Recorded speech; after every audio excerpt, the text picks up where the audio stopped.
What's up, everybody? How about those bumpin' jams for that awesome promo that we just saw? That was pretty cool. The jams, yeah. Pretty cool promo.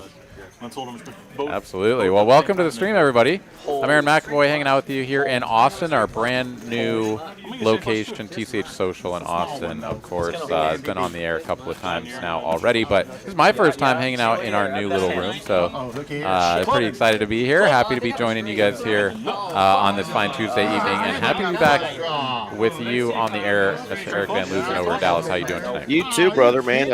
Excited for everything you guys got going on down there. Missed you the last couple of weeks and with all the tournament stuff and grand openings for you down there, but we got our big game, our 1025 game back in Dallas, and hopefully quite a bit of action tonight. I'm sure these guys are hungry for it. Absolutely. Yeah, I think we've got a fantastic game ahead of us, as it looks like everybody's buying in for the full 5K except for Shriek and Doc Holiday over here. So a couple of players coming in a little bit shorter, but it looks like we've got ourselves a full ring. So looking forward to seeing this. We got Z-Fish, of course, JD, and then perhaps a couple of new faces for me, but we shall see once we get a better look at the players in the 1 and the 9 seed. All right, PLO flip is out of the way, and we are on to our first hand of the No Limit Texas Hold'em. Don't do that anymore. It's just not my forte. What's up, Mark? Welcome to the stream. Not when it comes to that. Got the lovely Miss Dina, who's been a dealer on our stream before. She's going to kick us off for the next hour plus. Like a queen or something. First hand.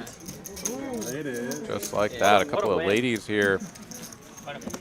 Well played, well played. For Walker, he's going to take it down as he gets no takers. Are we getting the same big game or Queen high? I mean, that's. It looks like the seat 2 maybe the one that I don't recognize as well. Shriek is the name. Yeah, I know he's played in the past, but I think it's been a little while. Yeah, I'm sure. Gotcha. Well, he's off to a good start after winning the bomb pot. Looks like he's up a little bit. Good start for our new guest, and the regulars are going to be going after him. Oh, the one you have? Oh, shit. Well, that could be. I don't know. We haven't started yet. How's the new room down there so far? Listening to the details. Oh, man, I tell you what, it is incredible. Every time I walk in here, I just am like blown away by how amazing it looks in here, the quality of the staff, the food, the drinks. I mean, it is definitely the flagship TCH location for a good reason, as it is absolutely stunning in here. Watching football on the big screen is pretty cool, you know, especially if you get the Cowboys or the Texans on. Everybody, Local. pardon me, watching and getting into it. So yeah, it's great to have the new room. It's great to have football back. It's good to be alive, man. Yeah, what a time of year. Looks like we've got a little bit of a hang-up in the system, so the players just waiting for the action to get caught up in the computer. We'll get back to the hand here in just a moment, so please bear with us. Should have just folded. This wouldn't happen. All right, we did get to a heads-up flop, ace-high two-tone. Venom here against Z-Fish, it looks like. They can't believe y'all playing. Z-Fish going to go ahead and rescan. Does have the 9-6 of clubs. That can't be right. Can't be right. And it looks like we're going to go checky here to a deuce of diamonds now on the turn.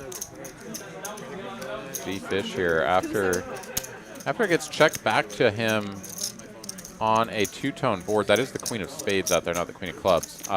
He's going to take a stab at this with absolutely zero showdown value. Venom, of course, checking back the ace no kicker to protect his check back range. He is going to make a call. Now 10 on the end. Z-Fish here going to shut it down, gives it up, recognizing that, yeah, he's just not going to get this one through. Benham here not even going to go for a little tease of value. Of course, it is kind of hard to think of a hand that could call you that you beat and don't chop with, but he is still just going to take that one down with a check back.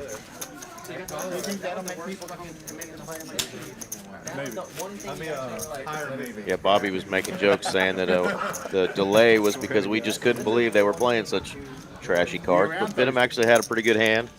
Every now and then we'll have a little glitch where the cards aren't read correctly, and our staff in the production room gets that fixed quickly as possible when we get back to the action. Nice pot there for Benham. Yeah, it's always nice when you do check back with one of your stronger holdings, the top pair, no kicker there, and have your opponent bet one street, give you a little extra juice for the pot that you would have never gotten had you just see-bet the flop. So always feels good.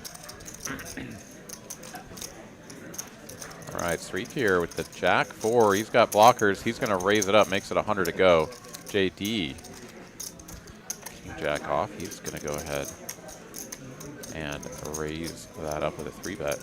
Walker now in one of the most awkward and uncomfortable spots in all of No Limit Texas Hold'em. Couple of 9s in the small blind, already facing a 3-bet. Yeah, do you 4-bet this and just kind of hate yourself if you get re-raised? John here, very similar position, but he wastes no time making the call. Streak is in there. Yep. This man is a believer in the Robbie / flat tire.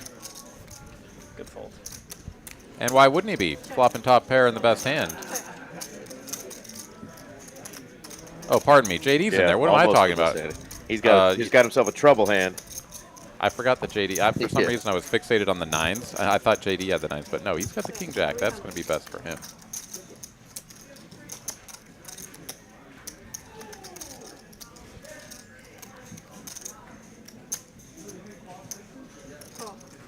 Wow, spicy call here from John. No diamond, just the 2 overs. Yeah, with a player left to act behind, and Streak does indeed make the call. It's another Jack on the turn, and things are getting... Let's go, Dina. Yeah, things are getting real ugly here for Streak. Oh, just shipping it. He's going to overbet lead jam the turn. JD's like, wait a minute, what is this?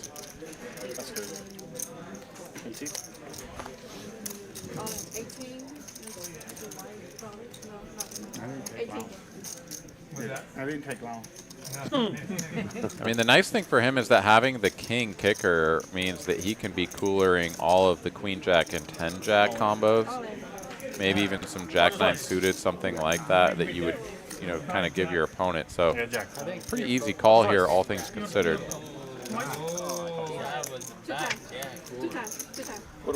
Looks like Streak had less than what he had indicated on the screen. They are going to run it twice, and it doesn't matter. JD's going to win both runouts with the king kicking. You would have jammed? I would have called as my 4-bet.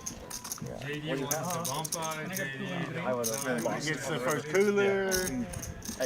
Cooler to start the night there for Shriek. Got the little early run good with winning a bomb pot, and gonna dust that all off to the J Diggles. If he doesn't lock it up, now I've seen that. I've seen do that. He won't lock it up. Maybe something we haven't seen in a while, Aaron. JD off to a hot start, as he's been grinding a little bit more on some of our live streams. This may be dangerous for the players at the table if JD gets off to a good start. Yeah, JD always a dangerous player, whether he is up or down. But yeah, a little bit of confidence there. And, Actually, I would have probably taken it down. always nice when you get, you know, sort of the gin card to get you paid in a spot where so often you just sort of bet flop, maybe get some callers, bet turn, everyone folds, and that's the end of your value. But Jack on the turn brings it all home for JD as he chips up nicely, and everybody with an opportunity to match up to his stack if they'd like. One time for everyone. At this point, I'm dumb. I said at this point, I'm numb. Oh, I see. Got dirty too. Basically. You not been running good lately? No. Heads up to a flop. Benham with ace-3 again. This time he is going to miss the flop. Z-Fish here with just king high, but plurality, excuse me, a majority of the equity.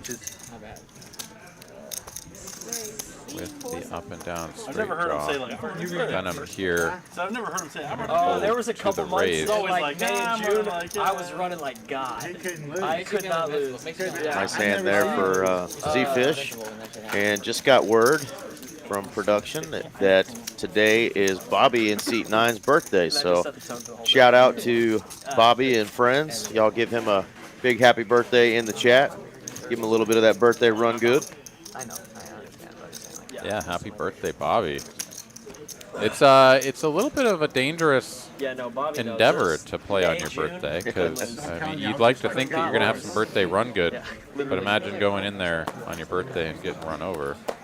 I don't know. Maybe it's your birthday and you don't care. But some people I've heard, like, you know, this conversation happened before, and some people are very much against it. They're like, dude, don't ruin your birthday by going in and playing and having a big losing session. Like, just don't do it. Well, you may not run good, but hopefully it's a good day for Bobby. He's feeling good, and he's got his gambling pants on, and you know, pants are required here at TCH. And what a flop here. Speaking of, Yeah, I know. Literally, yeah. That's exactly what I was thinking. Doc Hollywood with a little tickle here. Z-Fish with top pair.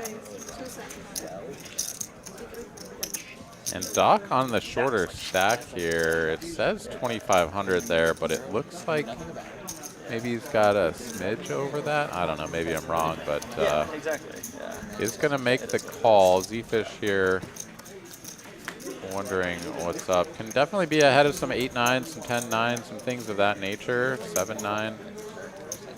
Yeah. Jack 10.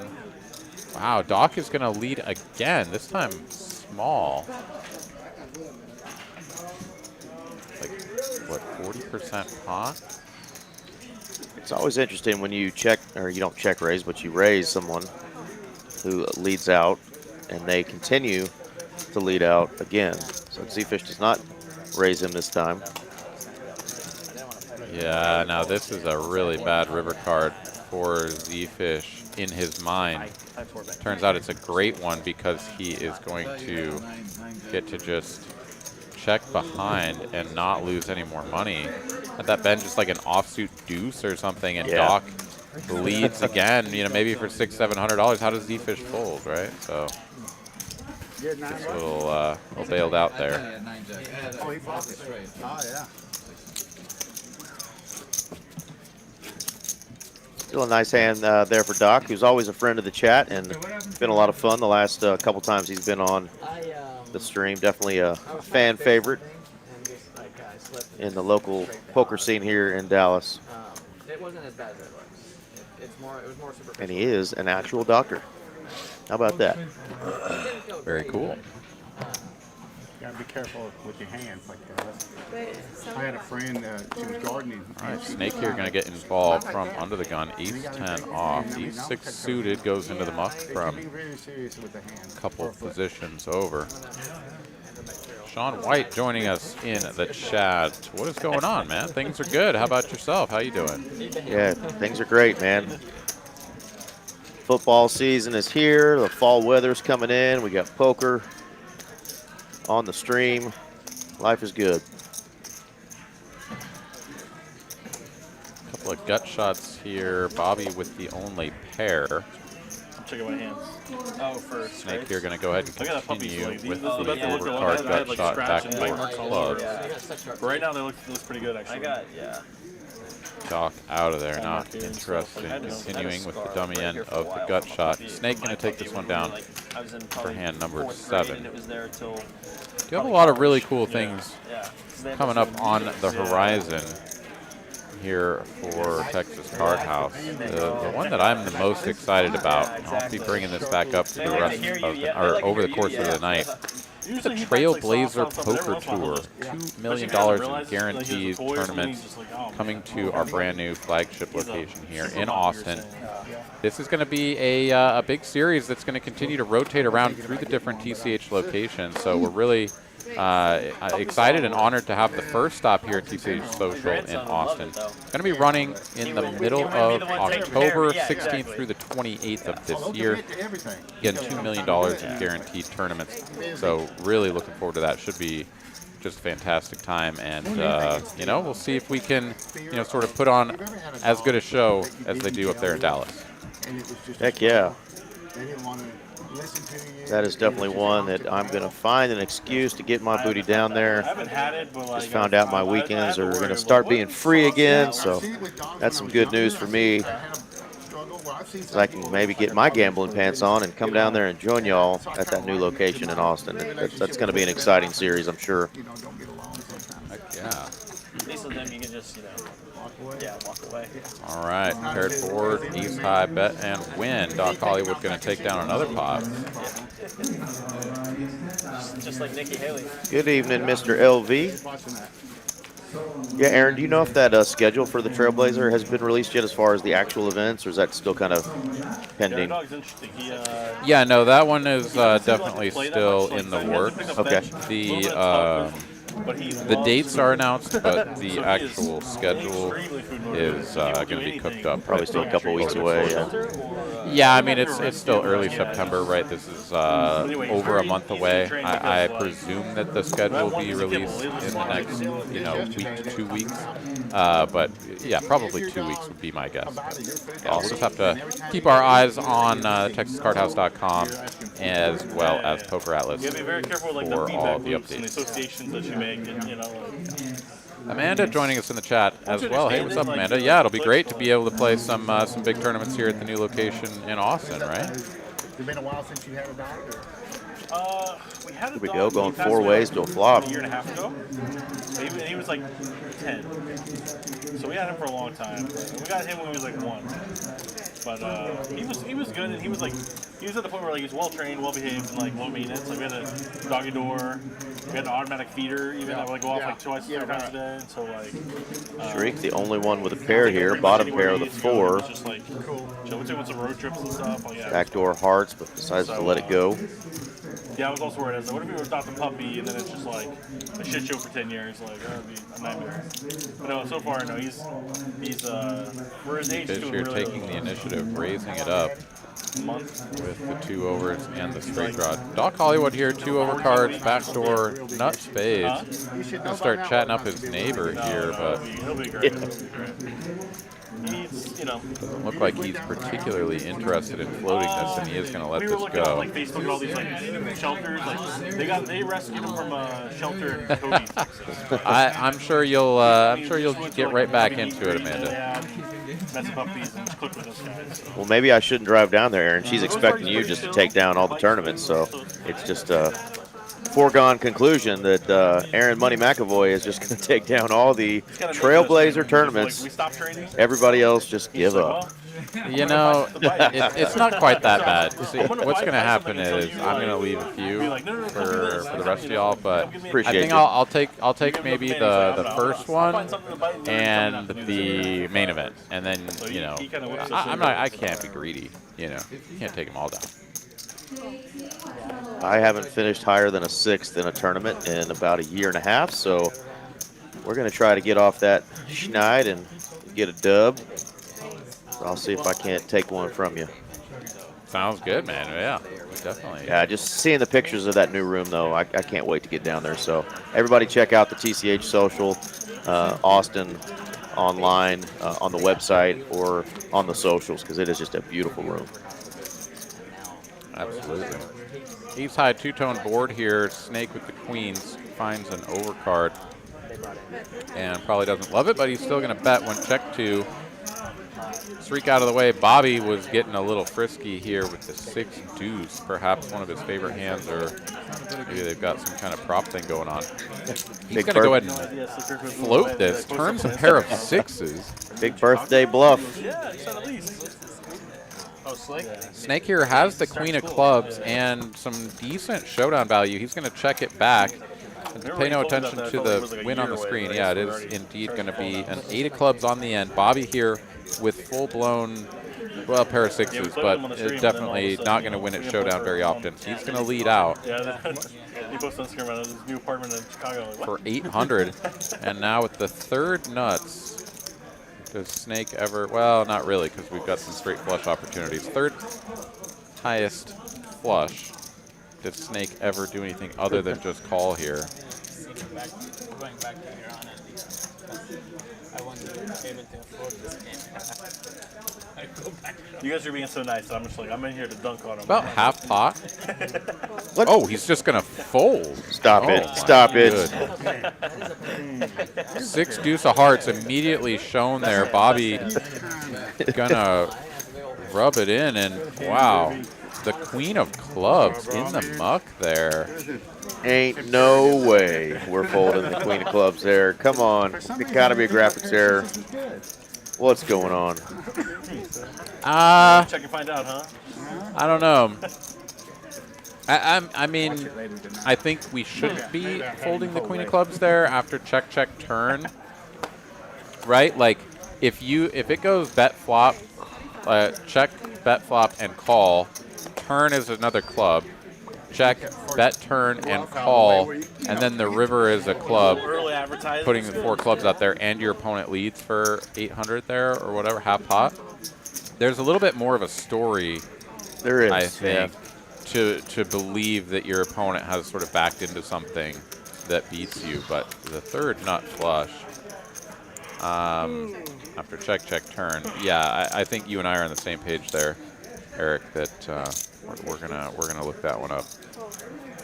Grit But your well played teeth. by Bobby. Picked his picked the right customer. Got that one through. That's right. Grit your teeth, flick it in, and just say all hell when they have the king or the straight flush or the ace or whatever. But yeah, But all things considered, it's not that big of a price to pay, right? Like half Right. pot, you only have to be right like 1 in 4 times or something. Or right? Am I just completely fumbling that math? Yeah, 1 in 4 times. So you're getting a pretty good price there.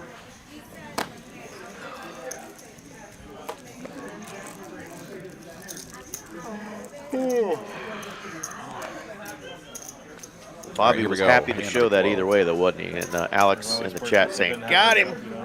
Oh yeah.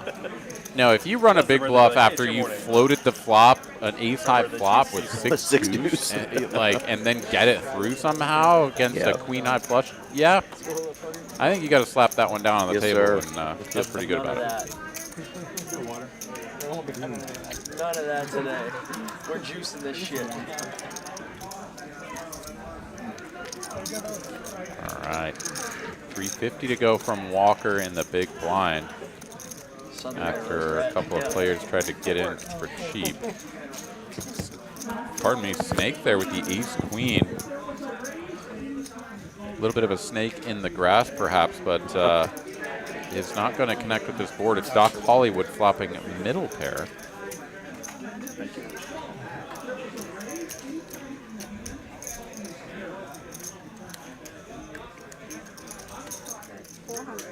And after Walker gives up the betting lead, Doc is going to go ahead and bet 400 into 11. Just about 1/3. Snake 2 overs, backdoor clubs. Does he want to stick around with a float? Walker's still the act behind, but not too many hands that you're going to see checking this board. Certainly aces with the ace of club would make some sense, but ace-queen with the ace of clubs blocking that. Does just get out of the way, and here we go. Walker floating the king-jack, and now it's a 7 of clubs on the turn. See if Doc slows it down here. Does indeed check it back, and an 8 of hearts on the end completes an 8-high board by the river.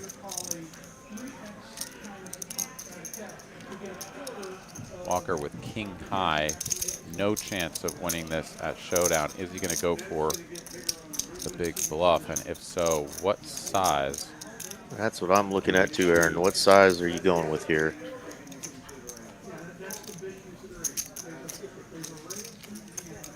Yeah, he's going to go 1,400, so about 3/4 pot. 1,500, I apologize. So, yeah, just about 3/4 pot here. It's an interesting line, right? Like, what checks the flop? First is the better pre-flop, then checks the flop, and now comes in with this big river bet. We have just aces, kings with a club. What else do we have? It doesn't matter because Doc Hollywood lets go of the best hand, and Walker powers that one home. Well played. Yeah, it would have been one hell of a hero call there for Doc. He had the chips lined up. I think a lot of us were rooting for a call there just to see that hero. I think you're safe there, dog. I think you're safe there. Did you have 7 deuce? No. Something close to that. Good flop. Yeah, it's always interesting, right? You look at these spots and you kind of ask yourself, like, how often is someone not only, you know, first question, are they capable of mixing it up enough to be able to check back with some really strong hands, or not check back, but check some really strong hands out of position on these low boards. But then how capable are they of going for these big bluffs, right? They're sort of floating with overcards and then bluffing by the river. And, you know, all of that stuff is kind of tough to figure out if you haven't really spent time playing with an opponent. But you build up a little bit of experience. Maybe you can sniff some of these things out. Usually when I play it, I just bet directly into the nuts. Right. Venom did put in a 3-bet pre-flop with this Jack 6 of diamonds. Oh, maybe you weren't. Fun to see that. Yeah. Got some very unorthodox play here. Doc Hollywood is like, whatever, man. Got a pair. Venom here picking up a straight draw, makes the call. 1,500 in the middle, he drills it. And poor Doc has the dummy end of this too. He's got a straight with the 6. That's brutal. And he probably thinks that he has just somehow gotten there against Venom, maybe who has a strong 10 or something. Venom here is like, all right, you got Queen Jack, you got Queen Jack, I'm all in. Doc Hollywood makes the call, and he is going to get shown the bad news. 3-coin hat and the Jack 6 of diamonds taking this one down. Yeah, a couple eyebrow raises from the players on the table when they see those 2 cards turned over.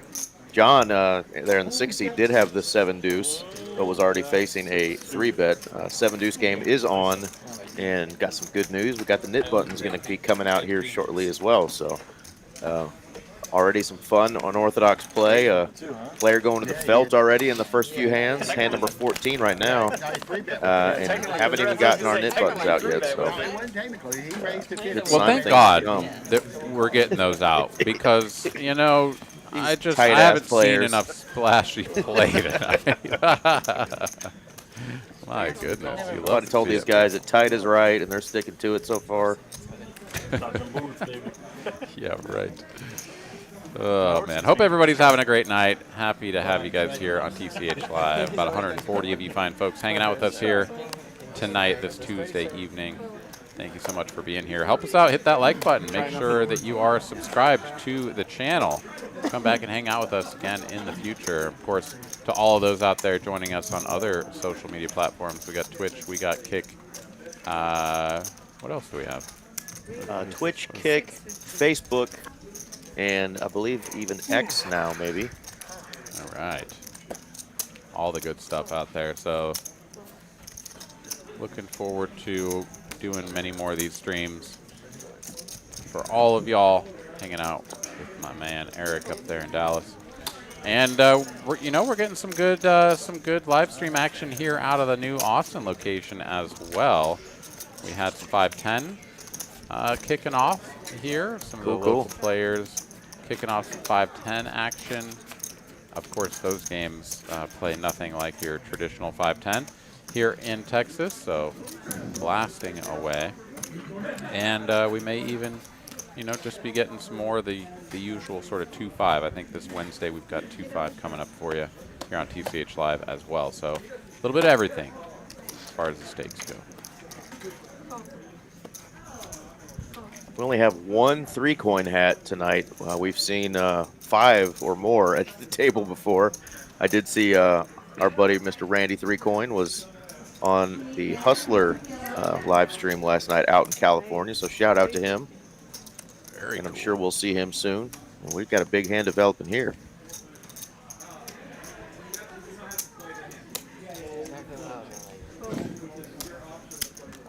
Great minds. Yeah, one of those spots where it's a little bit kind of awkward to choose the right size when you have aces, because you've got you know, 3 callers and players left to act behind. You don't want to scare everyone out, but you definitely don't want to set the price so low that you get a cascade of calls all the way down and have to try to beat the field.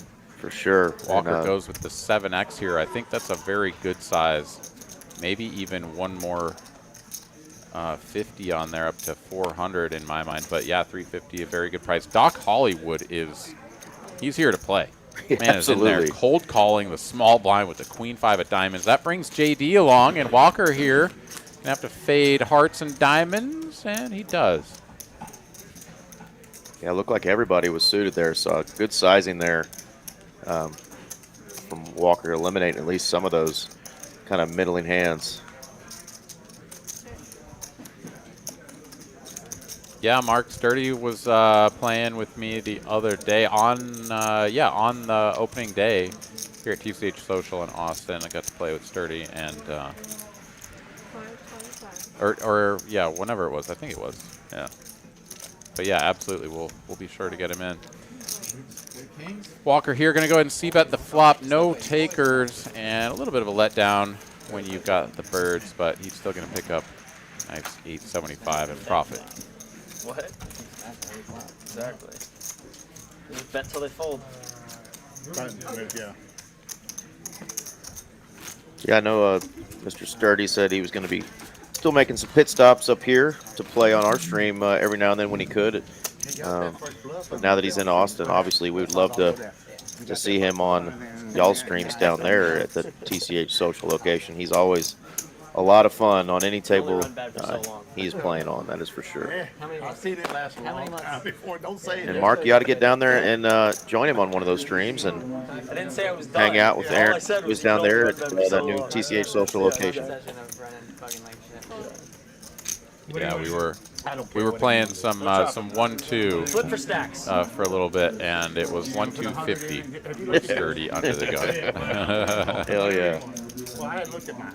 Okay, so what do you want? His stature at the table is a lot of, you know, he sits up tall, talks a lot, just a lot of fun. So fun to be around in the room for sure. I hope I do too. You want to let him sweat? Spades? Oh, that's no fair. All right, looks like we're running it here from the blinds.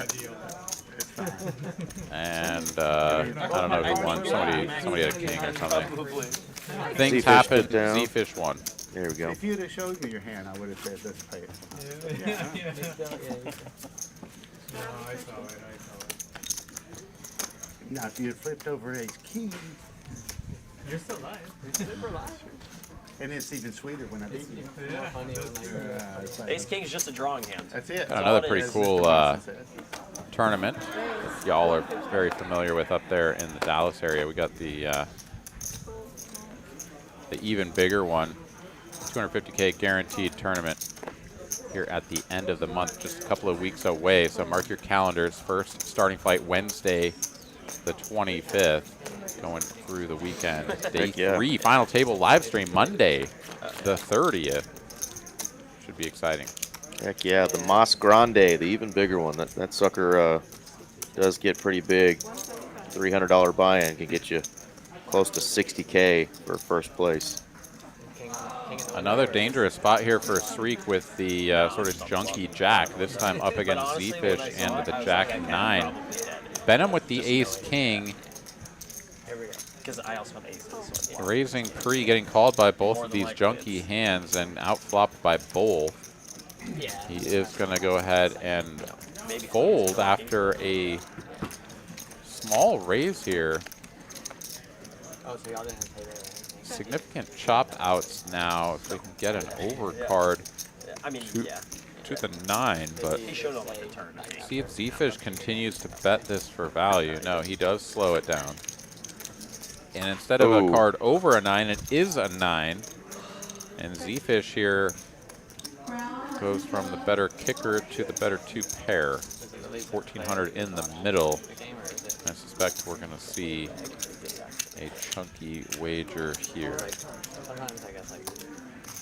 Honestly, you know, those players, like those people you throw balls with, you know, 1250. Not quite full pot, not quite 3/4. Opting for the in-between here. But very large size. Streak here with the 2 pair 7 kicking. Oh, excuse me, the 9 kicker on board. And does he give Z-Fish enough bluffs to hero this one off is the question.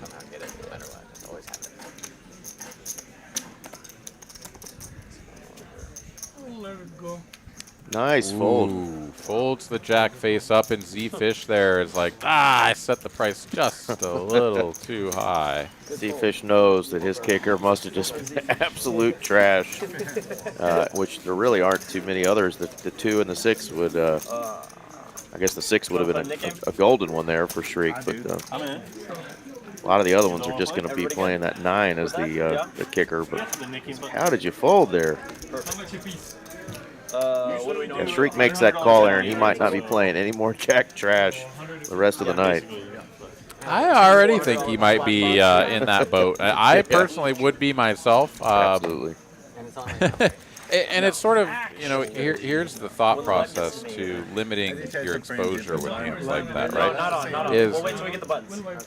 you'll get into more situations where you end up losing big pots to JD and to Z-Fish like he did, then you will run into spots where your jack trash or other kind of trashy hand is going to make, you know, big profitable wins by, you know, making top pairs and being best by the river or by showdown or whatever, right? You just end up exposing yourself to a lot of downside with these sort of junky hands, which is you know, sort of why the tight is right kind of mentality is really kind of favored insofar as, like, we play suited jacks, we play, you know, connected jacks, we play, you know, that sort of idea.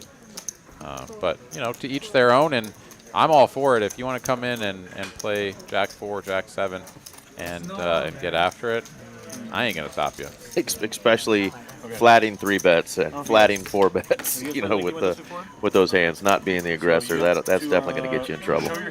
Or calling all-ins on the river with Jack High, you know? Yeah. Let's not forget the one who did it best.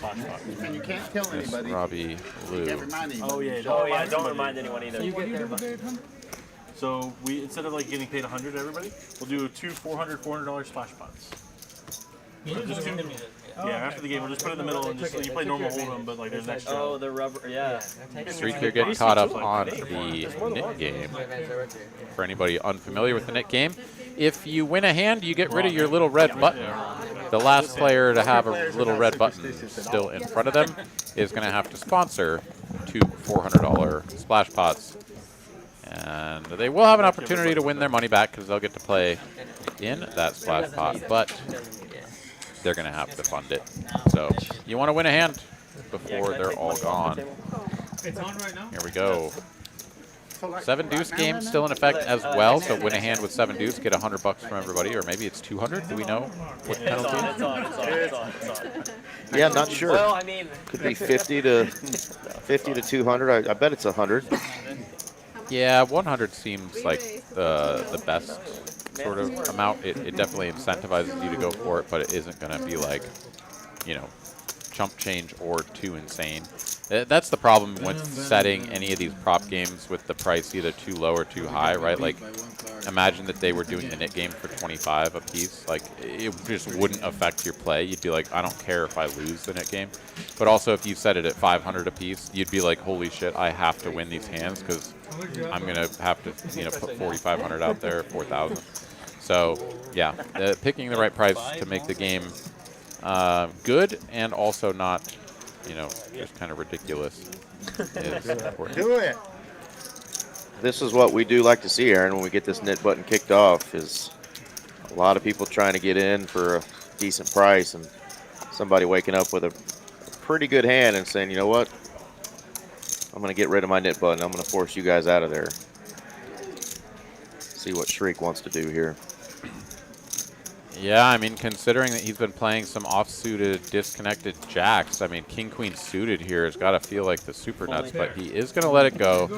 He will get shown what was a better hand, but, you know, king-queen of clubs there, man, you just, I don't know. I think every poker player who's ever lived wants to see a flop with king-queen of clubs there, and, you know, he's going to go ahead and find a better spot, and I think that is correct, because he would have been out of position for the entirety of the hand, and needs to drill it. Yeah, I heard Walker say, honestly, that's way better than I thought you'd have there. When Benham showed that ace-jack, so.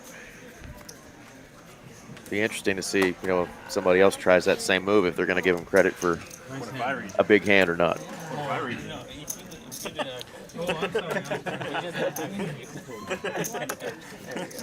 I did stick my head out the door and looked on our Poker Atlas screen. We do have our $300 buy-in black chip bounty tournament. It's a 10K guarantee. It's going on. There's still an hour and 30 minutes left of registration. I think there's like 38 or 40 players already out there. So if you're in the mood to play in a tournament and want to get a black chip bounty, $100 for every person you knock out, come on out to TCH Dallas.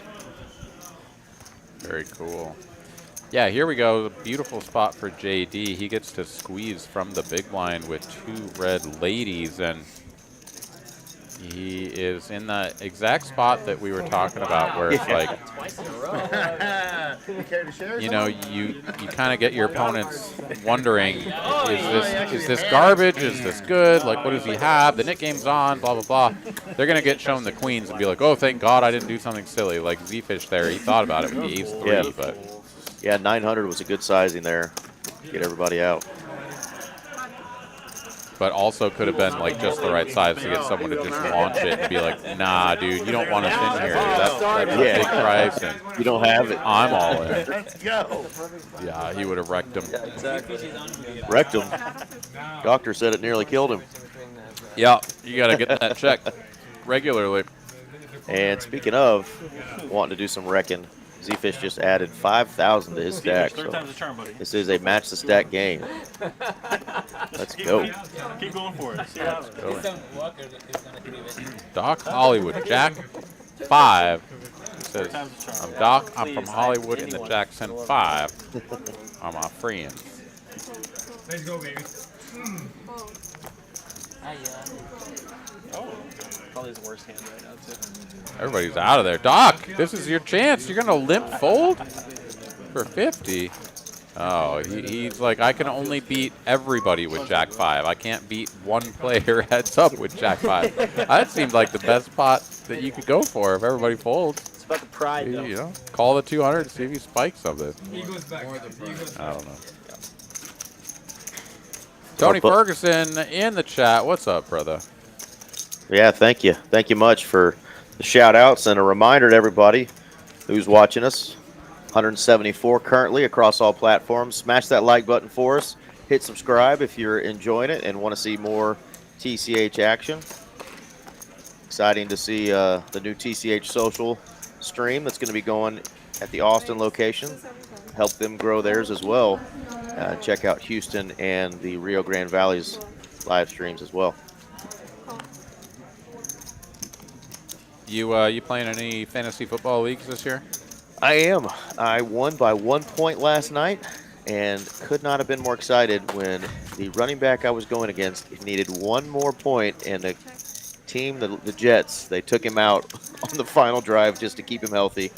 and that enabled me to win my week 1. So thank you, Jets coaching staff, for keeping Brees Hall healthy. Let's go. So I have the funniest story about that in that I had Brees Hall and I needed him to score just a tiny little bit more points. And Sorry, he buddy. did. No, Oh, no, he no, no, did? no. Oh, he did? He did before they took him out. He got like a 12-yard Yeah, rush, and 12 or then they 14 took him yards. out. Yep. Yes. I won by less than a point. I Trust won me. by 6 I hated that run. of a point.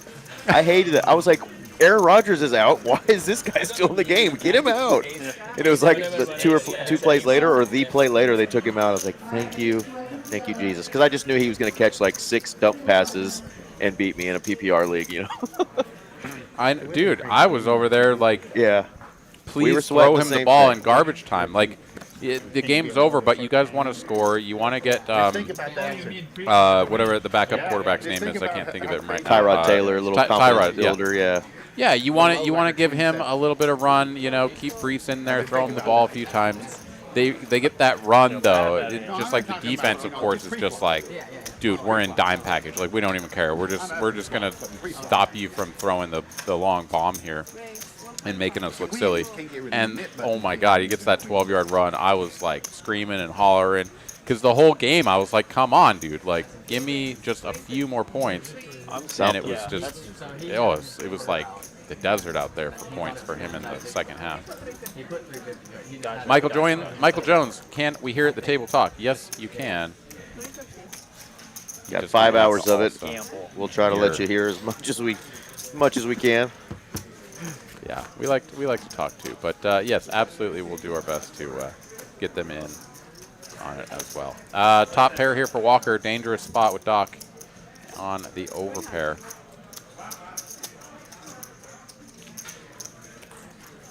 Yeah, definitely not going anywhere on that flop. But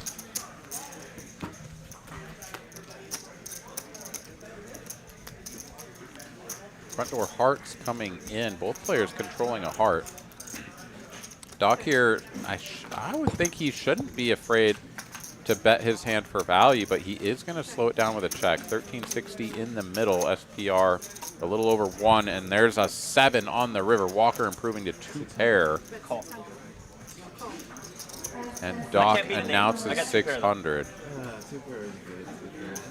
And there it is. Walker going to ship the pot, gets rid of his knit button, and devastation for Doc Hollywood as he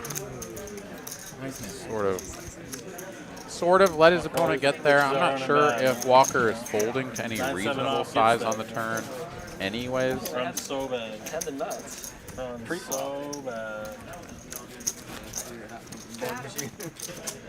I thought he had aces. And just like that, I think we've had a unique winner every hand. And we're down to just 3 players with a knit button left. 2K going to be added there for Mr. Doc Hollywood. Oh, excuse me. Sreek has one hiding under his mitt, so 4 players with the knit button. I did say let's gamble. I'm feeling lucky tonight. Come on. Can't run bad forever was his words. Was it suited at least? No. Double suited. I had 2 flush draws. Yeah. Were you impacted in your fantasy leagues by any of the injuries that we? Yes, I was. Pretty bad one. I'm in a keeper league, so I had really good value when I drafted this player, but Mr. Puka Nacua, a stud wide receiver, I was able to get him in the 8th round as my keeper. So I'm losing an 8th round player, but obviously he's got 1st or 2nd round value, so that one's going to sting a little bit. I imagine this was last year that you got him in the 8th round. Yeah, got him actually as a free agent after, and then that's where you get to keep any free agents that you pick up. It's just an automatic 8th round spot. Oh, I see. Yeah, picked him up after, of course, Cooper Kupp got hurt last year. So I'm not having good luck with the Rams receivers in the first couple of weeks, back-to-back seasons. Yeah, well, at least you've got him, and you can stash him. As Bobby going to go ahead and take this one down. 2 red 7's good enough for a win, and releases the knit button. Down to 3 players, John, Sreek, and Snake. Sevens. Yeah, last year was a really rough start for me. I had obviously Aaron Rodgers go down in the 4th snap of his new outfit there with the Jets, and then I lost Cooper Kupp, and it's just that's what fantasy football is. Bottom of my right. Got to deal with that. Bottom. Good thing I got poker to fall back on. I don't have to bet on other human beings. Just on yourself. Just That's on right. myself. Just one. Only me Yeah. to blame. No, it's pretty wild. I mean, I love fantasy football, but yeah, there is something about it. It's sort of like the variance in poker, right? You come in and you get dealt aces, and somebody just like YOLOs it all in with their like king jack offsuit, and yeah, like they still have an 18% chance they're going to beat you sometimes, and it comes in and you feel like that should have never happened, and what the hell, what is my life? But the fantasy football gods are real as well, and they will come in and it'll be like, oh, you drafted the perfect team. You had, you know, X, Y, and Z, and they're all broken, and now you're toast. And there's just nothing you can do about it, Yeah. you know? Like your John opponent here had, gets it through with the 7 high. Your opponent had 3 outs, and they hit all 3 of them. Yeah. All right, so John is out of the game, and we're down to Sreek and Snake. There we I mean, go. this is one of the fastest knit games we've ever had. I know we had one on the ladies stream where it was just literally every hand was won by a new different person. player, Yeah. and it was down to whoever the gal was. She was like, "Wow, I didn't even have a chance to like, you know, wait for a good hand. It was just literally everybody won one, and now I pay." Well, let's see if we can get a fun one here, Aaron. We've got Big Blind versus Straddle. Gonna battle for this one if they get a chance. Yeah, going to come down to these late position players to sort of drive the action. Doc Hollywood going to limp. Snake here, I think, should pounce on this. He does, but for a small size, makes it 2 1/4. Streak is outpipped again with a queen this time. And Doc going to go ahead and limp call, and it's a It's a queen high queen. board. And the 2-piece for Snake. Not out of the woods. Doc Hollywood does have a gutty, but he's going to bomb this. He's like, I have top and bottom pair. I am going to hammer this and try to get rid of my knit button. Doesn't want to pay the 800 in splash pots. Sreek quickly making the call with his top pair. Dominated kicker by, well, just 2 pair. 6 cannot do anything to improve this hand, unless it goes exactly running 6s. Doc here does get to close the action for 500. He's going to go ahead and stick it out there, and he's looking for a 9. Doesn't come. It's a 4 of clubs, changing nothing. And yeah, I think Snake here should just be blasting this. In fact, an all-in is pretty reasonable, given the fact that there's sort of an additional 800 kind of floating around out there. If he loses, Goes for a 1,000 here. Wow, Wow, Shriek. What a laydown again for him. Doc Hollywood called? He did. Wow, ambitious rip with that 10 hitting. Yeah, it's a little bit tough to see a lot of 9s in your opponent's range. Queen 9 is like the only thing that really makes any sense. And you have a queen, so like, does he really have that? Yeah, I got the 8 of hearts, so the 8, 9 of hearts is gone. Went with it though and took it down. And Shriek Yeah. dodged losing his whole stack, but he is going to have to pay the knit penalty. To win your money back. First one of the night. $100. There we go. So 2 $400 splash pots. Off that one of the 730. Queen flush. 400 to Yeah, the last four. queen high flush. You did? Yeah. Oh. He folded a flush You're to Bobby. never gonna get to live that one down, bro. You know what happened last time I had a queen high flush?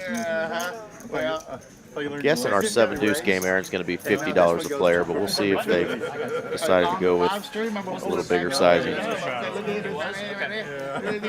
think 50 a player is kind of low.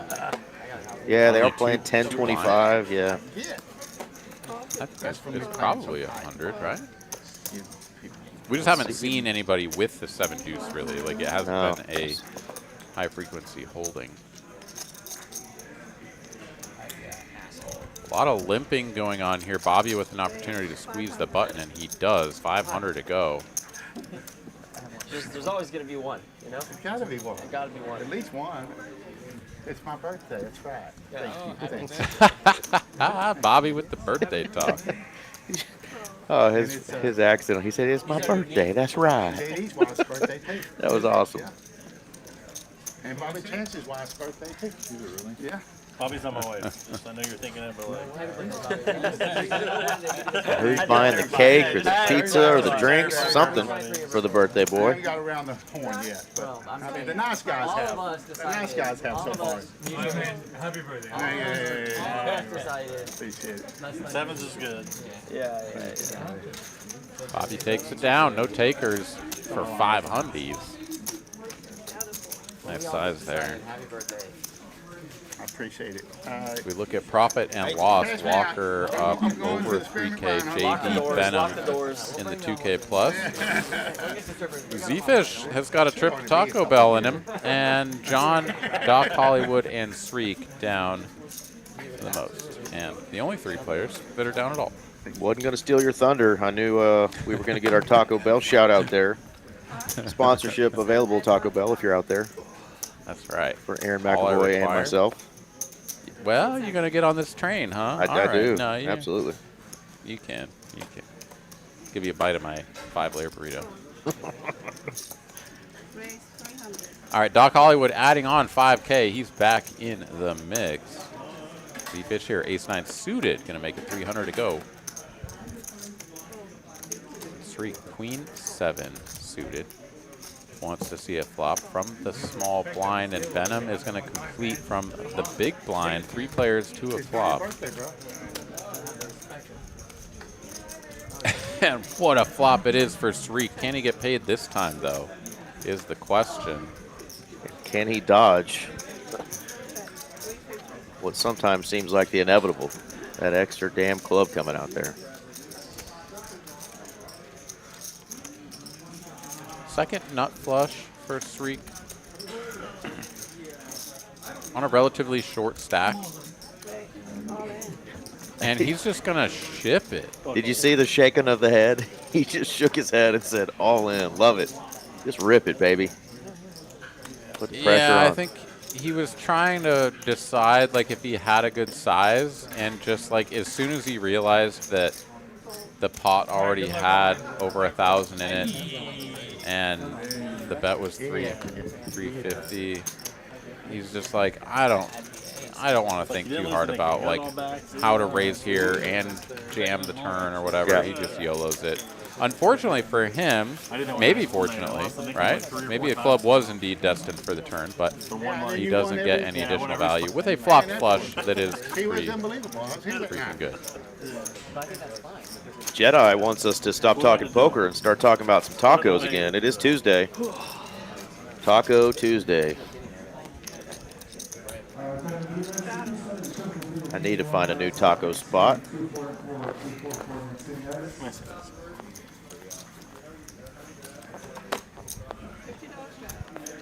He added money, but we're still bullying him, you know? He added money for us. Yeah. What's going on, Mr. Handsome Andy? Story of my life. Want to add some more money? Yeah.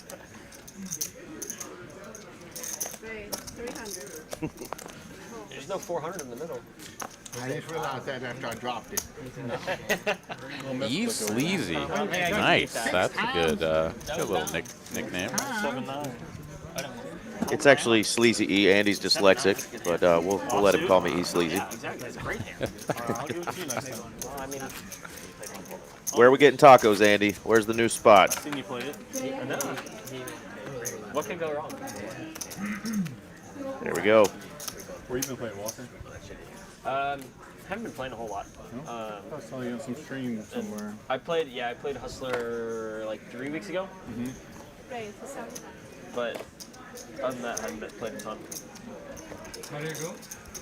I was up 20. God, he was I just left down crushing 3. it. He's crushing it. Don't you love those stories? I was up 20K. I left down 3. I probably punted like 5 of that, but a couple were just like coolers. Yeah. He was working on getting invited back. I might run headfirst into traffic if that happened to me. I had like top pair, top kicker on like a. Up 20K? I mean, come on. I play 1-2 and 2-5. I'm up 20K, baby. I'm off that table. Time, so I just like have to call. It was like -10 in that one. Yeah, different stakes bring different stories. 10, Absolutely. John here for gonna big make blinds, the so $20 call big blind, $20 out of big blind, and then position 40 against each. Bobby's 3-bet range. I am not too sure. He's gonna flop middle pair and backdoor hearts. Oh yeah, I mean, One it was overcard to capped the at board. 10, so Bobby it stayed a little lower, but like also by the end of looking the at night, one like, it was- overcard to his pair. He's gonna continue for 200. Very small size. No, it was good, yeah. Does get the call from the ace-6 Everyone's having big and stacks. It's no no. improvement No, on the not turn mine. for It John. was big at one point. 1100 now in the middle. It Quick was check back about from 3 hours Bobby, into the stream, it was big, it was a but big no stack. damage About 4 hours into on stream, the it was a small river. stack. John here gonna size up a block, or is he gonna Yeah. go for a bluff?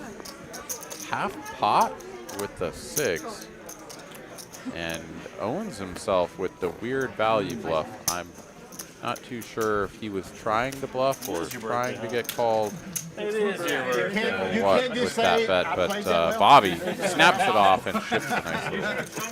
You played that great for someone of your age, you know? The age needle's I'm coming gonna in now. expect a Love birthday it. drink later from you after that. Because at 10 o'clock, I'm start drinking. So y'all just save your Why money wait till then. 10? Because I would like to save some money. So we're the party, you know? The party doesn't start till 10. And you're gonna drink some with me. How about that?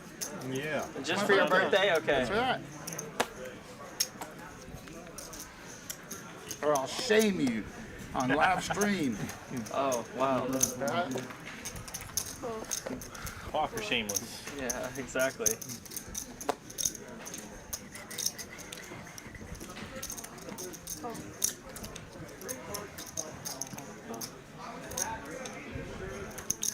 Good game is strong here.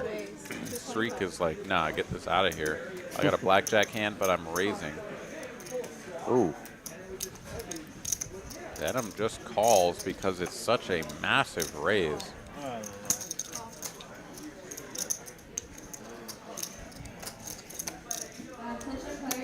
don't know. Choctaw Nuts in the muck. Bobby and Snake both gonna limp and call, and with 1150 in the middle, 5 players are gonna see this flop. And it's bottom 2 for the 7-4. squeezer. All right. Love to see things get going Shriek's way after a early rough start. Yeah, and Bobby has kind of limped his way into a difficult spot as he now has top pair. Oh, never Wow. mind. He's just straight out of there. What did he hope to see on the flop? Flop a straight, I guess? Game, but not. He's gonna need a birthday bink on the turn or river, and he just says, I'm out of here. Pretty incredible fold there. Top pair, queen kicker.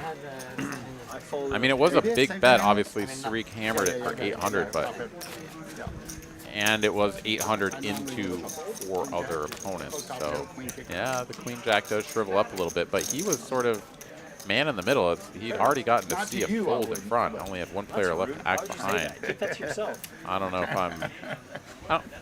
well, I don't think I'm ever in there with the queen jack, but if I am, I don't know if I can fold. Yeah. It's a weird spot. Bobby now under the gun. Yeah, Ace king. a little better than the queen jack. It's either 300 or limp with you. He made good bet. You know, 800 into 3 other people. I mean, that's a good bet. You gotta give him some kind of credit. Sure. Bobby's right. Gotta give him some kind of credit. Man, I'm slow playing my Way ahead. aces. 2 pair. Jeez. Big flop here.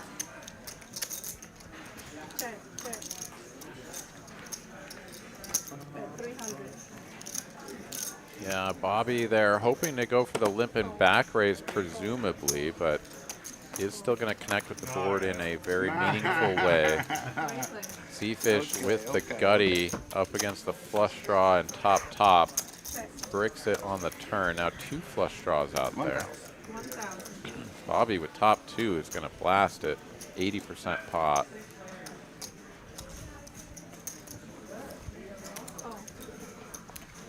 Oh, he wants to beat me so bad he can't see straight. Snake needs a spade, and a spade. Oh. Only the 3 is the worst card he could possibly connect with. Bobby not scared of backdoor diamonds. Snap call.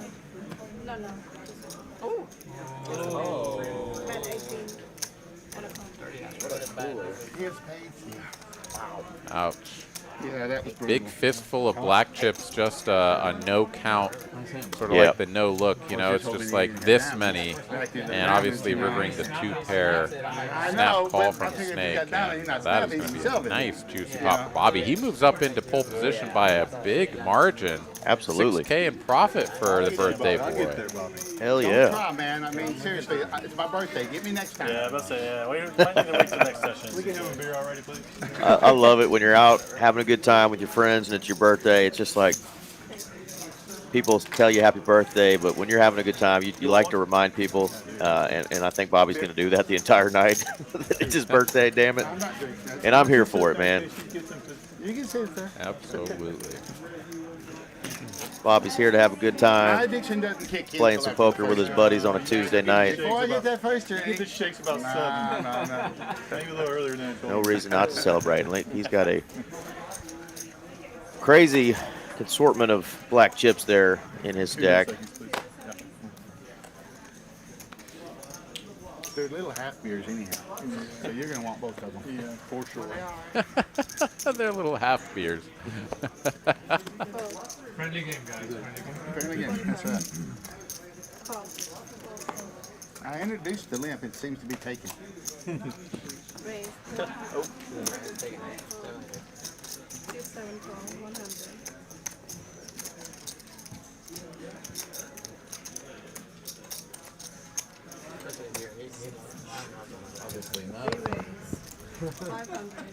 Oh, wait a minute. Game is on?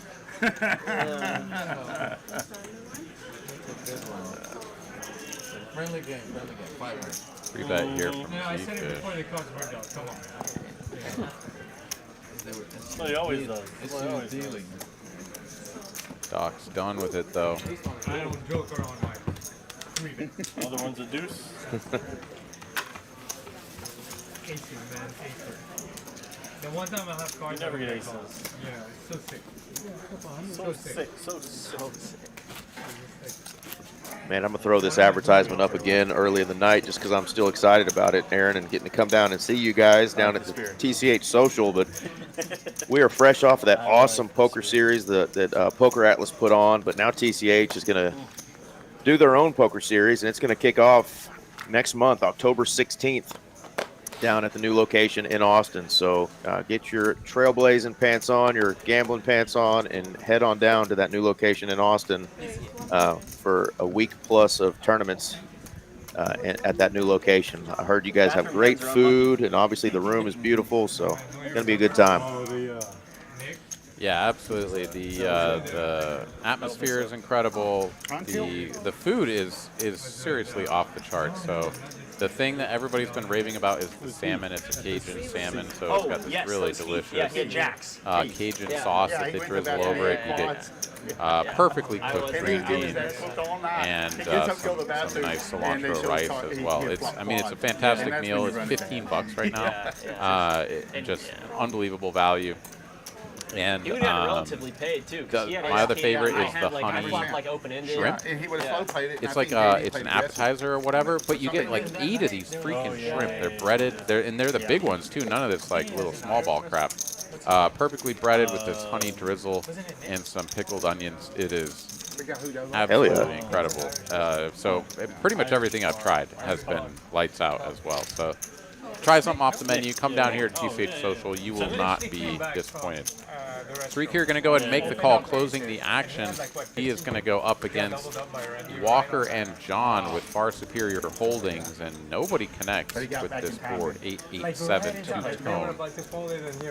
Sreek does have a gut shot that his opponents do not have. We're going to check through, and it's a jack. John now improving to the best of it. Oh man, I can't. If I have to go, I have to go. I'm not gonna force it. I mean, Just like sit around. I look at it like I'm gonna miss the cooler that I was gonna walk into. So That's superstition. well, you know. 2 hearts, 2 clubs. Positive thinking. Walker has neither. He's going to go ahead and put out a bet here, though. Like half the table's gone. Like, Yeah. I'm not Yeah, I don't know about this. He doesn't have a spade, or excuse me, he doesn't have a club, doesn't have a I heart. thought you meant they were leaving, didn't want to do this. So They just don't want to miss the hand. there's So they, a lot of Maybe I can win a combos flip that way. I'm that gonna try that. are going to want to stick around you're winning enough. with Bobby. an No opportunity close to streak. improve on the river. Now, obviously, John doesn't really have that much Yeah. left in his stack, so you're kind of putting him to the test. John is just all in now. He's like, yeah, I don't have that much, so I've just turned top pair, so I'm all in. Yeah, I think Walker there, maybe if he has a heart, has a club, he can think about it. Now, of course, he does sort of block the ace, jack of spades, and the queen, jack of diamonds kind of a He's, thing, but John's showing him his cards. Yeah. interesting. I'm sorry, how much did you say? Walker did say that he may have to I call don't care. I don't care. He's literally because of the taking my- size. Yeah. He just told me the truth, so I'm just. Yeah, no. Yeah. I know. I know where we're at. Yeah. And then twice is fine. Fuck it. Twice. What can I? We have a effort announced, I feel. Nice. All right. Twice is nice, they say. John looking for the full double up. Sucked you in. Good job. Gets it. Yeah. A little extra juice on top, another 540 there. As Walker, I don't know, honestly. that's, you know, Yeah, I don't think you quite sort have of power too for much that. to fold. And yeah, I don't know. I mean, everybody's got a different opinion about like what hands to bluff with and what we should be doing and how we should structure our bluffing range. I don't know. The jack doesn't seem like the best card for me to start bluffing. Now, obviously, we can see the cards, and I get to sort of speak from my little perch up here. But yeah, tough spot there for Walker, and nice little spot for John to get a little something back and maybe get some momentum in the I pot. should, honestly, I didn't realize how fucking short you were. That was my mistake. Well, I mean, you pulled out almost everything other than the smash. Yeah. $50 strategy. Maybe 25. Raise 150. Pull. Yeah, you banked the turn. Yeah. I knew when you were taking it long, you were gonna jam. I was like, I was just trying to figure out like the card here and then just like whole river and then like, yeah, that's stupid. Yeah, with your stats. Benham raising under the gun with the 5-3 suited, gets called in 3 spots, and 4 players, 8 high board. A couple of clubs out there for Benham. Top 2 for Sreek. Sure enough, late 80s. Wow, free turn card for Benham here.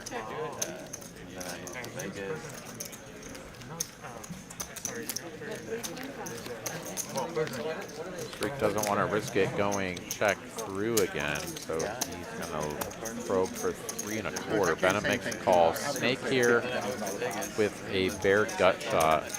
One over card. I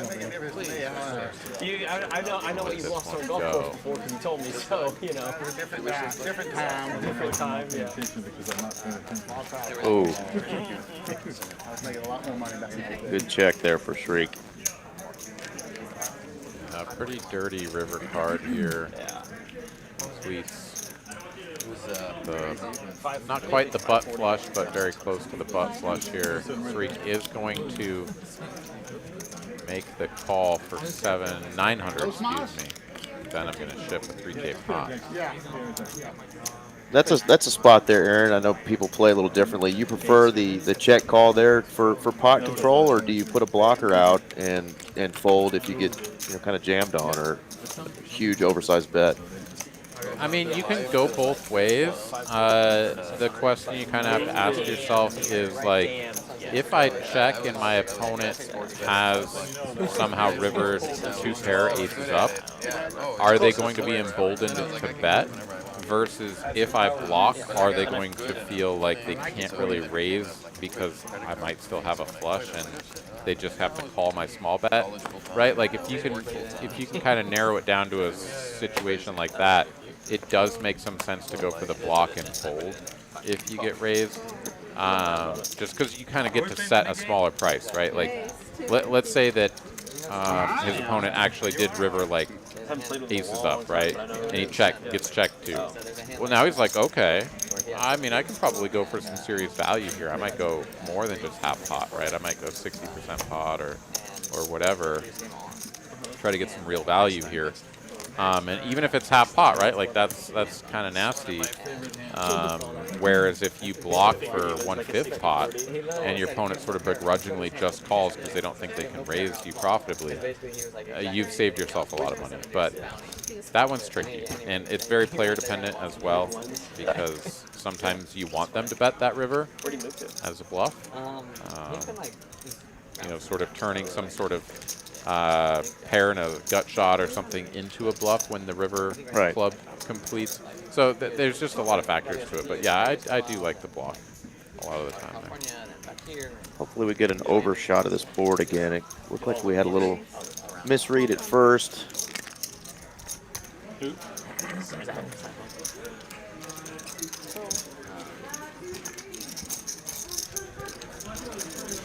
think it was King Jack 9 on the flop. Yeah, okay. It registered at 2 9s at first. Z-Fish going full YOLO here with the 7 high does get Venom to fold the best of it. And Z-Fish is going to act like he didn't want his opponent to fold, and he's got 7 high. I think Butt was there. I should have checked it again. Yeah. You guys want to play Nick game again? It feels so good to get those through. Like, you just have, like, the dustiest hand that you're ever going to have, and you're like, I don't know, maybe we just raise. Maybe we just raise. And you get it through. It feels so good. Because you want the money. Oh, okay. Good bet. Good bet. Good luck. Hold it the best hand. Yeah. All right, $100 Nick game is back on. Had some fun hands the last time. Some real aggression pre-flop. But I had you behind me, and I just said, you made a good move. You made a good move. Do you guys get many knit games or kind of 7-deuce side game action going on at the Austin room very often in the lower stakes games? No, tends to play just a little bit more standard as far as that goes. What we do here in Austin, I mean, so typically we're just way more.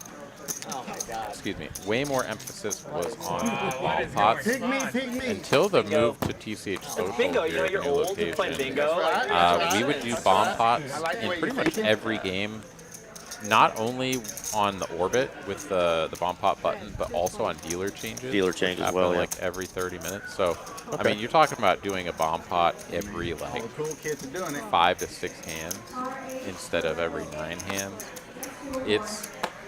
It's a lot.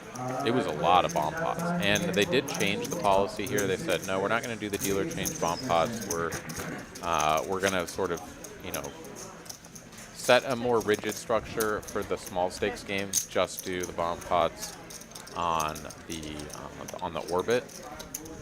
And we don't do a cap. We let the players sort of risk as much as they want in the bomb pots. And so I do think that it was a good move to sort of just cut down on the number of bomb pots. There are bomb pot only tables, or there's a round of each. Like if you want to play more bomb pots, there are tables for that.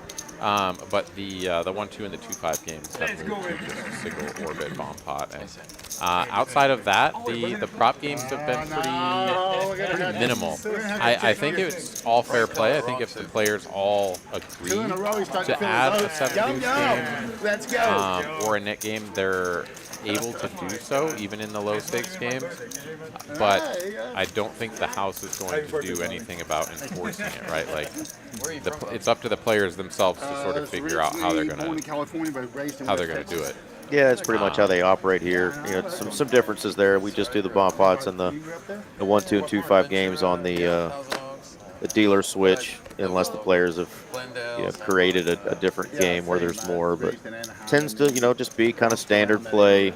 You've got to get a unanimous table to agree on not only the 7 deuce game or whatever other nit type game. You got to get them all to decide on the amount and what everybody's comfortable with. So we don't get it as often, but it's fun to watch these guys play it. But it's just like, I wish I could play a few more of these nit games, because it does add a little extra excitement to a table. And we all know you can get stuck on a 1-2 table or a 2-5 table sometimes, where it's just you either got super pros that are super snug, and you want to spice up the game a little bit, get some action going. But I mean, he's already milked pretty good. Yeah, thankfully, haven't had too many problems in that department around TCH Social here in Austin as of late. Been having a lot of fun. I think I have the continuation playing bet, don't I? the folks around here. Everybody just enjoying themselves, enjoying the new atmosphere. Don't get all serious on me. Bobby now. here He gonna put that gonna serious. stare down his table mate here and talk at him a little bit, bluffing with the ace high. ooh, gets the call. One more. There you go. Another heart on the turn, and it is the ace. So Bobby here improves to the best hand and an even better one by the river. Now a flush. Z-Fish here now. Oh, I thought he might actually raise his hand. I didn't realize. Excuse me, bet his hand as I a was waiting for you to bluff. bet. I was snapping you off though. Yeah, good thing he didn't. I got zero respect on this table. Z-Fish is my birthday too, actually. He gets 2 bluffs through back to back, and he says he has 0 respect. That's too funny. You're gonna give out birthday Standard Z-Fish. I Yep. mean, you stole my pot from me a while ago, so I mean that was going to be a big pot if I call you at 1200. Maybe I was ahead. I don't think so. I had kings and jacks with the straight draw. It's good when everybody's having a good time. Sometimes, Unless you like myself included, we can take this game a little bit too seriously with the amount of money that's involved. And sometimes you're running bad for a long time, or whatever, right? There's a lot of things that factor into how we sort of process winning and losing in this game. But it's really nice to see everybody having a good time, smiling, laughing, whether Absolutely. they're winning or losing. Nah, you were ahead. You were ahead. You were ahead. It's okay. It's a good bet. Yeah. I figured I'd try it. No, I respect it. 375.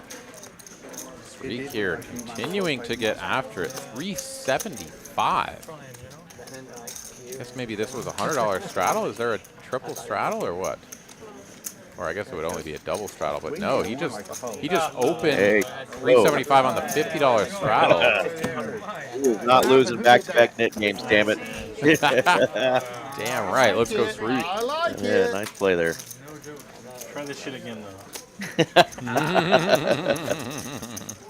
My vases.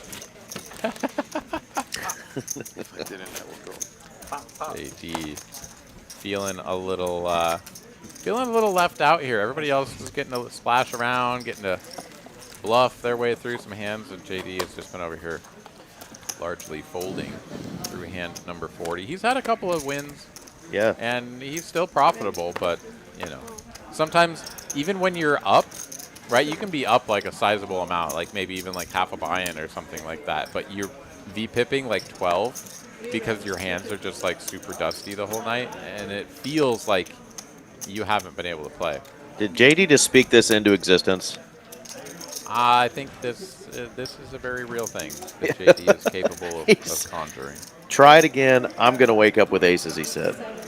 And Benham in the cutoff with a pretty freaking big hand. The ace-queen of spades. Man. And Walker here, another interesting spot. Earlier he had the pocket nines from the small blind. This time he's got the king jack suited.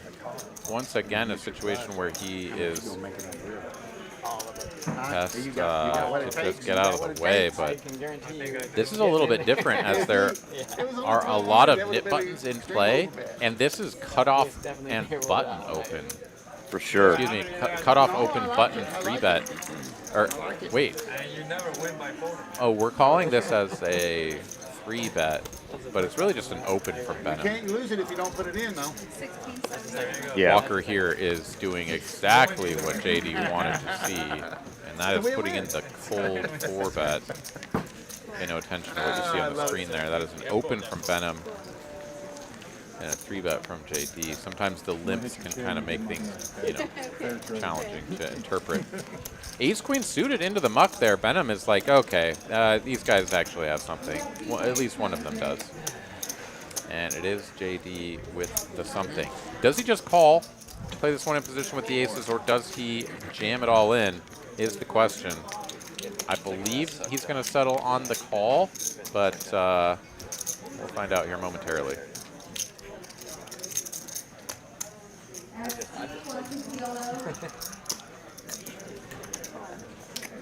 That he is. Yeah, the nice thing about it is that by just calling, the stacked pot ratio is just a smidge over 1. Like, the chances of you not getting all the money in, whether your opponent decides to shut it down or bet at all, is, you know, just you're going to get all the money a lot of the time. Whereas if you do jam and they're just like, okay, I guess I fold my ace queen off. Snappy All in snap. from Walker with the top pair. JD snaps it off, and Walker in the basement. You said once only. 1 in 4 times is he going to win this on the run out. Sorry, I'm off. I thought that was what I was very worried about. Oh! And they went one time. Oh, Oh, nasty. gross. JD taking it like a champ, but that feels gross, dude. He played it perfectly. Absolutely. He got dealt the aces on the button with the nickname on. Everything lined up for him to get paid. And he Let your opponent hang himself. Indeed, he did. But somebody came in and cut that noose, and Walker survives and gets a full double. Gross, gross.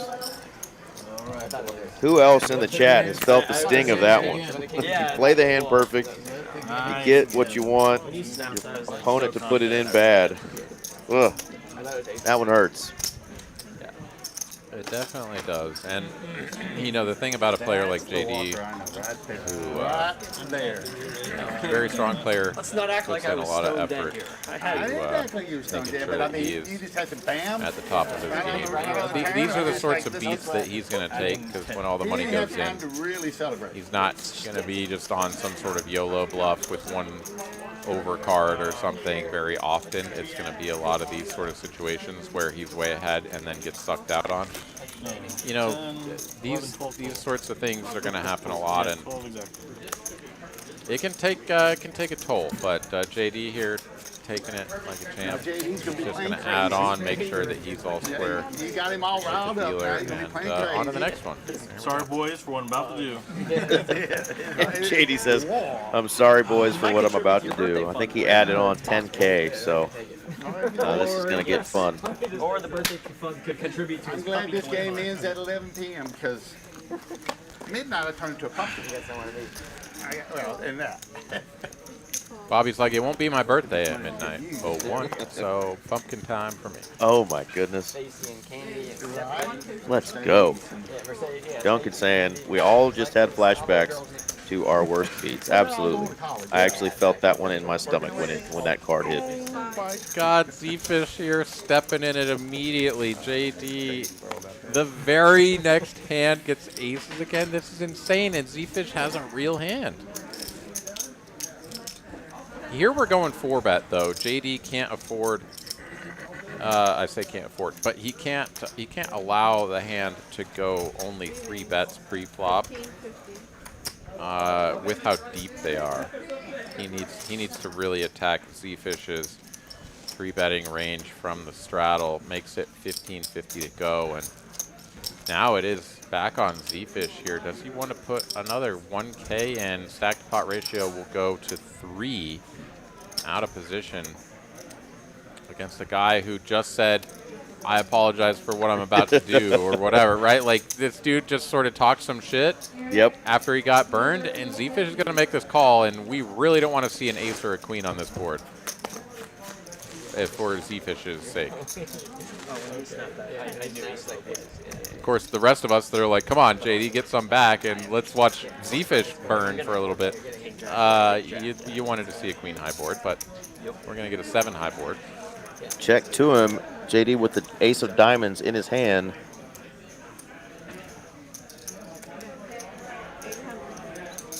Put a little probe out there.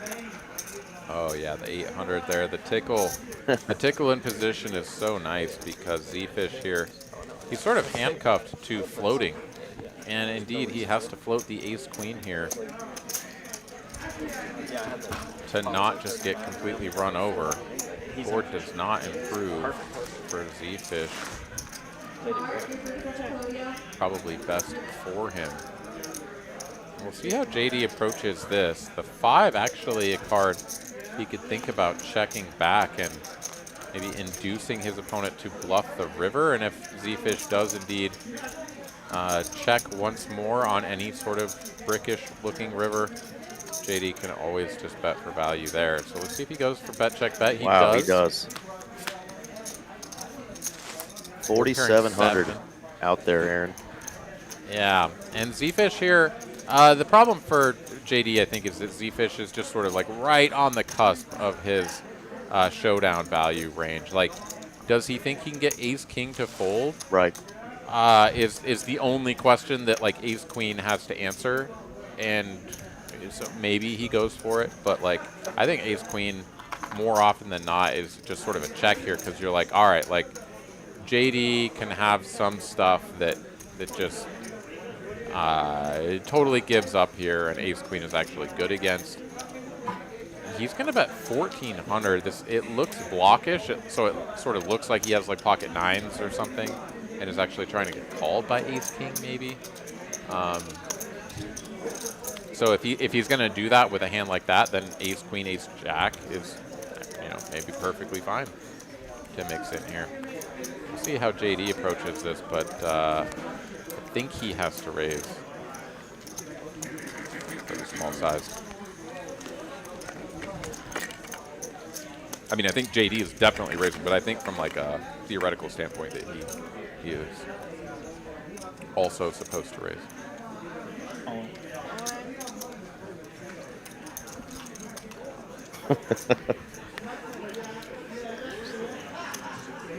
Jam from JD, 7,200, which is effectively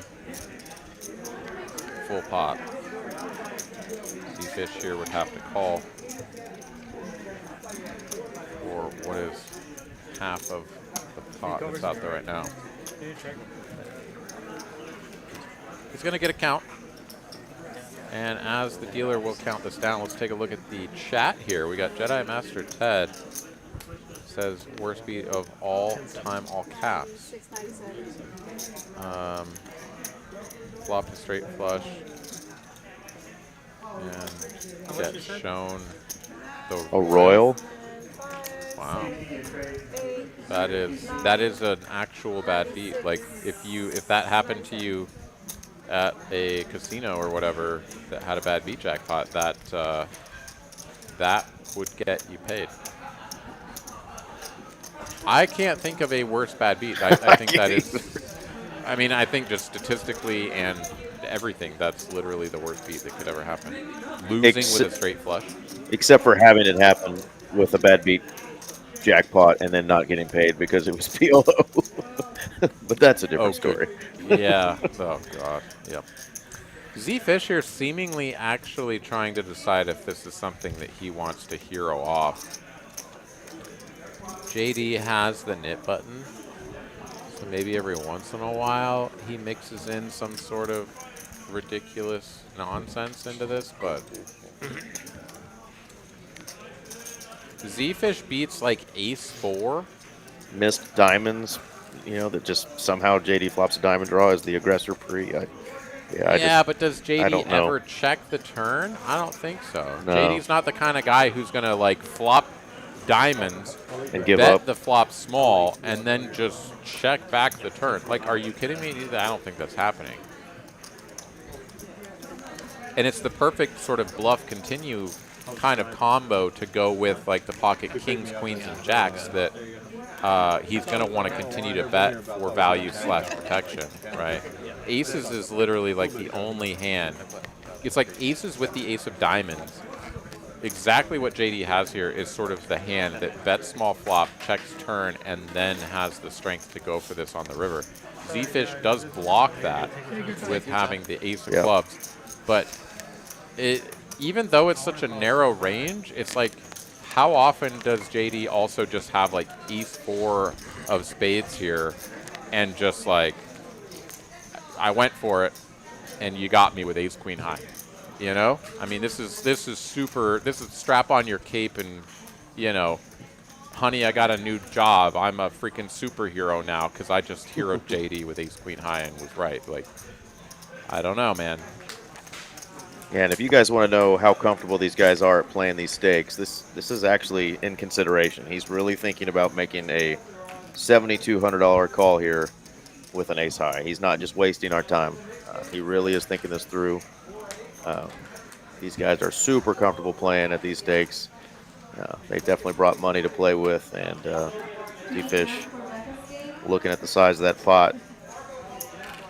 JD is over there like, please call me with 9s, please call me with 10s, right? Like, that's where he's at. His mind, in his mind, Z-Fish is like in a indifference kind of a zone with a hand like that.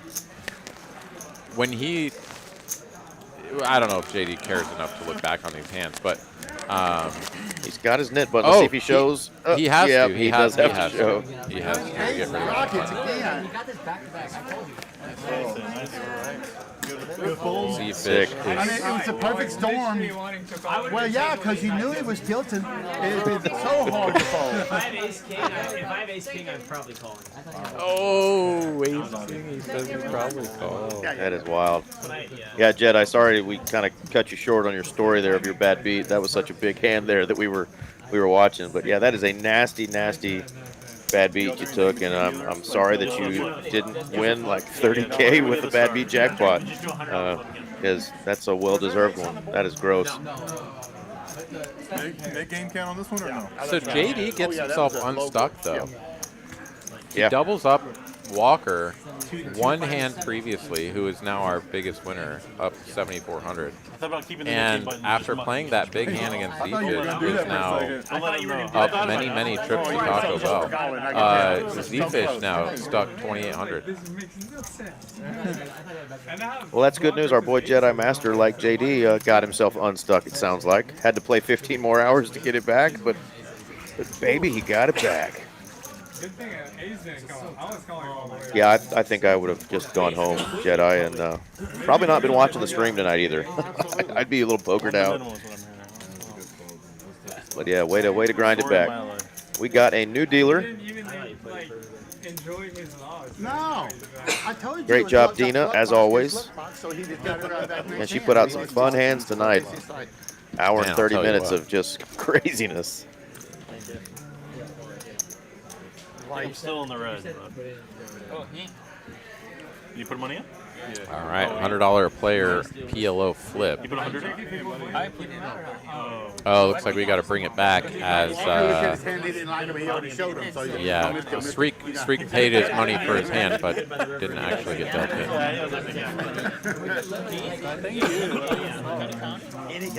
You don't like your hand, immediately turn it over. I thought it was a minute. Right? That's what they did. A flip or So Doc Hollywood and Streak both down a little over 1 buy-in, 5K in the hole. Z-Fish, Snake down Nobody half a expecting buy-in. 3 hands in a row. Walker and Bobby both up over I'm sure a it's full buy-in. So hand number 42 hasn't taken us that long to get some pretty good movement in these chip On stacks. that board, I was like, That's Z-Fish right. about to stack Shriek me, but I don't care. himself dodging a couple more serious blows That's a Z-Fish in a board couple for hands sure. that he was able to get away from. So Oh, yeah. And not really like tightening up either, right? Like you kind of Yeah. think maybe you take a few punches to the nose and you're like, all right, I'm probably going to stop playing Jack 4 or Jack 7, these sorts of things. But no, Streak has just continued to get in there. And the Queen 7 suited hand was sort of like, you know, a big spot for him. He wasn't able to get any real value out of it, but just, you know, finally sort of turned one of these hands into Queen's full a real hand. for the Snake there. Let's play that one again. Run it back. The Snake going to take her down. That one's easier to play. The Snake take. Queen's over. Queen's full. Run so good. Oh, yeah. Solid. So solid. That flush draw gives me 2 pair to get my nuts kicked. 10 o'clock can't get here. It's only 7:30. Is that it? Bobby's wanting to take the birthday profits and get on. Nearly. Oh yeah, he turns into a pumpkin at midnight, but that's a long ways off. I don't know if I can hold off 2.5 hours. This is becoming a little way too Oh, he's looking for something to wet his whistle. That's what it is. Oh, there you go.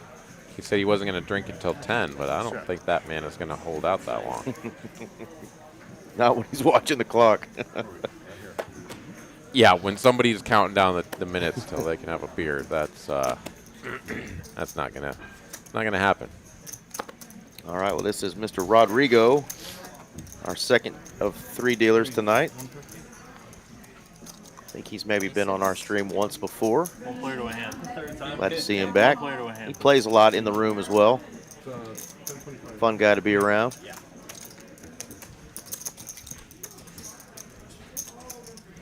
Blackjack hands abound. See if Bobby can drill the flop. Birthday Magic, 7-4 diamonds. Not this time. How about all hearts? Jedi Master Ted, was it hearts? No, it was spades. Okay. Plus, I guess you can't flop the bottom end of a straight flush and have your opponent have the royal here. But JD does have the only heart in the hand, and he's going to take it down with a small wager. JD would have won. I thought the straight flush draw, so. I learned how to pee in a bottle here. Get up and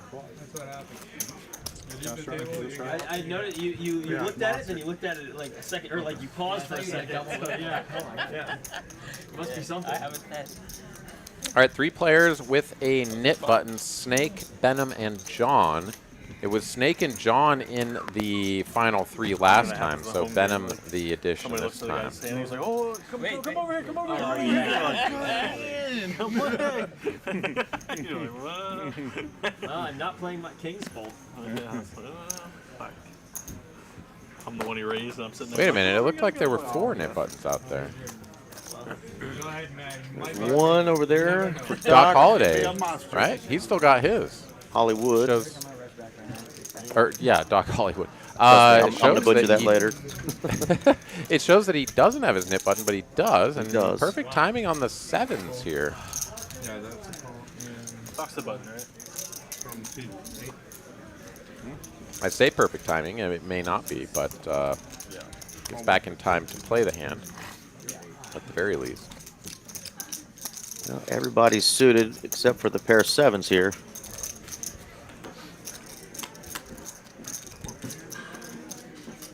Ooh, the Oh, case wow. 7. Wow.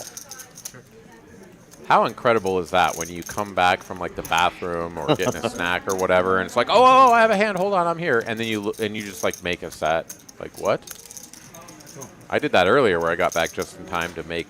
What did I make? I made some sort of real hand that then Oh, I made top pair and a flush draw, and somebody flopped bottom set, and I had to fold by the turn because it was obvious that somebody had a monster. But yeah, sometimes you get back just in time to lose a bunch of money. So far, so good here. It does bring in front door spades, not the prettiest card on the turn, but Doc still has the best of it. See? Oh, he almost pushed him in. He almost pushed him in, but remember to turn him over. You go back from the rest. Yeah, no, I saw it. You hit it. There we go. You were right. We got 4 nid buttons. We got the 1 seat, the 3 seat, and then John there in the 6. This guy down here, he didn't run the back. He flopped the 17. All right, who do you think is going to win the next one? He did.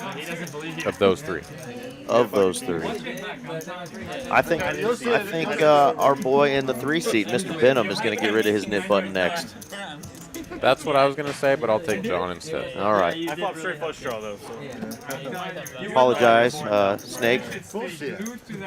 Somebody's rooting for Team Snake out there somewhere.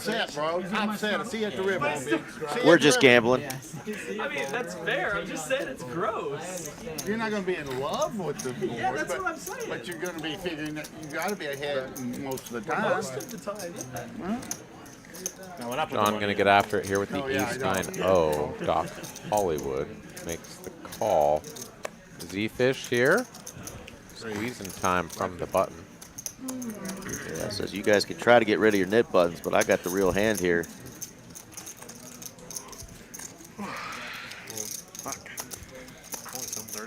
And once John sees the other 2 players with nit buttons out of there, he's like, I don't have to do anything heroic with the ace-9 here. It does let it go. Doc, though, sticking around. King, queen of diamonds.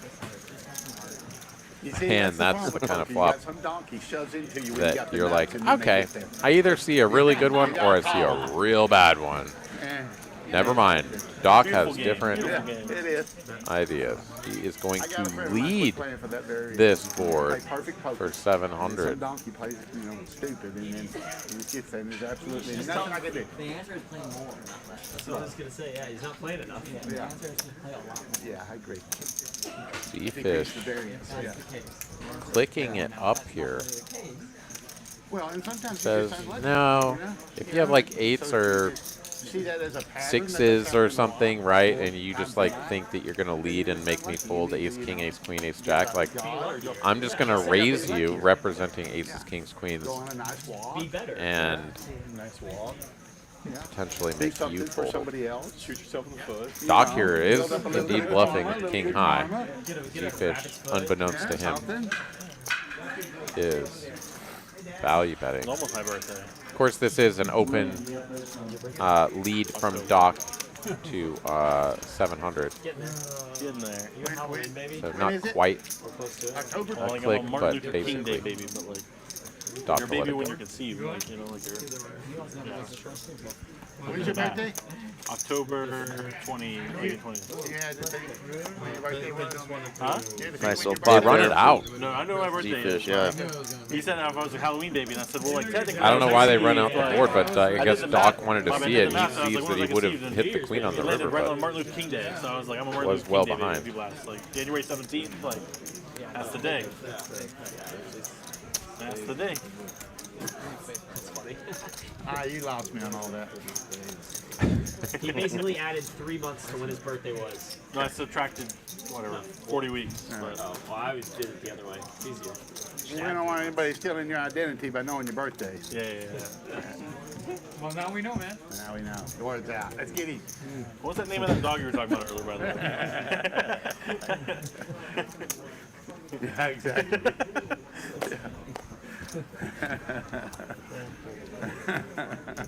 And where are you from? You said Yeah, California, right? Like, Your mother's maiden name is what?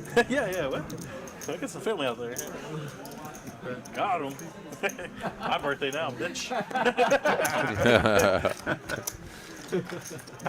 What's a little identity theft between friends? That's just crazy. Wait a minute.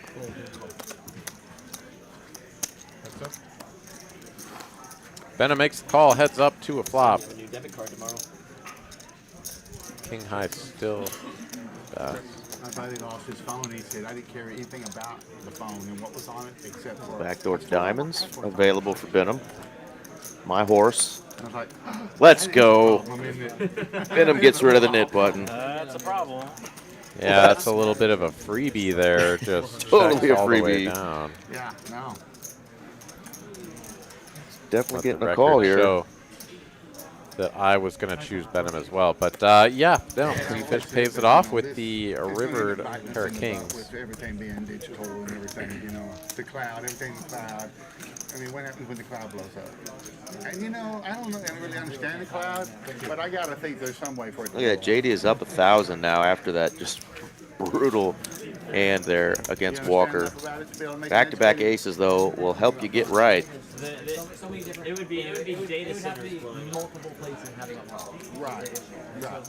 I have a feeling if that happens, you have bigger issues. Right. The whole grid is going down. The whole electrical grid. Yeah.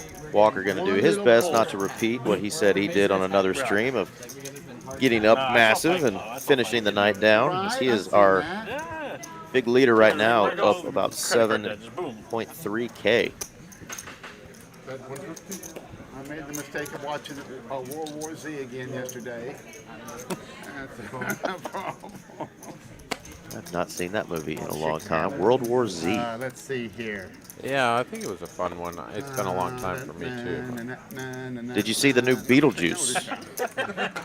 No, I have not. I have not either, and I've heard probably the most polarizing mixed reviews of any movie in a long time, with probably 60% saying they hated it, and maybe 40% on the higher side saying they enjoyed it. But our buddy and boss, Mr. David, has a buddy who was part of the writing group that wrote that story, so he's going to go see it and let us know.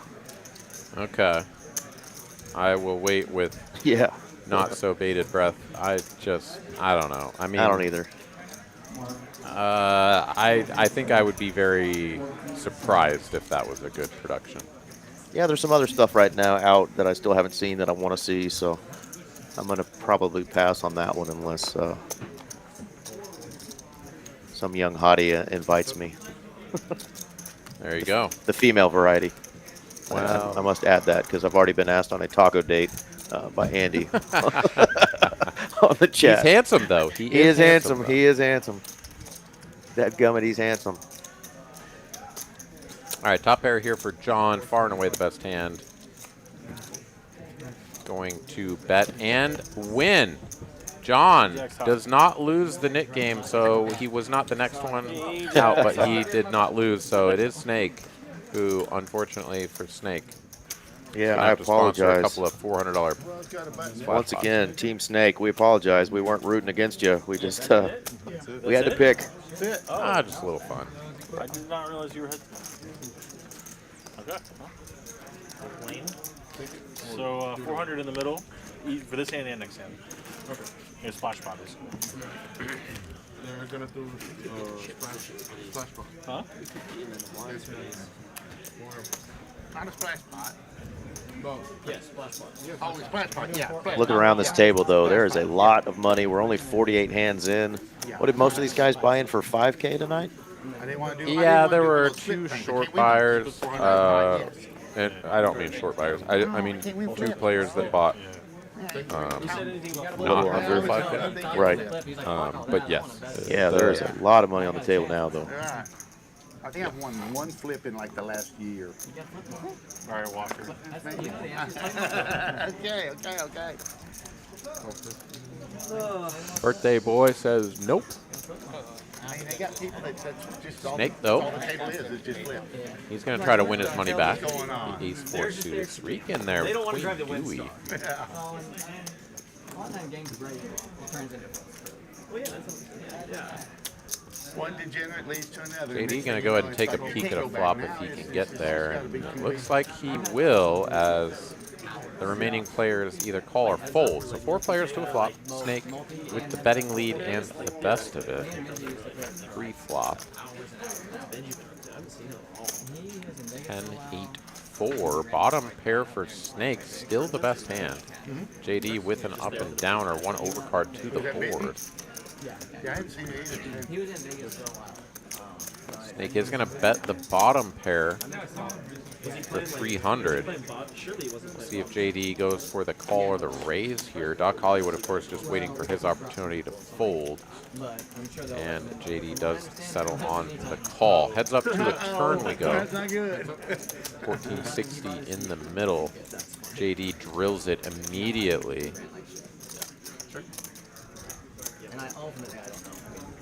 And Snake here just sort of seemingly trying to maintain the betting lead and kind of get a free showdown on the river. He's going to bet 400 in position here. So small bet on the flop, another small bet on the turn.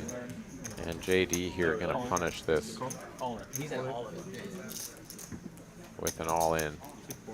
Snake here just doesn't have that much. I suppose that's the real impetus for the small bets here. Not the strength of Snake's hand, just the fact that he doesn't have very many chips, so he's kind of betting small so that he actually has a stack worth jamming on the river.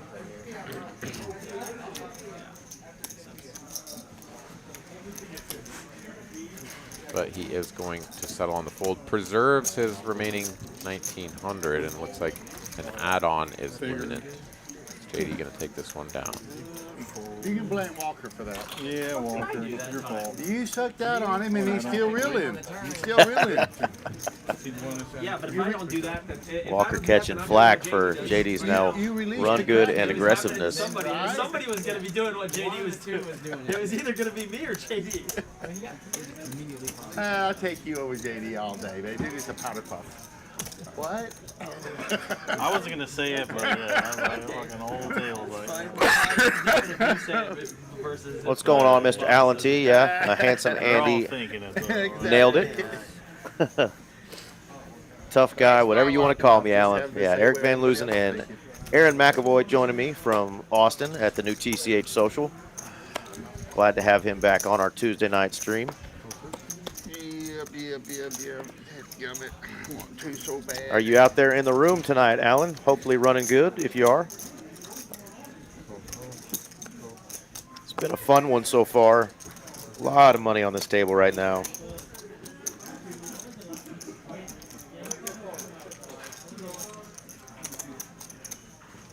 Couple of fun hands, everybody trying to get in for 50, but Walker waking up with aces.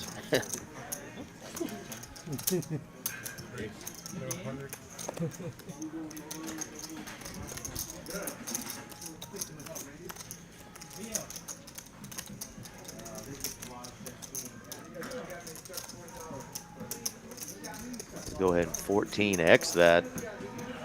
700.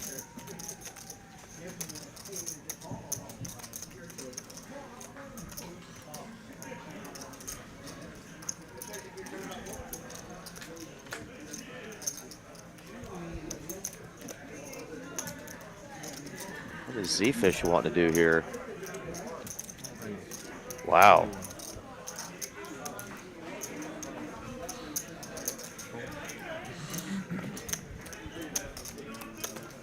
One more time, the ace is getting exactly what they want. A big 3-bet from Z-Fish to 2,100.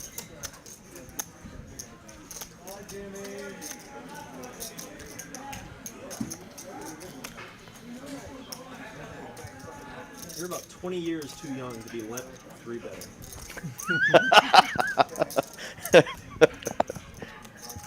That is funny. Walker saying you're 20 years too young to be limp 3-betting.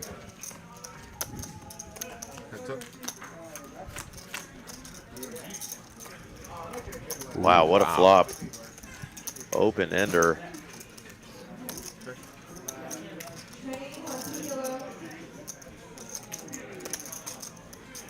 Yeah, with as much money as in the middle, this is definitely pretty spicy spot. Z-Fish opting to check back here, though. Free turn card.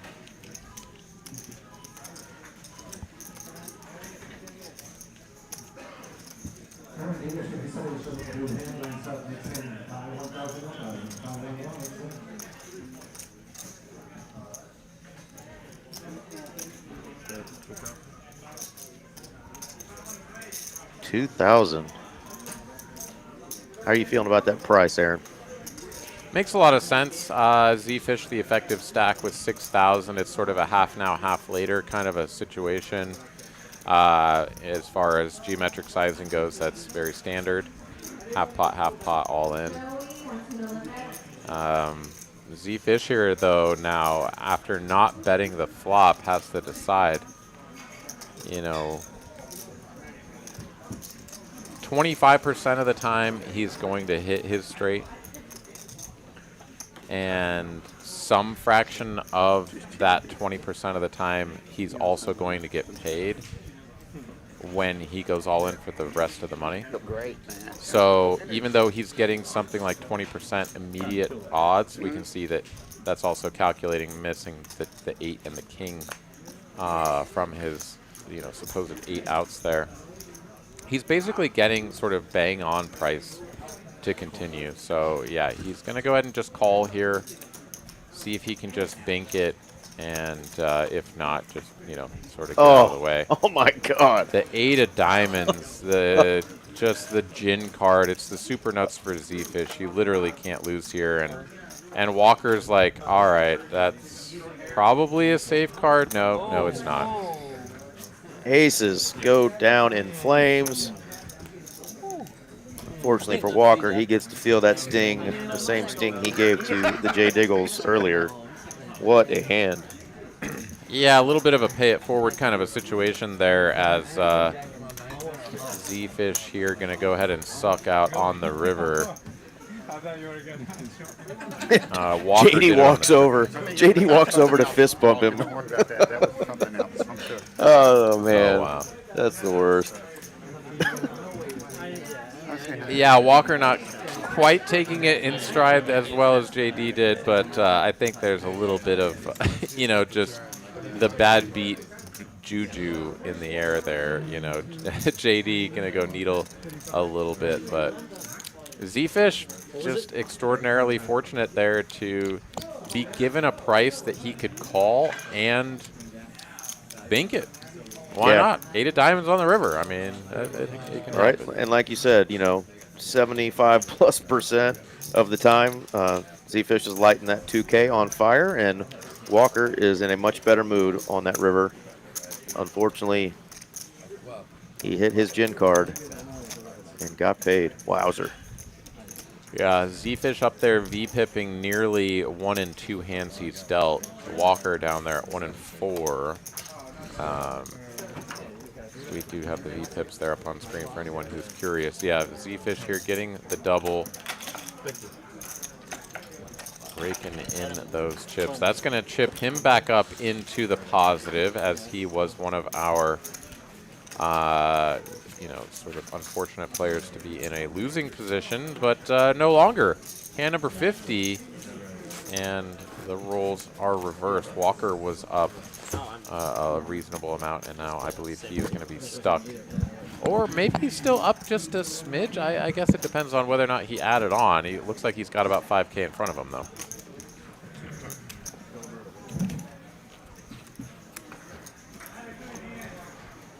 We will do more investigation here before you know it with some stack updates. Let me know when enough time has passed. Enough time has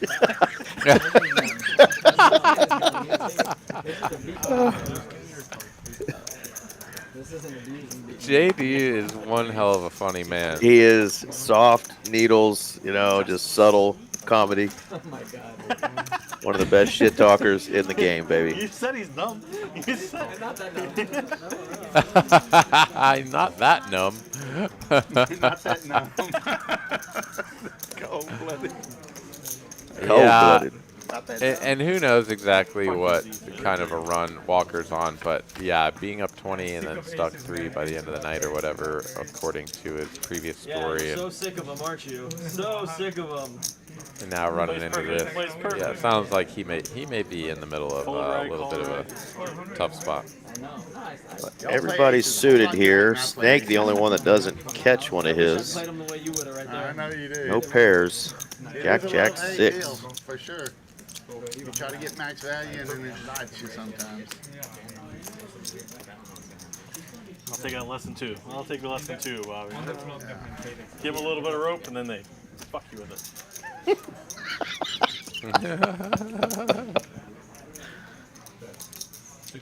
It's funny how we go back and forth about how we want to play them because of our history with them.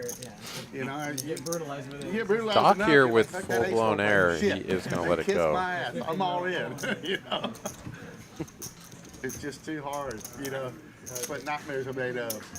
I don't want to talk. I don't want to talk. Venom picking up the flush draw there gives him the ammunition to continue barreling. Gets it through. They try to go for the max value. $50 straddle is on, and I dare say we'll be sticking for the rest of the night, but we shall see. Walker here going to put on another $1,000 for the stack. Like you said, you play enough of it, then the variance is going to cover you. But I don't play enough of it. Fuck it. I don't want to act like I'm in the UFC. I just like get it over with right now. If you can call that, then okay, and you beat me, then I can live with that. But you're not sucking out on some stupid river. What? I like Bobby's style, man. I do too, man. I mean, at least he has the decency to suck out on turn. He should. The He should with it. decency. And then suck out. Oh my God. I love it. Exactly. Look, I know that would hurt, but when you sucked at it, it was even worse. Yeah, right. All right. Well, we've got But 3 just garbage tick, hands tick, going at it tick. here in You a know. lip pot. And to get there. That's bullshit. Top pair for Z-Fish.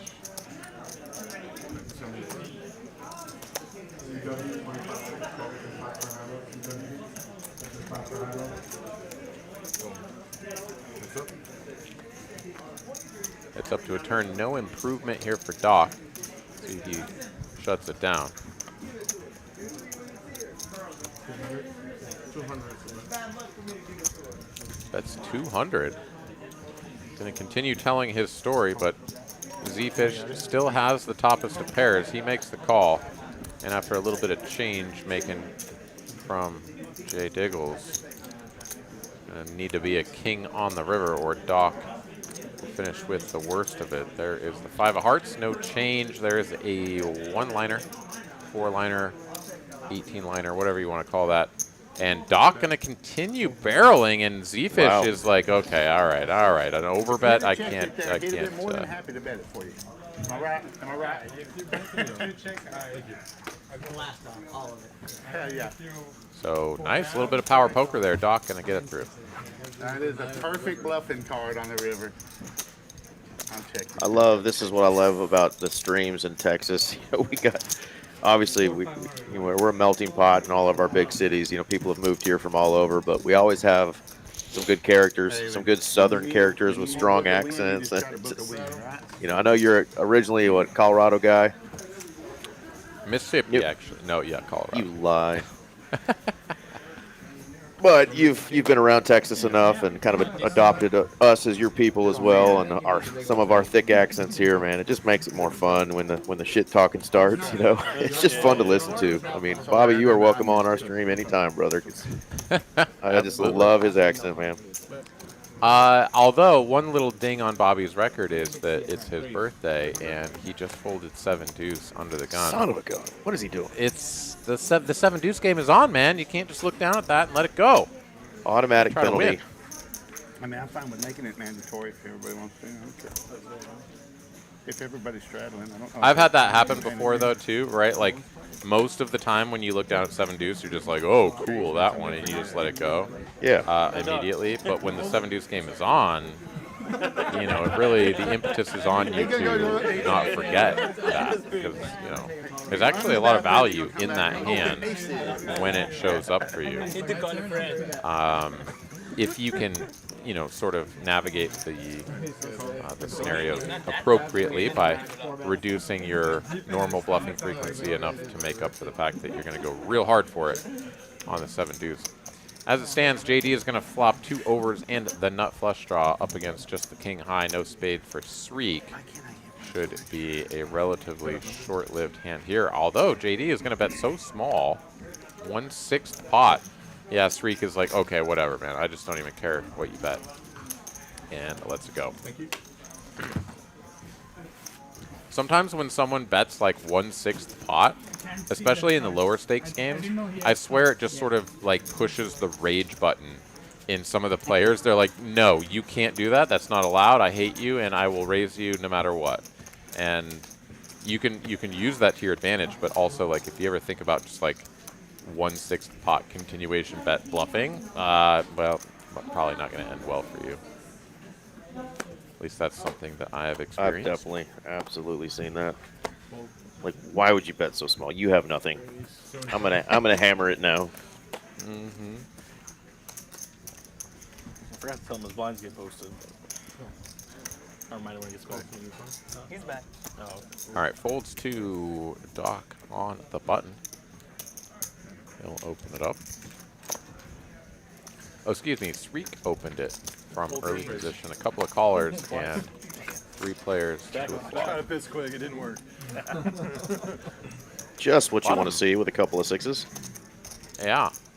And a lot of monotone flops here tonight, as Doc is going to flop the top pair no kicker. Bobby, the only player with a heart, but it's the 4 of hearts.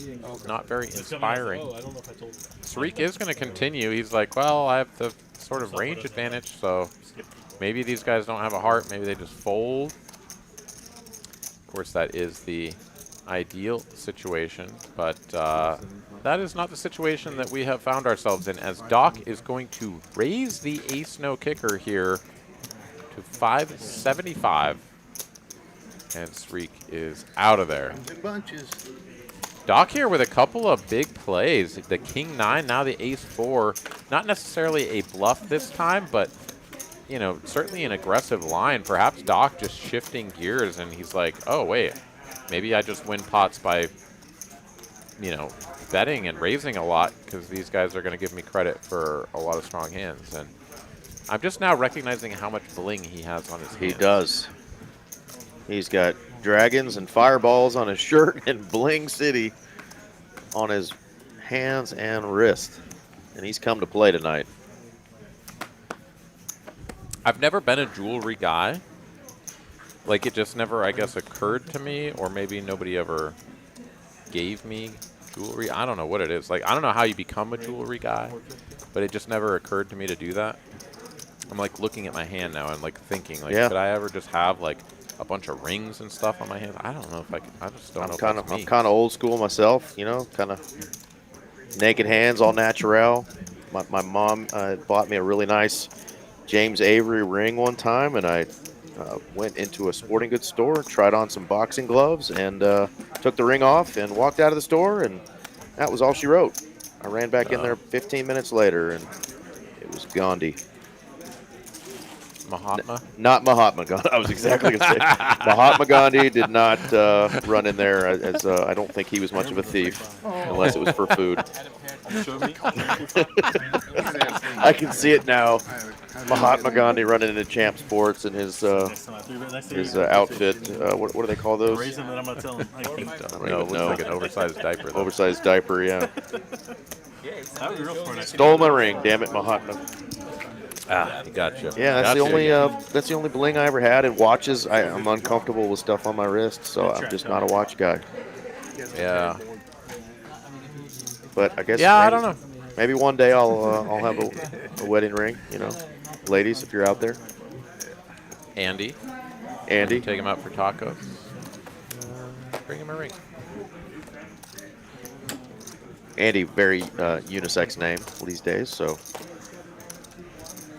never know. I believe in you, man. All right, raise to 125. Doc gonna make a call. Sreek makes the call. Venom out of there. 3 players to a flop.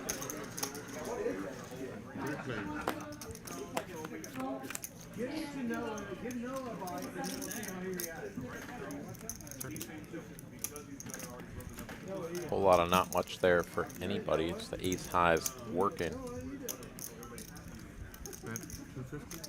John gonna go ahead and take a stab here.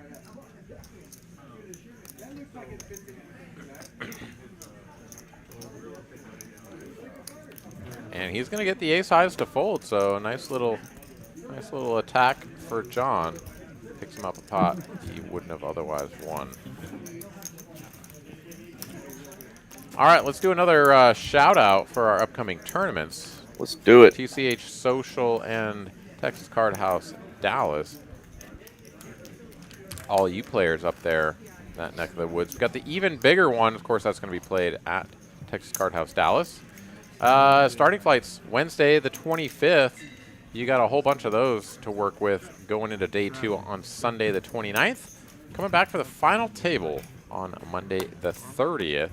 Each starting flights, $300 buy-in, 30K starting stack, and 30-minute levels. 10% will advance to day 2.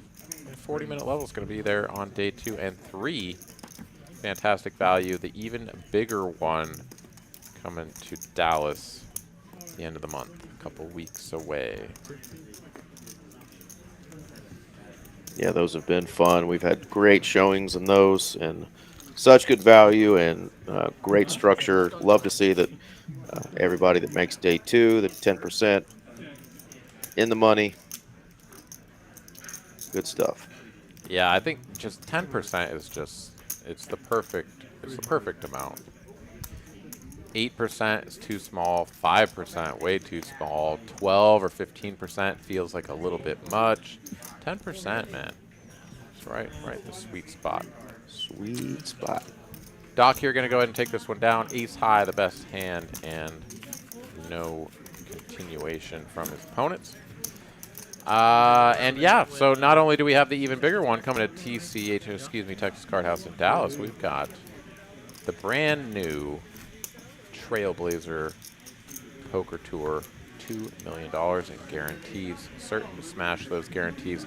First stop in the Trailblazer Poker Tour, going to be here in Austin at the new flagship location, TCH Social in Austin.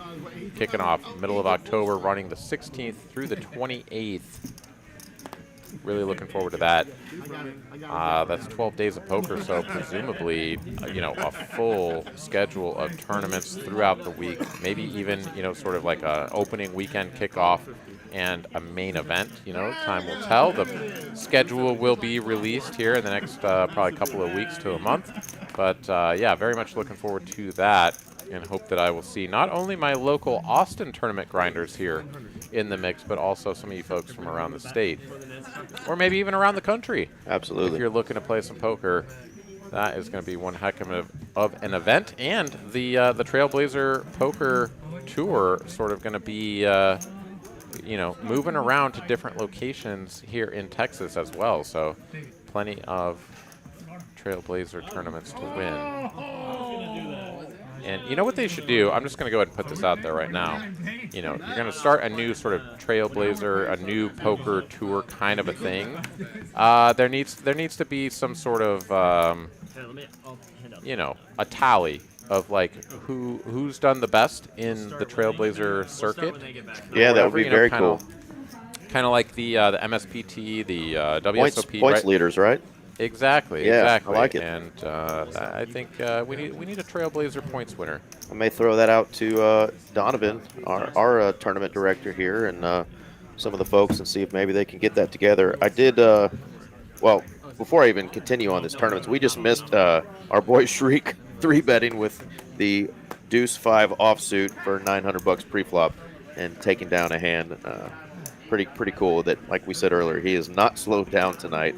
Even after a couple of tough beats. But I was going to say, Aaron, I clicked on that, scanned that QR code that was on that Trailblazer series. And if you guys didn't do that, I suggest maybe you rewind and do that, because there's some cool information on the next stops for that Trailblazer event with not specific details yet as far as all the events, but there is some cool info on where it's going, each little run, and what some of those events are going to be. So pretty cool stuff. Awesome, awesome. Snake here going to go ahead and take this one down, but he mucks his hand. And he's not going to get rid of the knit button mucking his hand. What the hell? Well, he's like, son of a gun. Did I just do what I think I did? Yeah, well, he's shuffling. So Austin, the Trailblazer, is going to be 1026 through 1028. $1 million main event, $2 million in guarantees, and then just 1 month later, Spring, Texas, the North Houston location is going to have the Trailblazer with a $500K main event just 1 month after.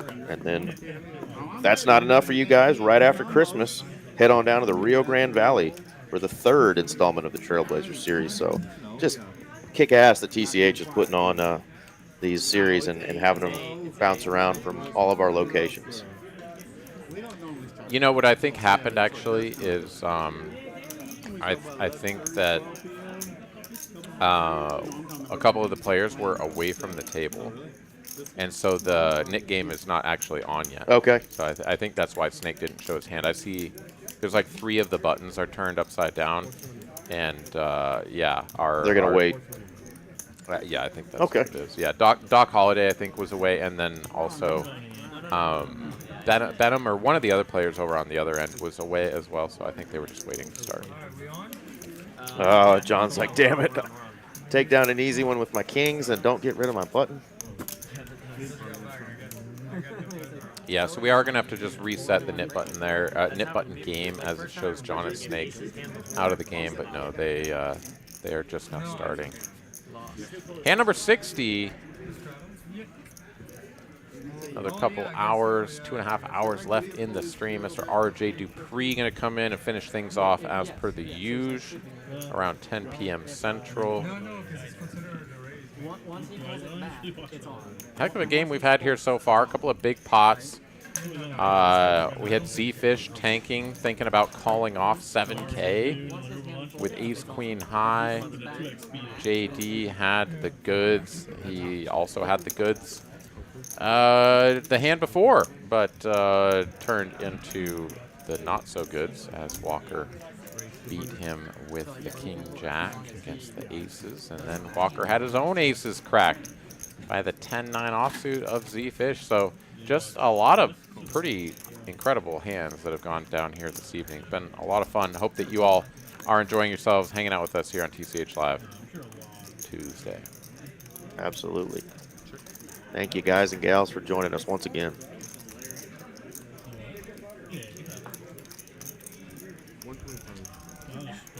Top pair for Snake. Walker here. Going to continue, though, with the King 7 here, just trying to power this one through. It's going to be a check raise from the Snake.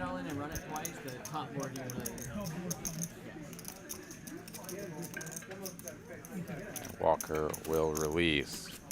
Don't forget to show your hand this time, and there it is. Snake does indeed. Now that the game is on, release the knit button, and Snake will not be a repeat offender as far as the knit game loser goes. Feels good to get that one out of the way nice and early after you've just paid one out. Quick mention about a promo that we've got going on in September at both TCH Social Las Colinas and TCH Dallas. You buy 9 hours, you get the 10th hour for free. You can do that 1 per day per room, and you actually have to be present. You can't do it over the phone or have somebody else scan your card, but you can get that 1 extra hour free for every 9 you buy there. You get that 10th hour free all month long. Take advantage of that while you can. The coolest thing about Texas Card House and Poker Atlas, you know, sort of working together to streamline our lives as poker players. Your time, your membership, everything consistent between clubs. I mean, yep. You know, if anybody was sort of fortunate enough and also patient enough on opening day here at TCH Social in Austin to come in and get your $10 annual membership and your $500 time match. You know, I mean, that carries over to all the other clubs in Texas. You show up with your card, you're in the door for $10. You're playing on, you know, house money. It's absolutely incredible. And yeah, all these little promos every once in a while to give the players a little bit of, you know, it's effectively rake back. You know, anytime they give you a deal of, you know, buy so many hours, get, you know, an hour free or whatever it is, that's rake back because, you know, you're gonna come play anyways. You may as well get the deal to save yourself a few bucks. Yeah, I mean, TCH as a company, I mean, they're doing so well. This is stuff that they don't necessarily have to do, you know, and so it's really a cool appreciation, incentivizing people to, you know, buy more time, keep coming to the club, but they don't have to do it because we're staying busy regardless. So I love it when they do these promotions, you know, even when they're, you know, the smaller ones, you know, an hour free here and there, you know, it's still a cool deal to get us to keep coming back and to feel appreciated. Bobby here, gonna check the king queen. Walker with the threes. Gonna go ahead and bet the flop here. This is sort of a value protection kind of a wager. Oftentimes you'll see these sort of under pairs to the board just continue across multiple streets as sort of pseudo bluffs. Ace comes on the turn. Bobby checks. This is a little bit of a scary card, so Walker is going to shut this down. Maybe if that was something like a 6 or a 7, maybe a 5, he goes ahead and continues with his story. As it stands, the threes are just the best hand, but Bobby is going to need to bet if he wants to win this. 2,300 in the middle, and the birthday boy is reaching for chips. Good chunk of those. Very small, though, and Walker snap folds and is like, wait a minute, maybe I should have thought about the sizing there. Like, what does he ever bet for this tiny little size? The flush comes in, the ace is there. I guess it's just an ace, right? Like, the flush is there, but he blocks the ace, block bets the ace. It makes a lot of sense, but just snap folds the threes, gets shown the king high, and Bobby is out of the Nick game. Things going right for the birthday boy tonight. Man, notice tonight we've only had the one female dealer, no ladies on the table. So ladies, if you're wanting to play on our Tuesday night stream, or gents, this is who you contact, the lovely Miss Mallory. Scan that QR code or contact her, hit pause. There's all her information right there. If you want to get on our Tuesday night stream and battle with the boys and gals, we definitely have had some great ladies on our Tuesday night stream. We've had some ladies only streams, but we've had some real crushers on here as well. So get in there and contact Mallory if you want to play on Tuesday night.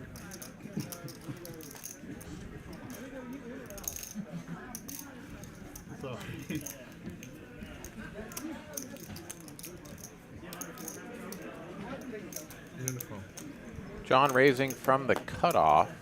Doc Holliday once again absent.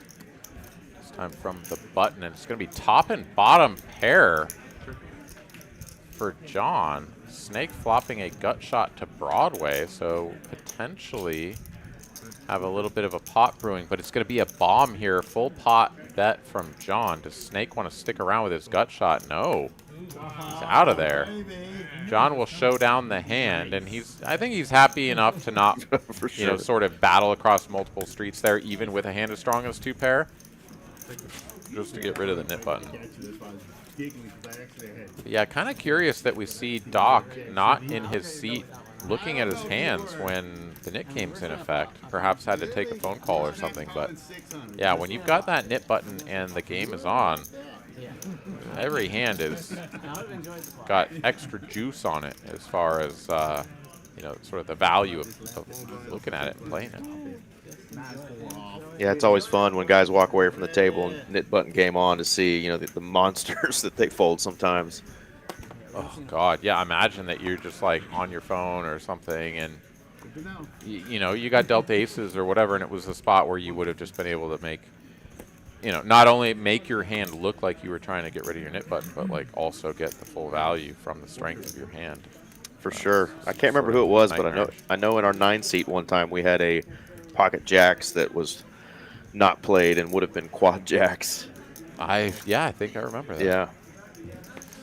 You just never know. Couple of suited aces here, JD, the original Razor. Gonna get back to him. And yeah, Walker just doesn't have very many chips, so JD's just gonna call here.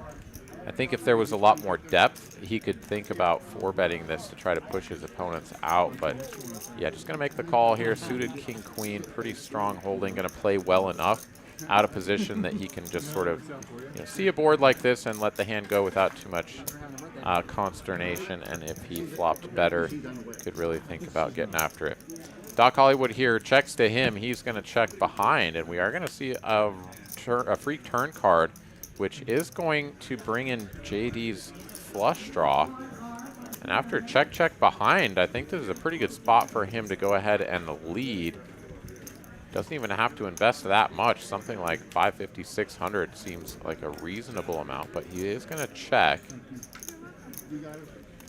Walker picking up a gutty to the wheel. He's still checking as well. And Doc now with a pair of 4s and the best hand.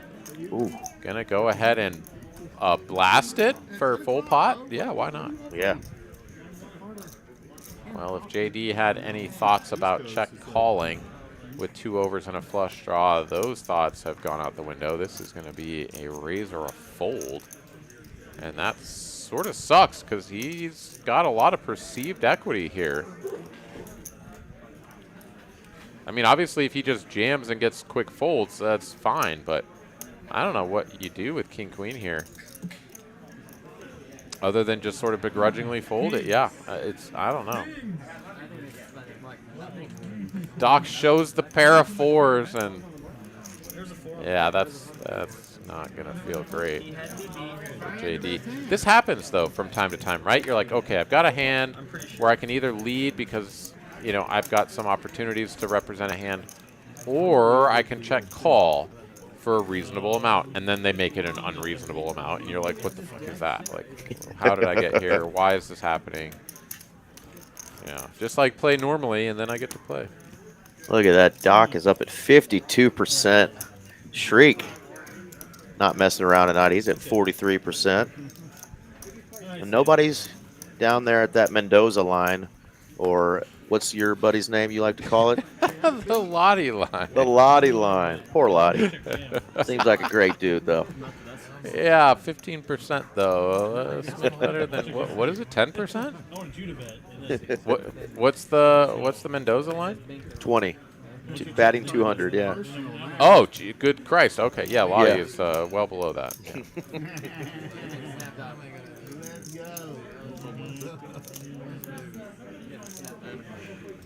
Yeah, you talked to Lottie about playing 20% of hands, and he's going to go a little cross-eyed and, start shivering. Top 2 for Benham. Top pair 10 kicking for JD.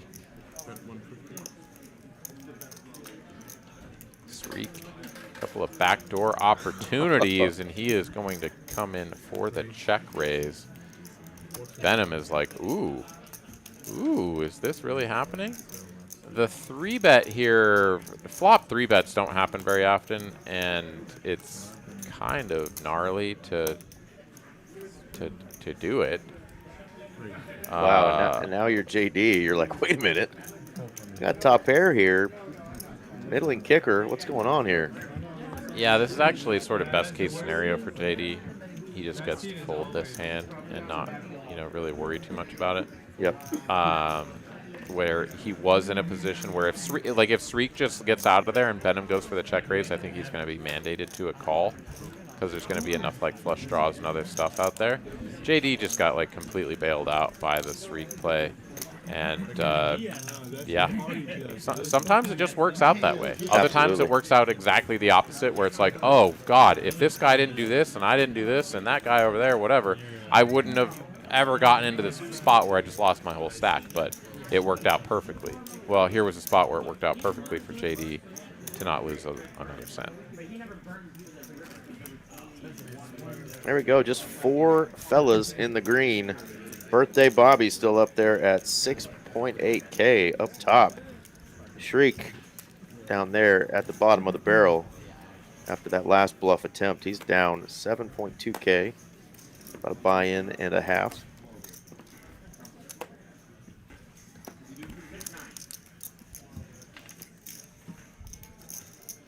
Range 275.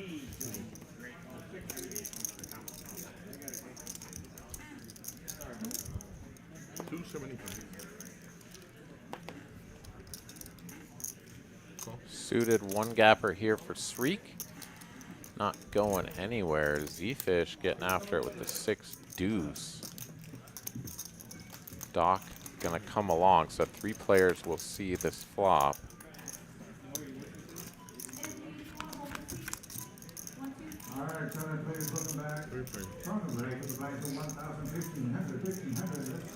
Pretty good for Doc. And of Pretty course, good Z-Fish. with Z-Fish putting money in there for him. Yeah, well, I mean, Z-Fish here, he raises the 6 deuce. Gets a good flop for his range. There's no chance he's ever slowing down. But after Doc makes the call here, yes, he can have something like some Queen 10 and, you know, Jack 10, and they just whatever. Honestly, this is kind of a bad card for Z-Fish. He picks up a gutter, which actually gives him some impetus to continue barreling. If he had just seen like a 9 or something, he would just, you know, totally give this up. Here comes another bet, half pot. And let's see if Doc goes for the raise now before things get sort of out of his control on the river. No more cards to come. Raise. And there it is. 26. Check raise to 2,600.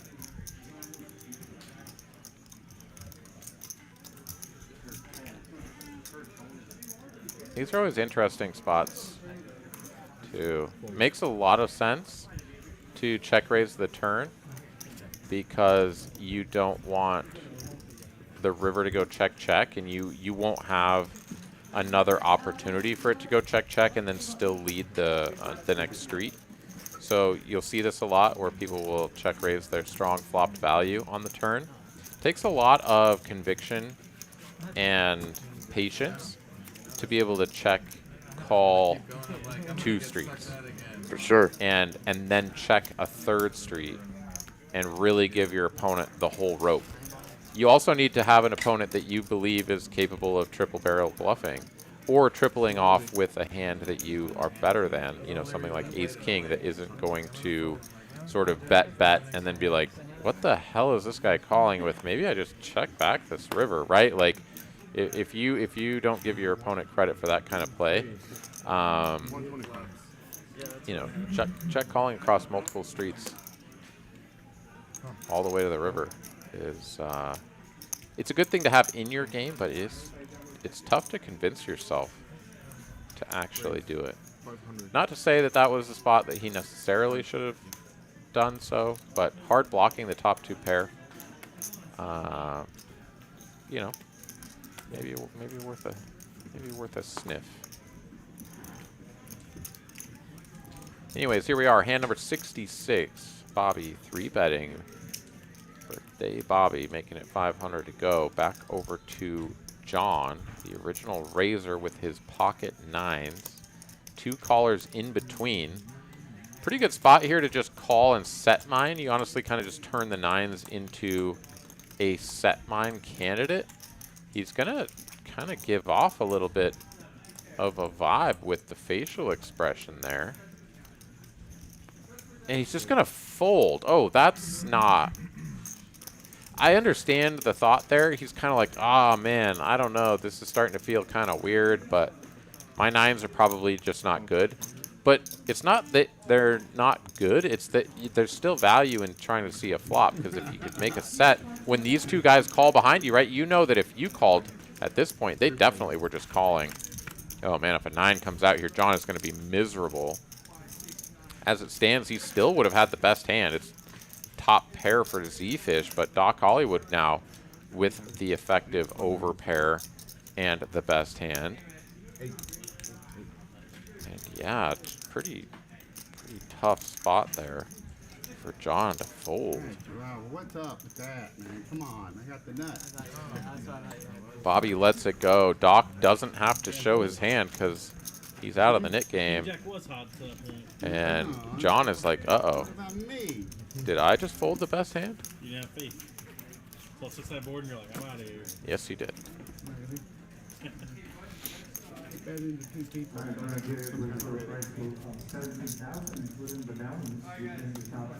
All right, I see 3 nit buttons, but there must be another one out there.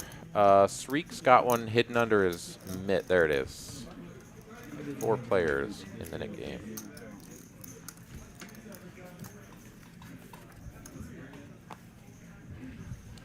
Back just in time is Benham.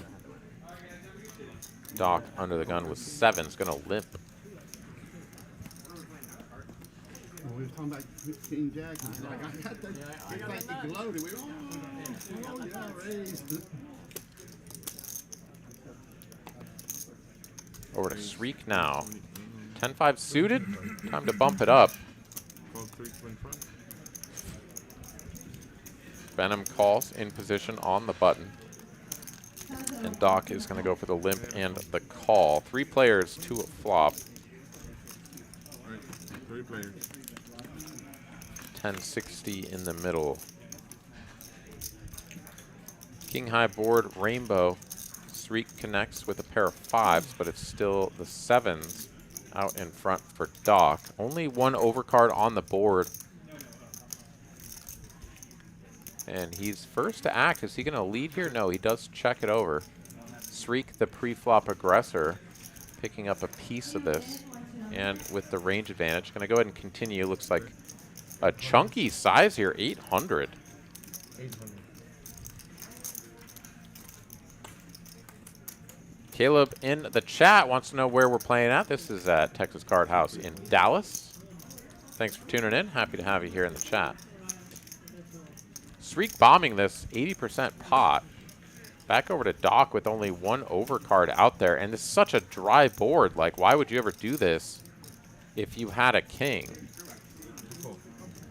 Like, imagine just bombing it with ace-king and having everybody fold, right? He's going to get shown the pair of 5s and be like, oh, yeah, no, that makes sense. I don't know why I'm folding. But sometimes the size of the bet is just too much to overcome.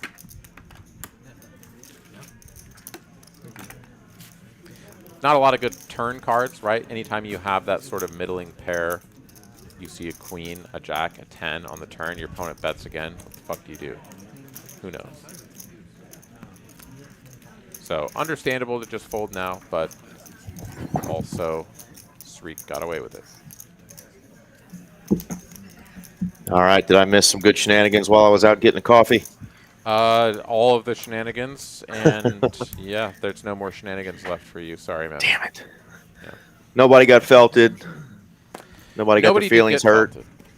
No, not this time. No, we just had a couple of interesting, smallish pots, but on that last one, Sreek just sort of powered one through with a 10-5. Got pocket 7s to fold, which was the best hand, but there was an overcard on the board, so sort of made some sense. But in any case, we are down to what I believe is 3 players still in the net game. Z-Fish is one of them. Snake, ace king. Yeah, walked right into a fun one. Raise 3, The vanilla latte is ready, and we've got ace king versus ace queen here. I'm going to go with that hand, though. 9-8 of hearts, baby. Yeah, we're Never not mind. cold calling, though, here. I thought we are. We're cold calling with the jack 6 offsuit. Well, those were different players. This is John. Yeah. Bobby, though, not going anywhere, is going to make the call. Heads up we go to a flop. Dominated position here for Bobby. You first want to get rid of it, weren't you? Oh, yeah. Oh, yeah. And what a flop. Ace high, 2 low cards. Neither player with a spade. We can see a lot of chips go in here. And they're already going in. Birthday Bobby. Need some help here. Just calls, though, doesn't go for any sort of raise, and the spade immediately peels on the turn, and it's also a jack, kind of a card that both players are probably a little bit concerned about. Never mind, Snake betting large, 1,000 here. He's not going to get any more action. He goes too big. Yeah, against ace queen here. Bobby's been able to dodge a couple like that earlier. You know, the solid fold earlier with the top pair, and another one there. Just maybe a little too big there from Snake. Yeah, whenever the texture changes like this, you I don't know. It's. Small, big, or 30 minutes. I think you had me beat. I don't want to go too far down the rabbit hole here, but whenever there's a big texture changing card, you don't see a ton of big betting from hands that flopped well. You know. Yeah, a little scary card too. No spade in hand for him.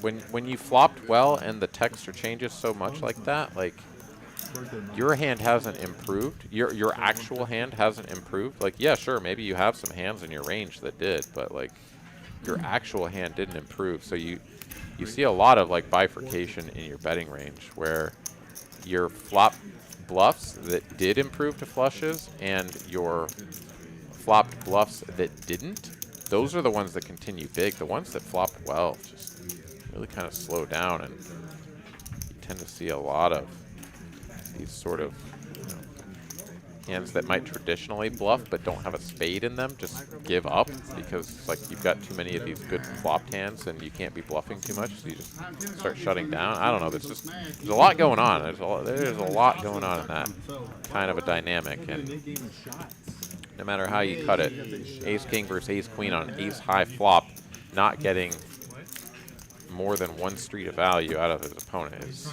definitely. Walker got a little ambitious there with the jack 3 of hearts on the button and put in a big raise over Benham. Benham had the ace queen and hammered him. Get rid of his knit button and then gets a fist bump from JD. So JD seems to be celebrating at every turn when Walker's losing money tonight after taking that beat earlier. It was pretty gross. It was. Let's be honest.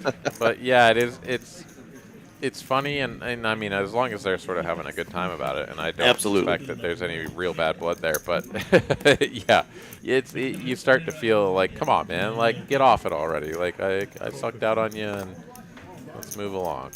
Now I'm running bad, so get off me, bro. Get off me.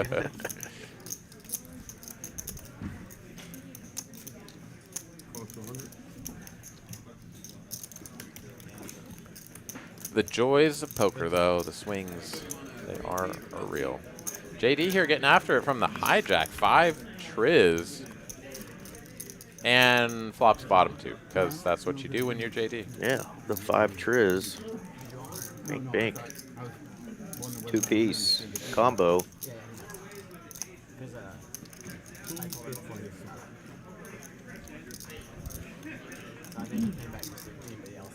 Z-fish here, 2 overs, backdoor diamonds, backdoor straight. He makes the call. Out of position and does not get anything on the turn. Luckily for him. 4-liner, 1-liner, 19-liner to a straight on board. JD here, though. Sometimes, you know, this is the other way that you can go with it, where your hand is just still too good, even after the texture changes, to slow down. But JD here is going to check it back and gets counterfeit here on the end, a 6 peeling off. And JD is going to be happy enough to win this one with the 3 pair. Sick card there. Sick turn, sick river.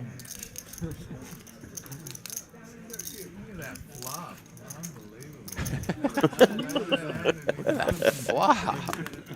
Yeah, the old mumbler. 3-5 offsuit, baby. Look at those stacks, though. 13K almost for Z-Fish, and JD now up over 17,000.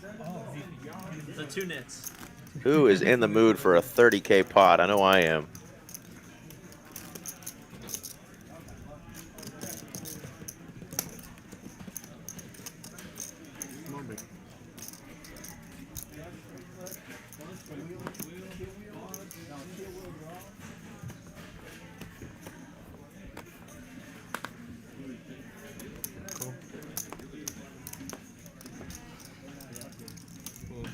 Raise 200.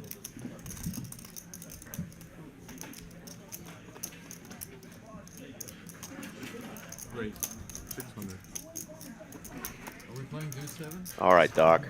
Oh, he just asks, are we playing Deuce 7?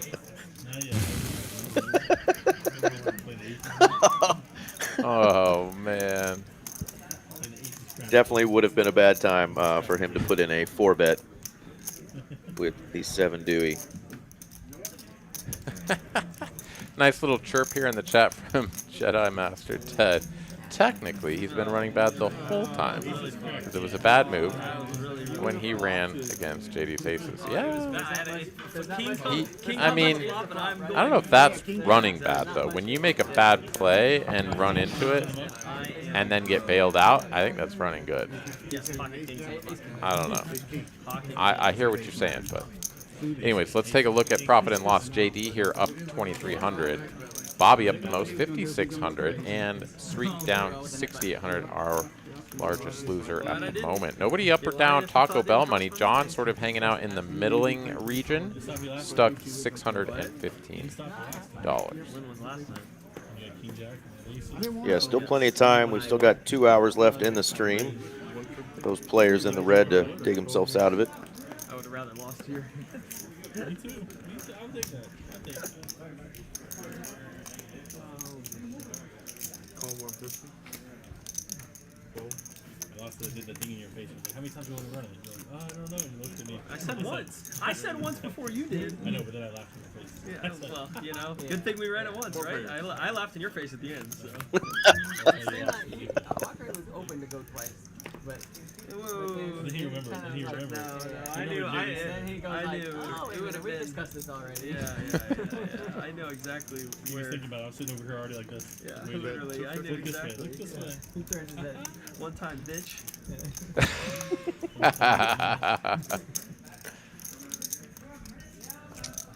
Drake was doing his best with a 10-5 at diamonds. He's been playing a lot of kind of goofy hands tonight, but No, I haven't heard that one.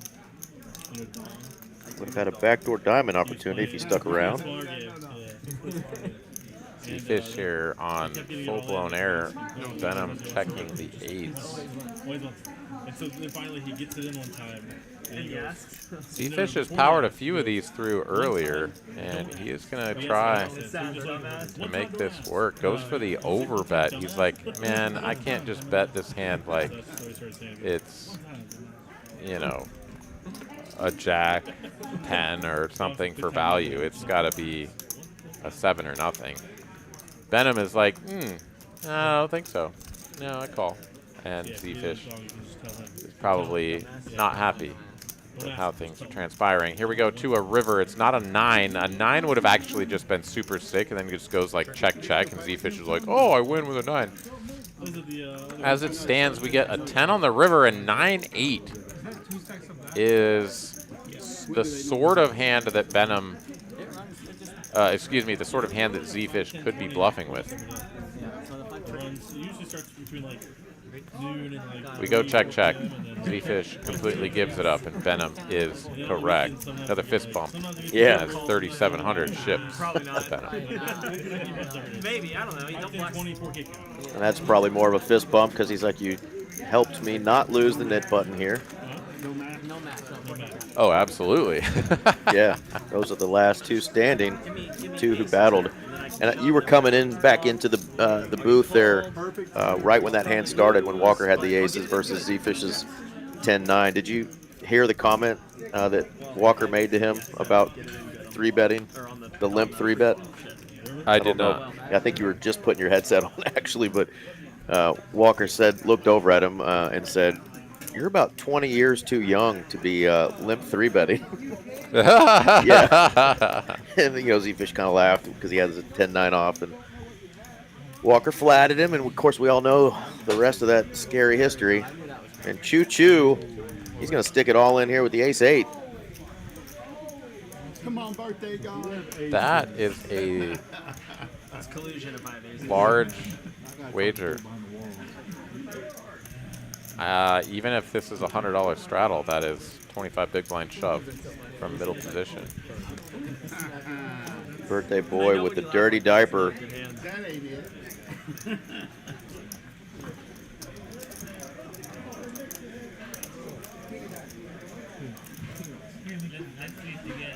Walker trying to get away from. Win. Oh, you win. I win. I win. Walker trying to get away from the Nick game. He does. And just like that, Z-Fish is going to have to pay out the next 2 splash pots. But you also had a nip on the other time you called me on super light. I guess that's not terrible. Bet 2,400 to win 700. Or to not lose 700. Well, it's to not lose, but you could still lose. Could still lose. You could lose both. And that would be the worst of both worlds. We just hope Walker doesn't bet his sports like that, Give yourself some better odds. I'm in the wrong game. Gotta go to the other card house. I'm in one of those huge survivor pools. There's over 2,000, I think 2,900 entries, and it's 283,000 in the prize pool. 90% goes to the winner at the end of the year. So, wow. Yeah, we survived week 1, and I'm already looking at the week 2 matchups, and I'm just not loving week 2, and it's just a gauntlet, man, to make it through. Who did you take in week 1? I took the Saints playing Carolina, and I'm thinking about taking anybody playing Carolina the rest of the year. I think that's a good bet. They play the Chargers this week, and I think it is going to be a cold day in hell where even at home the Chargers can't beat the Carolina Panthers. But I say that, and you never know, right? Sometimes you see things like how badly Bryce Young got mauled by that New Orleans defense. That picture of him upside down was just brutal. Yeah, and then you're like, okay, now he has to go play Bosa and Mac. Yep. And he's going to come out of that with a win? Like, that doesn't make sense. And how many times throughout history have we seen these games where it's supposed to just be a complete blowout, and somehow they show up because they're at home, and maybe they got a Hummer earlier or something in the day. I don't know. Nobody knows. So it's just, or a Volkswagen or whatever other sort of whatever it might have been that boosted their spirits. But you know what I'm saying? Yeah, Chevy owns Hummer now, I believe. Yeah, absolutely. Is that what it is? Yep. Okay. In any case, but yeah, I don't know. I think the Chargers are a safe play there. You're not going to get a lot of safe plays for the Chargers this year because I think they kind of suck. True story. I don't know. If you Lost win your a lot Survivor of talent. picking the Chargers, you can give me credit, and if you lose, then it wasn't me. It wasn't you. Man, the board, when you flop a queen high flush, just gets worse and worse there. Jason likes your joke there.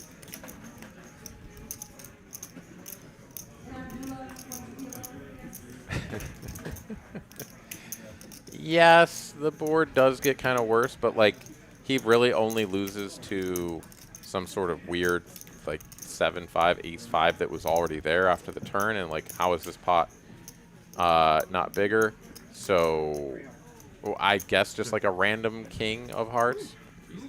Yeah, Z-Fish just shuts it down though, and no additional value for Doc, but also does not lose the hand to some sort of nastiness. So 2,200 going the way of Doc.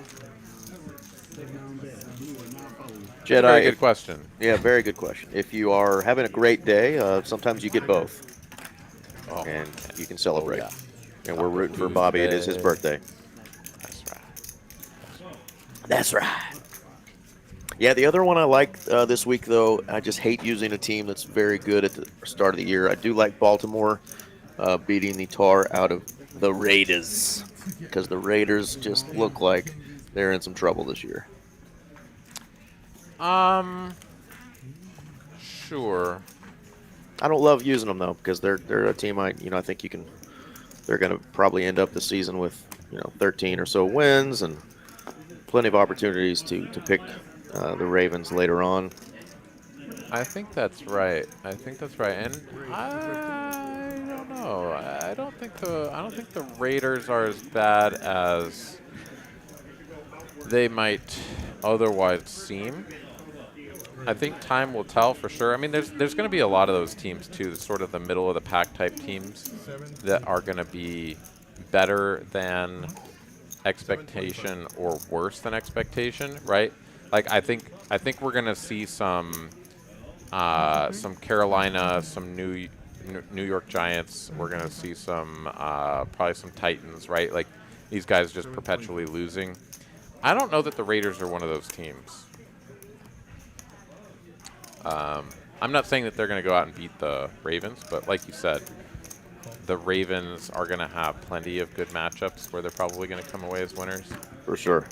And yeah, I don't know. It definitely to me seems like the prime time if you're in a Survivor where you have to make it all the way to the end, where you use a pick on a bottom feeder team early on, where you're like, these guys suck, but they're playing someone who's actually worse than them. And to me, it's like the quintessential matchup, like the Chargers against Carolina, right? Like, I don't think the Chargers are like that bad, but like they ought to be able to beat the Panthers for sure.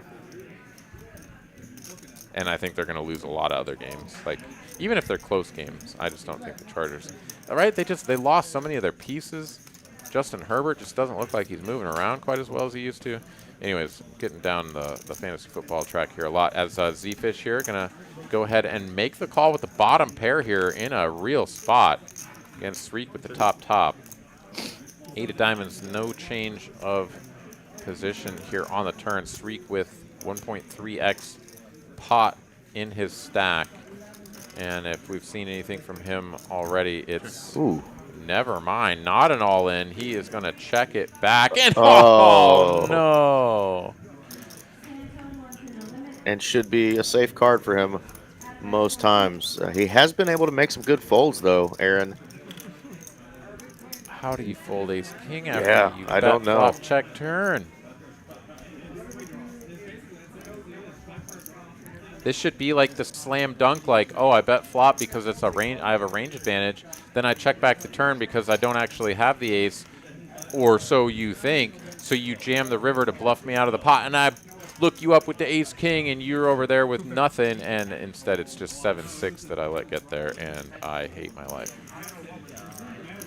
Yeah, you saw him looking at his stack. You mentioned that he had just over pot left. I really thought he was just going to hammer that turn and just take it down, but he chose to check back on the button, and Z-Fish punishes him catching that 6 on the river. What a gross card.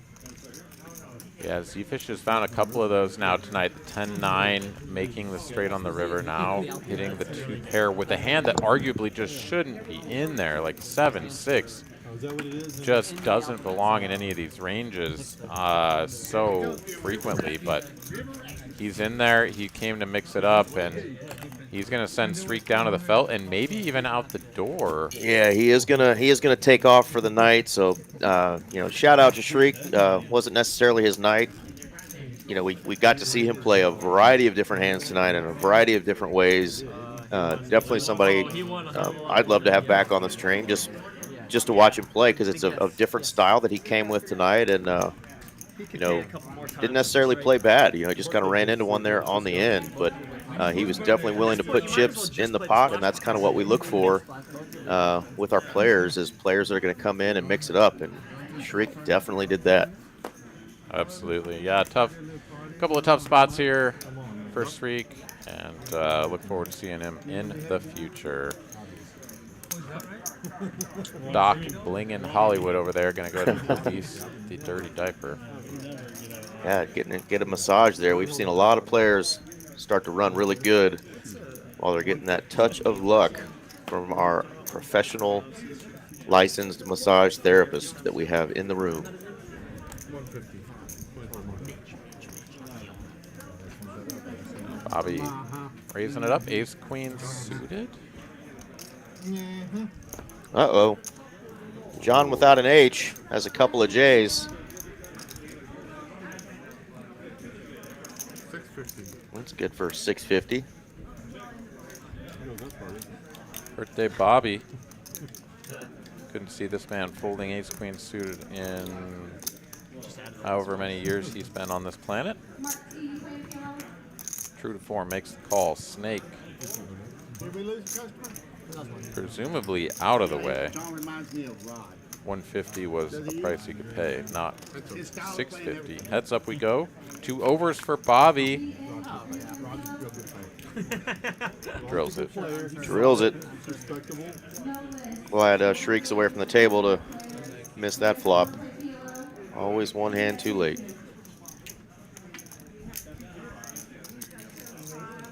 Bet 400, call 400.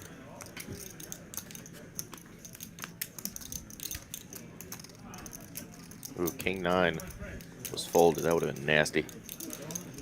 Yeah, pretty aggressive turn card there. If the king 9 were somehow in there, you can see Snake kind of looking up at the the ceiling like, what?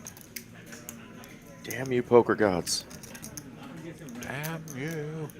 John here betting flop and betting turn. He's going to try to power this one through, maybe try to get something like an ace jack or an ace 10 to fold. But it's actually a relatively small size, 800 into 22, so we're talking like 1/3 pot. I don't know that you're going to get a better hand to fold. Maybe something like king queen of diamonds, king queen of spades, maybe the king jack of diamonds. Obviously block the king jack of spades. I don't know. There's not a ton that I see. Oh, my good lord! Oh my good lord! We'll do like every 30 minutes. We'll do a POL hand just to mix it up. What do you lose to? Birthday Bobby, what do you lose to? Birthday Bobby, you were just gifted a few more $100 there. Yeah, you can't just put your opponent on ace king all the time, but ace king, pocket kings. yeah, That's it. very snug. Who's folding that ace queen there in the chat? I need a walk. Yeah, Be right back. we'll see you in a minute. Aaron's gonna take a quick beverage break. We're gonna regroup here after seeing Bobby fold the ace queen there on an ace king 4-9. Just 2 spades on the board. Man, John got to be feeling lucky getting that win with the 2 black jacks. There's people who play the just like this. Take one shot at the flop. They don't like it. I had ace 10. That was 125 was that area. They kicked him out of the game.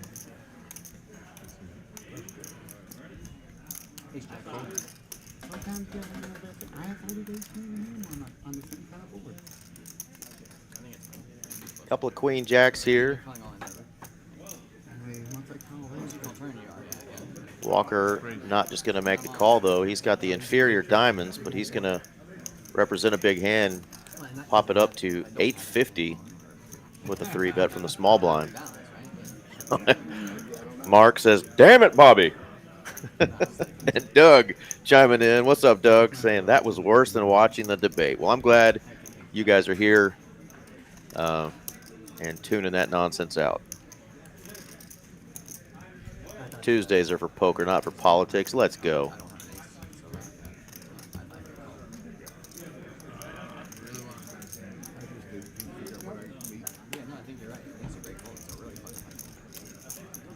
I made 10 fold to him. Those are my favorite players too. What? I folded ace queen to you on that last time. Yeah, they took that. You bet 1,000 off? Oh. That pisses you off, doesn't it? Was there an ace on the board? No, you know there was. Don't be that kind of I wasn't paying attention. Yeah, I wonder what that damage is. It's been 1,000. I have to rewind the tape. I hate folding, so I mean, when I have to fold top pair with a great kicker, That's not it sucks. He pulls that clean flush today on the draw. I can't believe you did that. That's a little race. A little early. You will to that never live that one Against down. you. Queen high flush is usually good. That is the nuts. Z-Fish, wow, coming in for a 4-bet And clearly it was a for nut. $22.75. Just feeling like maybe Walker is up to something here. Sniffing this out. He played it like he did. Next time I Putting went some back, pressure on him, seeing he's out of position. Nice play there for Z-Fish. I'm good. now you're snapping. Snap. It's 6 mini beers.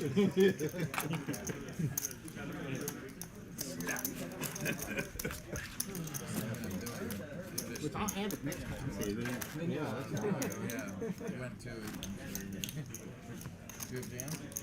Yeah, that was a wild, wild hand. Still don't know how Bobby lets that one go. That was maybe the most snug fold since that queen high flush was folded at the start of the stream from Snake there. But man, there was a lot more that beat him than beat Bobby in that hand. Somehow your garbage keeps turning into fucking diamonds. See you at the river, guys. Rodrigo doing a great job following Dina, our first dealer. The action has just not slowed down tonight. We've had chips flying tonight. Hope y'all are enjoying it. We'll get you some more. We'll get you a shot of water. Got just under 2 more hours left in this stream, so Lord only knows what can happen with all this money on the table. 250. 350. Tree 50. Tree fitty. 450. Yeah, I'm at 450. Until you see reaction that you like. I know you got All right, I walked it off. I had to walk off the ace queen fold. I mean, seriously. And he had just folded the ace queen earlier to Snake against his ace king there, so very different texture though, different situation. Man, that was tough. I'm tilted for him, but it's his birthday. He's smiling. He's having a good time. Yeah, and I think he's still up a good chunk, right? He is. So, He absolutely is. That just was strange to me too, because it was a player that could do the least damage to his stack as well. You know. No, run it for like I guess that was the thought, right? Like, oh, this guy doesn't have very many chips. He's betting so small. Like, Must have he it. must just have it and trying to milk me. 200 is the best. They don't always have the bucket out, brother. That's right. And when All it's right, your 200 birthday, here. you can't milk a bull, man. You can try. Try.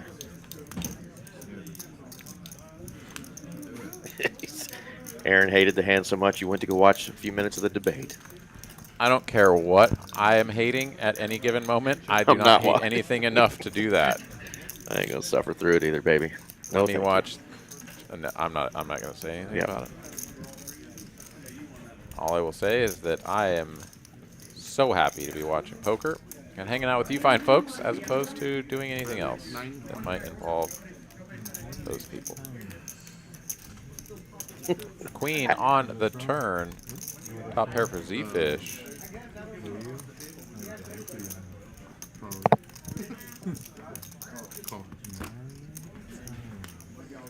Bet and a call. Ace high is in there. And it's the king of spades, Doc, with the ace of spades. He's got the super bluff hand. Absolutely. Is he going to go for it? No, he checks. Oh, and there's so much out there. Oh, no. The 10, the 3K spades. in the yeah. middle. If Doc puts 2,000 or more out there, I think Z-Fish is going to just, like, throw up in his mouth a little bit and be like, I'm never good here, and fold the top two. Doc, what are you floating? I guess he just hoped to hit a 10. The king of spades, though. Oh, no. Yeah, it's juicy. Thank you, guys. That's what I'm saying. I think That's how I, mean, feel, that's a- though, about getting massaged sometimes. Is I feel like I'm just so distracted because I'm just in, like, such a zen feeling that I may just not seize on an opportunity like that. I feel like I run good sometimes when I'm getting massaged, but as far as really being dialed into a spot like that, obviously we see the cards, you know, but I just think that was such a perfect spot with his holdings to at least give it a shot. Well, if you're going to float the turn out of 100%. position with a hand as bad as just a gut shot and an overcard, like, your plan really should be to bluff when, like, the front door flush comes in and you block the nuts. If it's not, then I mean, you're just not getting the price, right? Like 100%. Yeah. Because if you, like, imagine that you float out of position with the ace high flush draw. You're like, I'm gonna put 900 bucks in there, and I'm gonna try to get there, and then I do. You damn well can't be checking the river. Yep.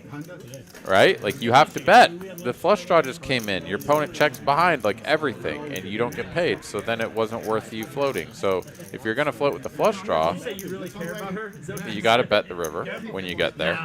And if you're going to float with a hand that's got the ace blocker, you got to lead the river. I don't know. That's where I'm at. Doug, glad you're enjoying the stream for sure, my friend. This has been a good one. Hope it continues. We're on our third and final dealer of the night. This is Mr. Darren. It goes to production. Darren deals a lot at Las Colinas and then over here sometimes at TCH Dallas, and he plays quite a bit of poker himself. 1, 2, 3. Hold. Come on. We've got a sweat already with the 9 seat since he's got money in. We're looking at a 5-4 King 7. Let's see what the flop brings. He's got the ace deuces. We don't know. Deuce. 9. Pretty good flop for the 5-4-7. Yeah. He just, like, turns his hand over and walks away. He's like, oh, yeah, I just flopped the joint. He's got and a 5. Have a boat blocker. I don't know yet. I have. No, Bobby gets it. Birthday Bobby. Birthday Bobby. He flops the joint, and nobody can boat up. Look at my fucking leaves. John says, look at the fucking hand. He does have a nice hand. Wow. 6, 7. Yeah, there's some other opportunities out there, but he had the blocker. Boat blocker, another straight blocker. They're all trying to trade cards. Yeah, like, can we find a way to tell Bobby he even didn't win? He's going to come back and be like, what happened? They're like, you freaking won, birthday bitch. And he's going to be so happy. Where'd that 800 bucks come from? That is great. You know, if I made $800 every time I went to go take a leak, I'd be a rich man. I think that's true for all of us, sir. You break that seal, you start going, and mandatory tip. There you go. Yeah, ding. You have 800 deposited in your account. You're like, wow. Time to rehydrate. Almost makes up for folding that ace queen, buddy. We'll see if we get a new player in our 2 seat. King of spades, first turn. Just got the nod from Coop Doggy Dog in the production room. We are going to get a player, a mystery player in our 2 seat. Ooh, mystery player. Just because I don't know who it is. Tony Ferguson wants to know how's the action tonight. Well, you tuned in with us earlier. I guess you haven't been watching. But the action's been great. Happy to have you in again. And we're getting a mystery player. So how much better could the action be than that? That's what I want. I just got word of who it's going to be. I'll just say it's from somebody who is often in the chat and is from across the pond. We have not seen this feller in a while. Is it a German, perhaps? It could be the Germans. Oh. Doc Hollywood flopping a gutty 2 overcards to the pair of 2s for JD. JD with the sort of hand that sometimes check raises, and in this instance is going to, sorry, he's in position. He's not doing any check raising. He is just going to call in position. Hello, I mean, ladies. actually a pretty good card for the deuces. See if Doc continues telling his story. He is going to slow it down. JD here should feel pretty good about that. But probably doesn't want to build this pot any further. If he bets and gets called, it's not really good for him. So he'll check behind and gets a favorable river card. JD going to get to showdown the ducks as the winner. Queens and ducks. Phony Turgison asking how the action is. Well, if you like bad beats and suckouts and unorthodox play, chips flying everywhere, I'd say it's been a pretty good stream action-wise so far. Your dadgum right. You dadgum right, says Bobby. Bring it back. What's the over-under on Bobby's age? I'm going Heinz. Not doing it. I'm doing it. We're men. We don't care about age. I'm going 57. Heinz, 57. For damn it, Bobby. Bobby, got any friends in the chat watching him, rooting him on his birthday? You gotta make it work, man. A young 57, obviously. Obviously. The best thing you've added. Because we know damn well old men don't fold those ace-queens. Oh, man. How many times I try to bluff somebody that's 30 years older than me do I have to forget that they just don't fold? Let's see if you can dodge this minefield. Well, you got to pick the right ones, man, because it does happen. Because he did it. Here we are. 4 ways to a flop. It's top pair, no kicker for Snake. The best hand. Gut shot for JD, and a whole lot of nothing for Bobby and Z-Fish. Checks to JD. He's going to go ahead and bet his gutty. That'll get everyone but Snake out of there.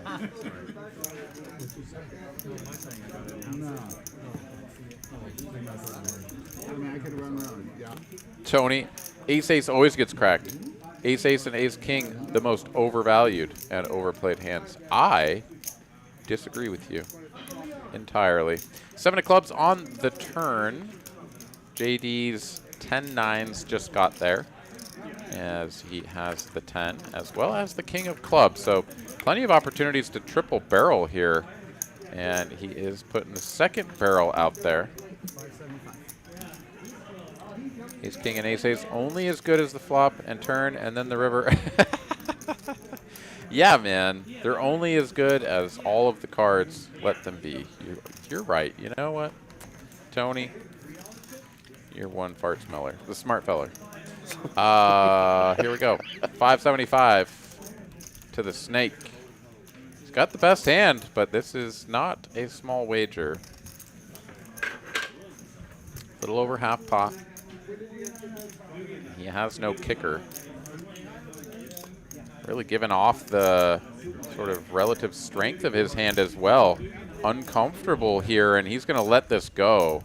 And JD is just going to power this one through. Well, okay, if he doesn't fold after this, then I think JD has an easy river bet.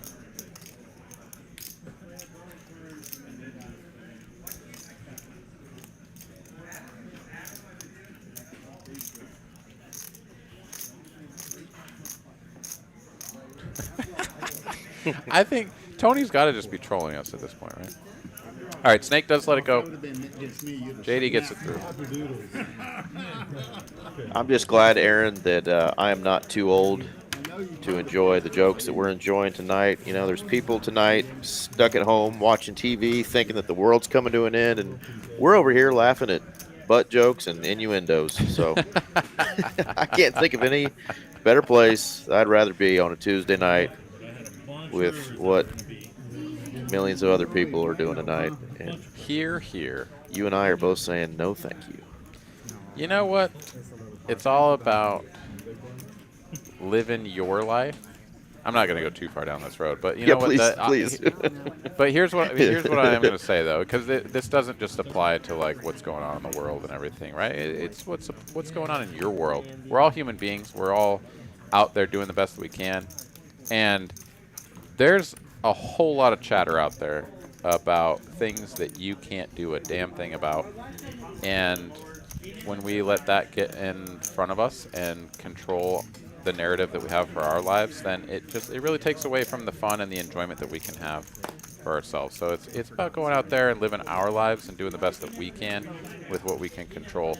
And you know, that's what we're doing here. You play some poker, you get a little bit of variance, you get a little bit of your own skill. You know, you're part of the action from start to finish, and it doesn't matter what anybody else says. So, amen. Well, speaking of smart fellers, I'm glad I pronounced that right this time.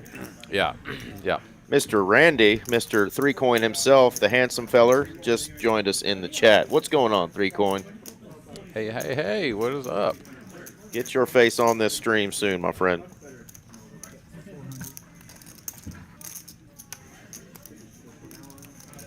Ace on the turn, Snake gonna bet. And does get Walker to lay down the best hand. So Snake there going from folding the top pair to betting the bottom pair and getting that one done. I can't take it. I can't take it. I was just so curious. I was curious what get me in trouble. I just don't have On the straddle, JD? Yeah. Yeah, it looks like our mystery player should be here pretty shortly. We'll get to see him on the stream maybe in a few minutes after that. But looking forward to it, though. Like I said, this gentleman has been in our chat shouting out the folks that he used to play with all the time, and he's come across to visit us in Texas and going to join us on a stream. So I have a good feeling. you have a good feeling of who it's going to be. A couple of fun suited hands here. Right, you are. Gonna be a 3-bet here from Venom.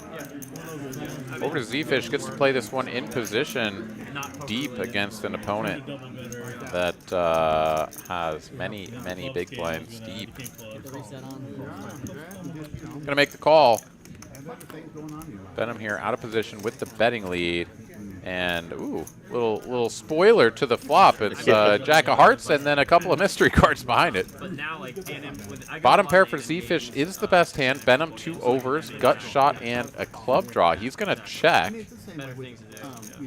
Z-Fish checks back. And now do we go for a delayed C-bet here, or are we going to continue with the pass and play? Venom is going to go delayed C-bet. Half pot. And Z-Fish here, I think, handcuffed to a call. Really going to be an interesting river card and river play. Absolutely. And it's the 8 of spades, one-liner to a straight. Any 10 will do. Z-Fish with pretty much the worst hand he's ever going to have on this board. And Venom checks it to him. Z-Fish, yeah, he's like, my hand sucks, but I'm not going to bluff it. Wow, I win at Showdown. Great. Yeah, let me take this value down with my 7. Take down $1,000 in profit just like that. Gets a shout out from 3Coin and wins with 4th pair. There you go. Yeah, Z-Fish back up top. Look at that, 8.9K in profit. Yeah, having himself a pretty good night. A couple of those have come via suck out, for sure.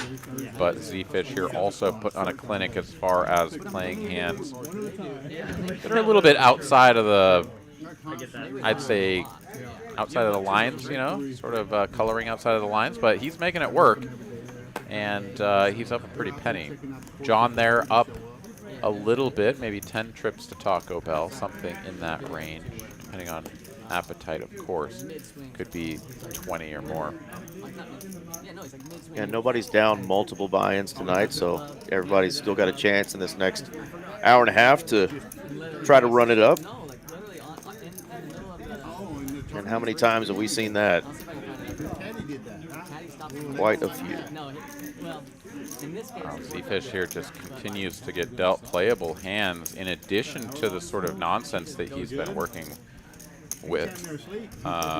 There is a 7 out there, so Z-Fish has a pair. Walker has missed from the straddle. We go check, check. deuce now on the turn. Actually a pretty good spot here for Walker to go for the bluff, and he is going to go ahead and probe for half pot. Ooh, no, over half pot. Looks like 2/3. Z-Fish makes the call, and the river brings a king. Ooh. Top pair now, bluffing to value betting for Walker. It's about 800 in the middle. Let's see what sizing he chooses. Whoa, check. He said, I win, I win, I win. Bobby throwing a river out, shout out. Well, everybody gonna zig when they should zag and zag when they should zig and whatever. From time to time, it happens, right? But yeah, one thing that I have definitely learned from my many years of playing this game is that when your bluff turns into value, you bet it. And if you get raised, then maybe your hand sucks and you fold. But like, if you're bluffing and now your hand actually is good, bet that sucker, maybe, baby. Maybe keep betting. I don't know. Worth a shot. Worth a try. It's one thing to start with top pair no kicker and get to the river and be like, yeah, I think I'm gonna check back here and take my showdown. And it's another to get to top pair no kicker on the river via a very different path down the game tree. Just putting that out there. Venom with the birds. And I'm waking up with them. Oh. Hello. Will aces be cracked again, or will aces win? Yeah. Can aces get back up to 50% win rate? Or shall they get destroyed again? JD's in the small blind, too. This is nasty because he's going to have to size up. Yep. Usually a cold 4-bet really just does not need to go for a big size. But, yeah, he's going to have to go for the full 2.5x. And this may just price him into stacking off against Venom, who presumably is just going to stuff it. He could call. We could see the same play from Venom that we saw from JD earlier, where he just calls in position because the stack to pot ratio is going to be close enough to 1. If Venom calls here, yeah, he's going to have 7K behind. Pot's going to be up at 5,700, so a little over 1, not quite 1.5. Yeah, he can just call here. Yep. There it is. And all right, JD, we're playing a big one here, boys and girls. yeah, 5,700. Already in the pot. Okay. Jack high. No spade for JD.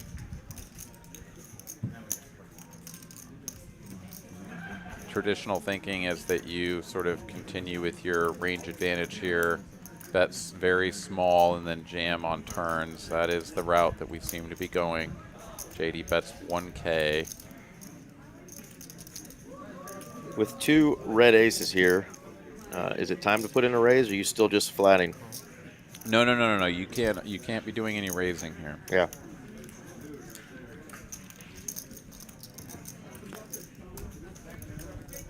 You're so far ahead. Like, you're so far ahead. You need to let JD continue to blast. Because let's say that Venom has pocket 8s or pocket 9s here, right? He calls 1,000 on the flop, right? Because, like, all right, there's one overcard. You have all the ace-king. You have all the ace-queen. So I called with my 8s or my 9s. Like, of course. You're never raising with that hand, and you're going to have a ton of this kind of shit. You're going to have 10s, you're going to have 9s, 8s, right? Like, even queens is like, all right, like, I like this flop, but do I love the spot? So you have to protect this. Oh, rips it, instant call. And JD's toast. The quarterback is toast. The quarterback is toast. Name that movie if you know it. Oh, yeah, rip it. There's no, you could do it a million times and hit king, king, and it won't matter. JD is super toast. Venom gets the dub. He's going to profit 10K, a full brick. Absolutely. 20K almost pot. Our German walked in to watch those players as they were locked in. I thought he was going to try to say hello to them right in the middle of their hand, but Venom and JD were right in the middle of a super battle. Yeah, and that's just one of those spots where the positions and everything just kind of creates the dynamic, right? If Venom had been under the gun 1, even up to middle position, and this goes 4-bet and call, right? Like his range is just tighter. It's a little bit more narrow. It's not to say that you're just like never stacking off with your ace kings here, but you know, things just don't quite feel as locked in on the bet jam line. Look at Mark Wee in the chat.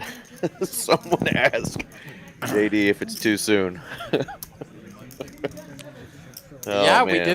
we didn't see Walker jump up and go fist bump. No, he sure did. His table mate. That is definitely a thing that did not happen. But we do see a German moneymaker sitting down, and he has not the German moneymaker though. Not the German moneymaker. Wait, what? It is a German, and he is a and he is a moneymaker, but it is actually German Georgie. Oh no! This whole time I thought it was going to be German moneymaker, and it's German Georgie. Okay, yeah. It's still fine. It's still a German. Everything is great. That would have been more of a, you know, if they were twins, they would be Danny DeVito and Arnold Schwarzenegger.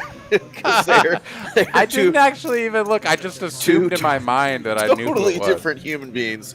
Shout out to the German moneymaker himself. I know he's back in Texas, so would have been awesome to have him on. But George is somebody who's been on our chat for a long time, as he's on the other side of the world, and he's now joined us in Texas and possibly buying in for 15K here. Let's go. Dude, maybe 20. I thought he had a whole fistful of the fucking yellows. Yeah, it looks like he's got 2 or 3 of them up front. Let's go. Well, we know for sure that, Venom just... 15K. All right, I was going to say, we know for sure that Venom's got 20K plus because he just profited over 10. So, yeah, he could have bought him for the 20, but 15, yeah, it's still pretty good. Yeah, so your thoughts again on that 2-spade board. You got the 2 red aces. JD's putting in that bet on the turn there, and you still got about 5,900 left in your stack. No need to put in the raise there, right? Just well, that was on the flop. On the flop, you were asking about the raise. Okay, it was on the flop. Okay, that's right. JD put in what, $1,000, and he still had 5,900 left behind. Yeah, no, you're never raising there because the stacked pot ratio is 1. Right. So there's still a whole nother street. So raising doesn't accomplish anything. Raising now makes your opponent fold their junk. And, yeah, you still get called by their value or their, like, borderline stuff. Maybe in sort of a tricky spot. But the worst thing would be that if your opponent ever had something like pocket queens there on a jack 5 deuce or whatever the hell it was, and you raise, and somehow they find a way to fold against your you've trap. lost all like, that value. Yeah. You know, and I'm not saying, or okay, maybe queens is a bad example. 10s, right? He's got 10s. He goes for the 4-bet because we're cut off versus small blind, right? Okay, maybe 10s are still in there for the 4-betting range. Okay, so he does it with the 10s, small c-bet on the flop, and then you just raise, and he just like snap folds, right? It's way better to call than go check, check, turn, and then check river, bet, all in. Maybe you have ace, queen, whatever, bricks, and you can get a hero call from the 10s. There's just several lines on the game tree that get you paid with aces that you'll completely forfeit if you raise the flop. Absolutely.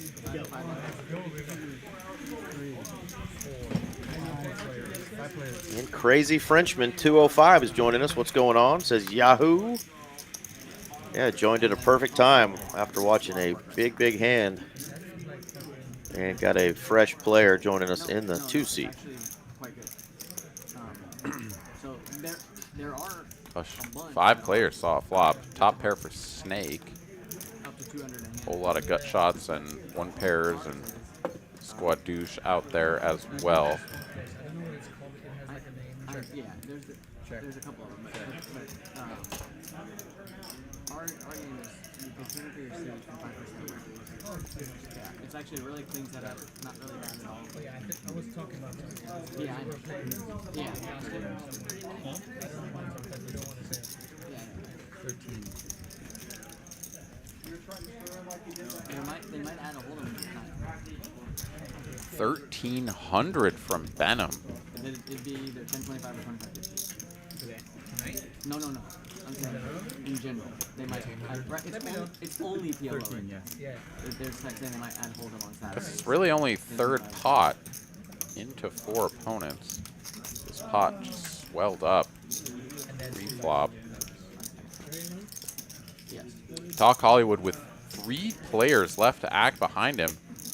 Seemingly about to cut out calling chips. No, it's raising chips with the queen jack here. 36. And what on earth is this going to do to Snake when it gets back to him? He's only got 5K. This stack that he is working with is, you know, now basically equivalent to what's out there. Not even that. He's going to lay this down. Ooh. Yeah.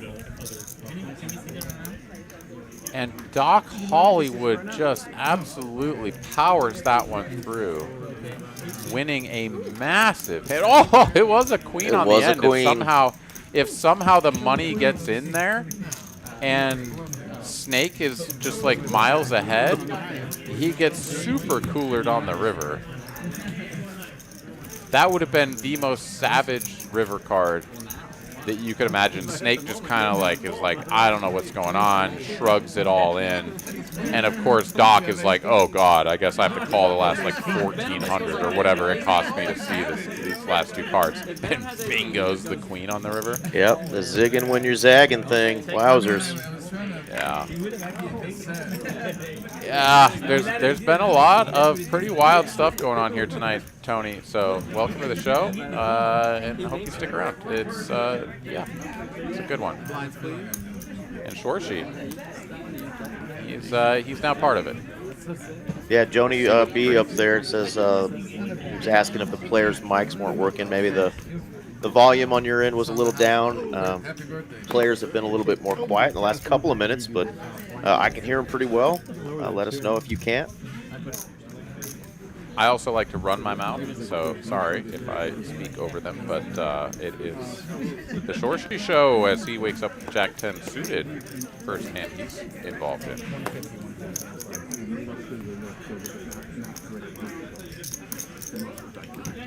Yeah, for sure.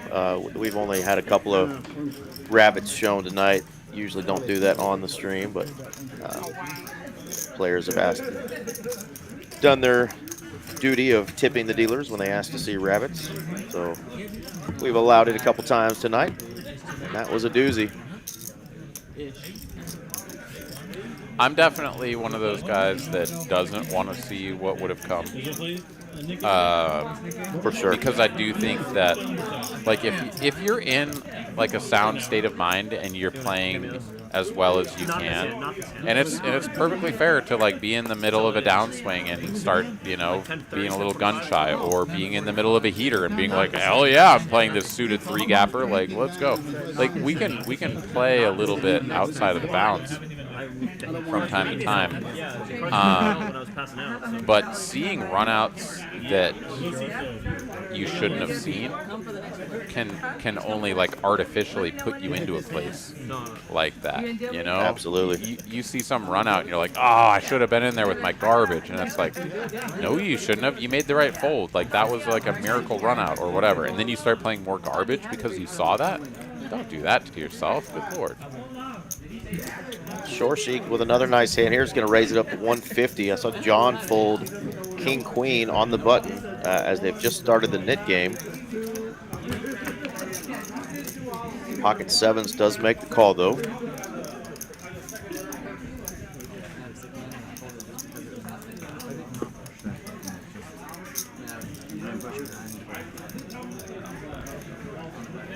Yeah. Wow, Doc's going to take the lead here, Aaron. That's fair. Bad luck. Bad luck. And a very interesting play. You see this from time to time with pretty much these exact kind of holdings. It's like you have something, but you see a board that you know is just like never going to be good for you if your opponent. Whoa! What the fuck? Wait, what? Why did they just give it back? The cards were being dealt when I was playing. The cards, like, yeah, like around the cards had already gone out. Oh, so, okay. Walker wasn't at the table, maybe? Oh, he's vetoing the win. Vetoing the win. Because he didn't look at his hand, I guess. Interesting. Are we sure? I mean, I think it's the courtesy has been everyone needs to be there when the game starts, and he wasn't. So I think it's fair play, but it shouldn't have necessarily been up to him to veto that either. It should have been everyone in accordance with like, no, like Walker wasn't here, so obviously that doesn't count. In any case, going back to just the leading with the sevens, you know, I've seen this a lot. People with a hand that's just very vulnerable, doesn't have a lot of like immediate value, but it could be good. It might not be. I don't know. Just bet it. See what happens. See that quite a lot. JD gonna take this one down.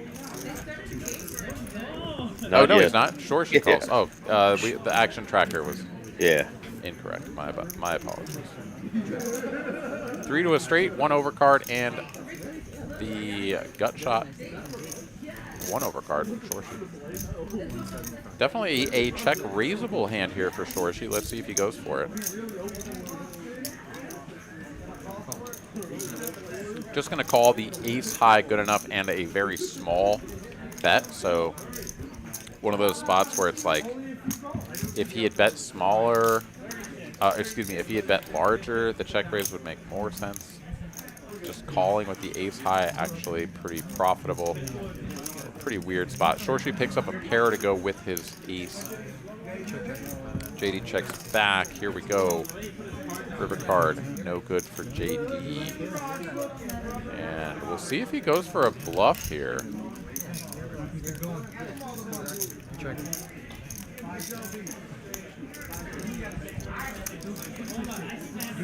I don't think a bluff was going to work there. Shorshi's going to show that 3 down.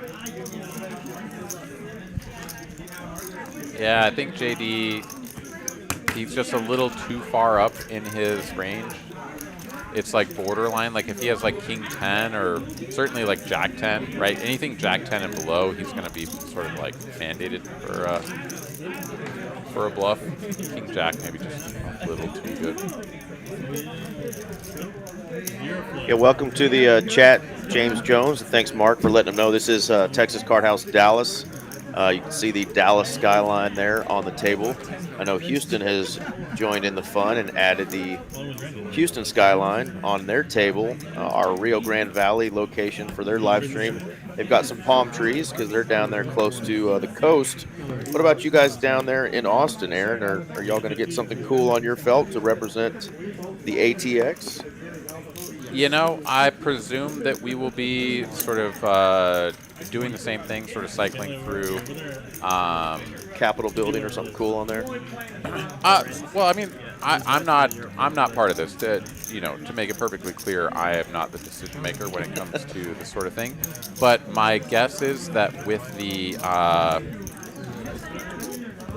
well, I'm going to put it up here in a second, but can't do it right in the middle of the hand. But with the Trailblazer Series upcoming and the inaugural one at that coming to TCH Social in Austin, my little birdie sense, or whatever you want to call it, is tingling, and it says that we're going to have a felt that alerts us all to the fact. Just keep those tingling sensations to yourself, but they're tickling and they're tingling. Don't you let that go by. 6 of diamonds on the turn. Front door diamonds do come in. It's a pair of 6s now for Bobby, and the ace of diamonds for Walker. A little bit of something for everybody. Bobby now getting a little touch of luck on his birthday. from our licensed massage therapist. Check, check. Walker not going to bet this card, and it's 2 pair, running 2 pair for Bobby. Birthday 2-piece. Walker, who checks back the turn, now facing a nearly full pot river bet with the nut blocker. He's just going to let this go. It's shown the goods, and yeah, I mean, it's good for him that he didn't decide to just like, well, I guess maybe now I YOLO in some sort of big bluff, but yeah, I think just the spirit of Walker may be a little bit subdued after some of the things that have occurred. Spirit Walker, is that his Native American name? Quite possibly. Yeah. May the power of the Spirit Walker turn his night around. And JD's got the 100 on. Let's go. 10-25 game is now 10-25, 50, 100. Oh yeah? Ooh, man. Fire. It's so hot. I try to do some Louis. It's good and rewarding. I never dropped it. T-minus, wait a minute. We're living 15 minutes in the future, so Bobby can have a beer. Is Bobby It is. beering? It is indeed.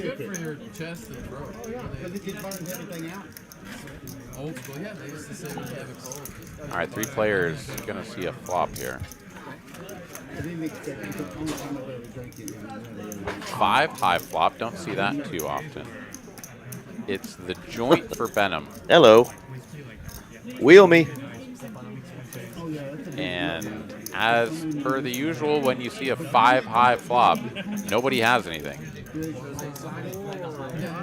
Yeah, it's rainbow as well, right? Yeah. Like sometimes, like certainly you want to build the pot, but like, good lord, that board is so far away from what anybody has that betting is a challenge to get paid. But he does get rid of his knit button, so that's nice.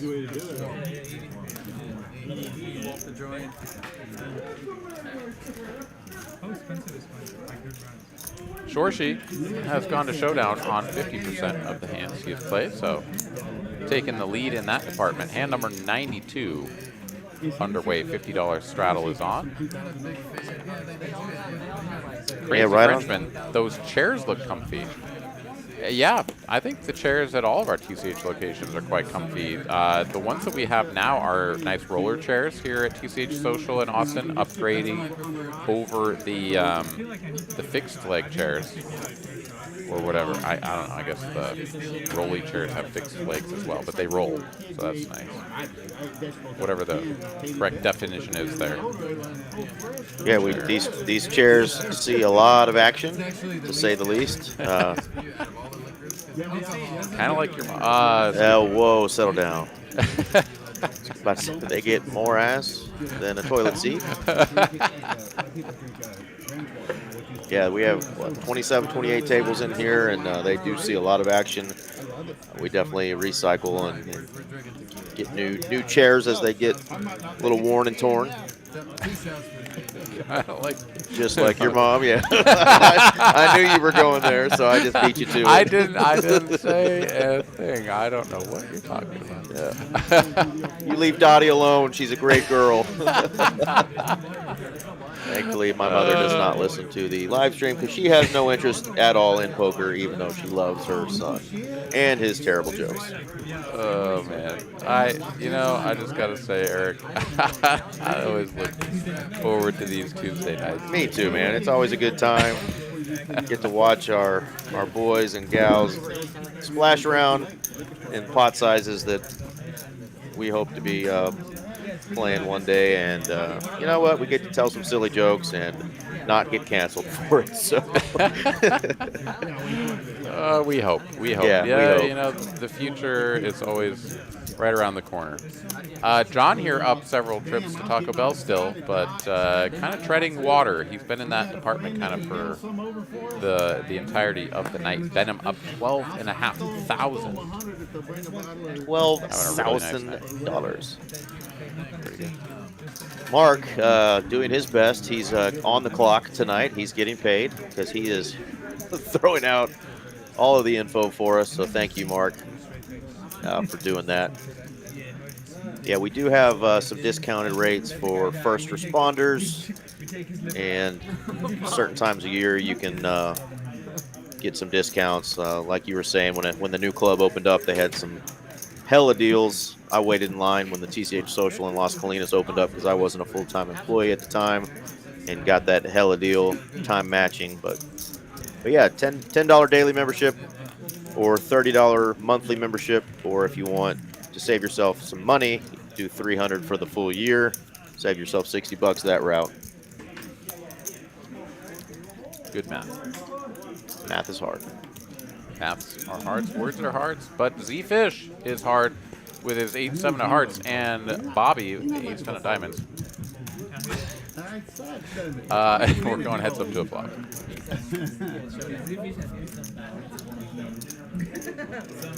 Jack high board, two-tone. Two-tone, no red cards. I believe they do veterans discounts as well.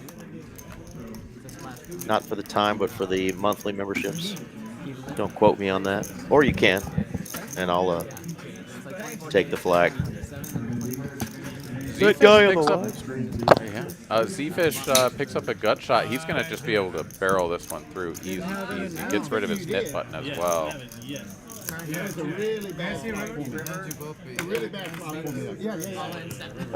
Military vets, not veterinarians. So if you like to work on animals, unfortunately, you do not get discounts.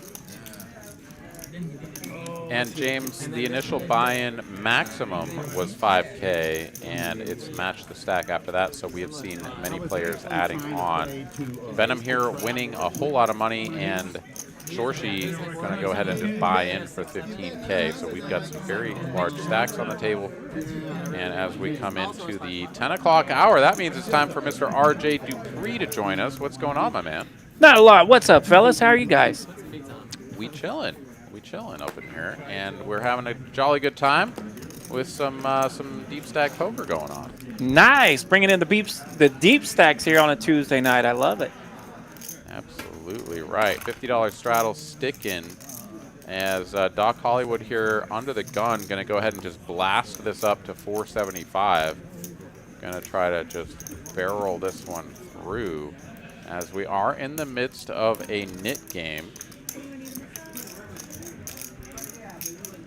Walker with the ladies. Absolutely. And a get right spot for him as he's kind of gone on the yo-yo up and down here tonight. He's going to make it 15.50 to go. The cold 3-bet, I guess, yeah, I was going to say cold 4, but it's just a 3-bet from the big blind. And back over to Doc Hollywood here, who is really getting out of line with this one, just trying to get rid of his knit button. He's going to pull the shades down and take a peek over here, but take a little gander. I don't think the gay waiter is the one to go to war with. That's right, the old Austin waiter. Oh wait, San Francisco waiter. I heard that. And now Aaron and I are officially canceled. I'm going to give you credit for that one, but no, I was definitely. Walker bringing a little heat on this 3-bet. Absolutely, 15.50. Yeah, he's basically putting enough of his stack out there that he can jam every flop if it seems favorable to him. And ooh, wow! Look at this. Doc is not scared.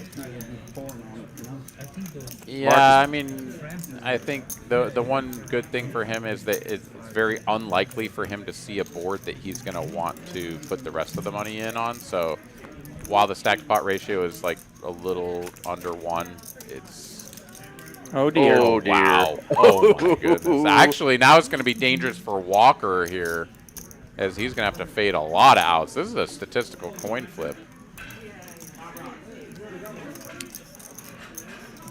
Mark has been telling us this whole time that Doc is a beast.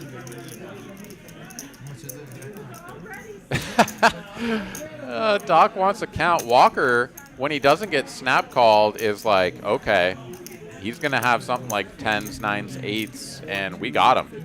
Yeah, when he's he not gets gonna wanna called, see what he it potentially loses to the Queen 3 of hearts. He is never going to see it coming. Here is the call. TCH nastiness right here. All right, 2 times. Doc with a whole lot of equity, and Oh. he binks it. No problem. There's the flush. Half the pot already locked up for Doc. Oh, he fades it on the end for Walker. All red cards. Look at that. 4 would have been gross. Ugh. Yeah, and Knit Button gets released by Doc with Queen 3 as he wins the top board. So Walker survives of that disgusting beat on the bottom board, but has to keep his Knit Button. So I guess there's a little silver lining in that nastiness. Full of head shakes in the 5 seat. Yep. It's been a really nasty one with bad beats tonight, with players, getting it in pretty darn good and just getting destroyed on turns and rivers. If somebody makes me choose, I'll say. Well, it's good when the cards are fired up. Makes for a better stream. Absolutely. And I know you saw there, we already did the intro on Z German in seat 2. Georgie has come to join us. Georgie in the house. A funny story he told me. I asked him one time to tell me how he pronounces his name, and he said Americans can't handle it. And sure enough, he said like hot potato in German or something. It was something I'd never heard in my life. I was like, you're right. We're going to just stick with Georgie. Yeah, Georgie, whatever. Whatever you want to be called. We But you're definitely can't handle it. Our German friend, and we like it when you're here to visit us for sure. All right, well, you gentlemen are going to handle it on your own because I'm headed out the door. But it was a pleasure hanging out with you tonight, Eric, RJ. You enjoy the rest of the evening here calling the action, and I will see you gentlemen, as well as everybody watching next week. Good time tonight, Aaron, and I'm sure you and I will be in detention tomorrow, so I look forward to that. Sounds good. All right, good night, everybody. All right, brother. Good night, Aaron. We had a good time. Yeah, always. Tuesday night is always a good time here on TCH Live. Love it. It's good to be back, hang out with you guys, visit with the fellas. Absolutely, man. My new neighbor, my neighbor in the booth and my neighbor in real life. That's right.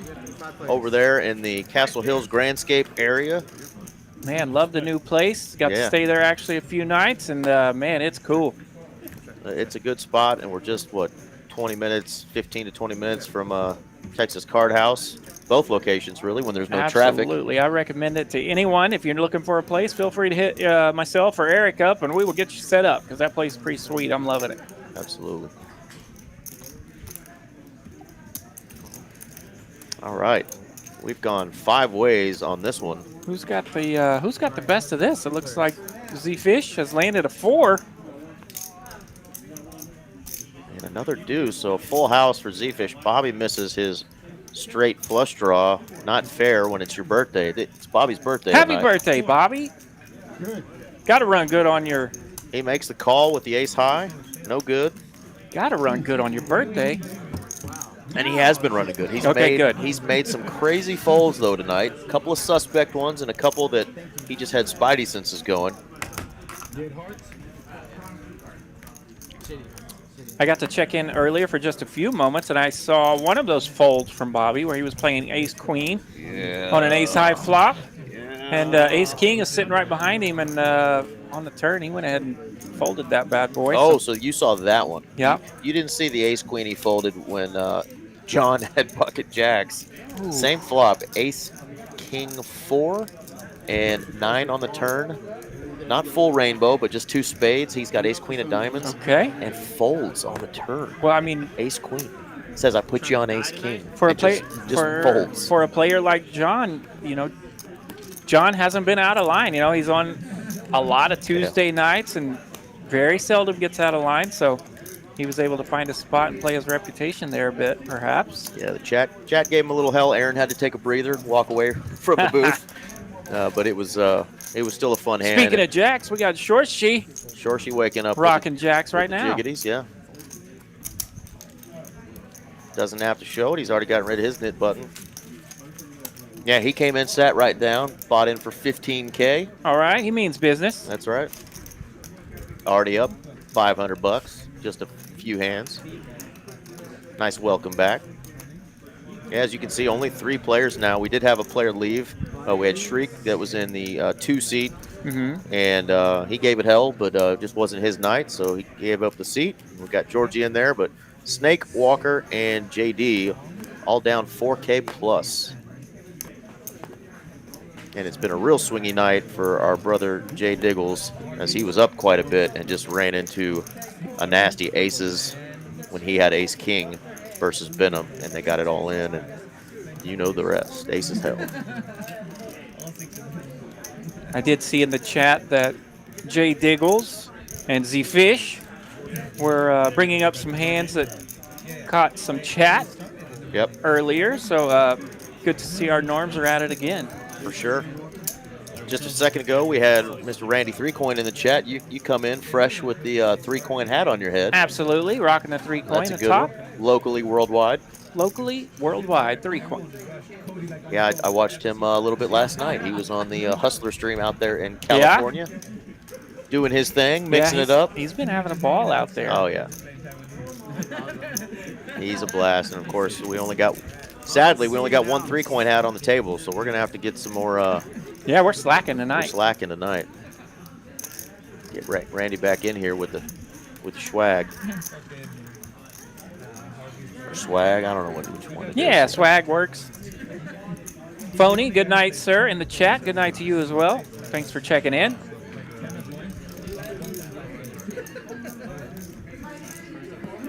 Little Broadway flop there. Open ender for Walker. He gets rid of the knit button.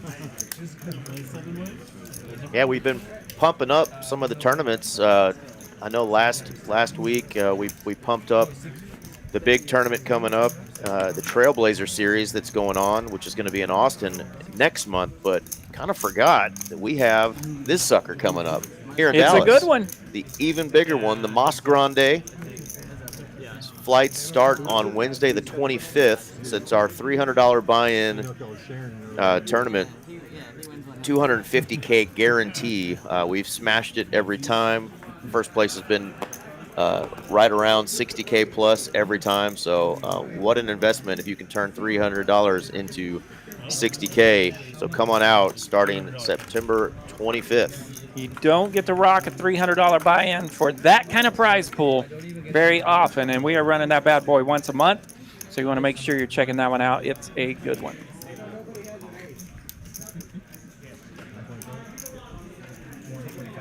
Here we go. Bobby's got the old King 5. Gonna get in there. 3 ways to the flop here. King, Queen, 9. I'll be flopping the best of it. A little gutter ball for Snake. Bobby still got the best of it, and he's getting rubbed down. He's going to want to put some money in here. That's almost full pot. Takes it down. I may need a rub down soon. I have got a crick in my neck the size of San Angelo. Wow, that is Dottie. That is the aforementioned mother of mine's hometown. San There Angelo. you go. And my amazing stepdad, Mr. Mike. Much too large of a town for that to be the size of a crick in your neck. Yeah, San Angelo is not a small town. It is a good-sized town out there in west/central Texas. Once in a great while, you get one of those cricks where you can't turn around very well, and I'm at that point right now, so I'm feeling a bit aged today. I think they got a fun card room out there in San Angelo as well. Can't remember the name of it, but shout out to any poker players out there in the oil fields out there, San Angelo, Midland, Odessa. Yeah, Some fun poker out there for sure. Surely some of those folks will check in here on TCH Live once in a while. 3 players. All right. Snake, only one in there with kind of a random hand here, the 9-6. Flops a gutter. Ace-king swing and a miss. Shorshi somehow still has the best hand with the only pair. Z-Fish, ace-king, and a button. Hello. Bingo, bango. Straight, only club as well for Snake. Got to be feeling good. He's going to check and see if he's got a club, and he does indeed, and it's the only one in the hand. He is sitting pretty. Z-Fish not falling for it. Everyone else did ant. We do pick up a king on the river here that could get a little value out of that straight. Why not put out a big bet? I love it. $600 into 460. And now Z-Fish is going, what the hell? What just happened? Here's $600. Torch that money because it's going to the Snake. Gets rid of his knit button.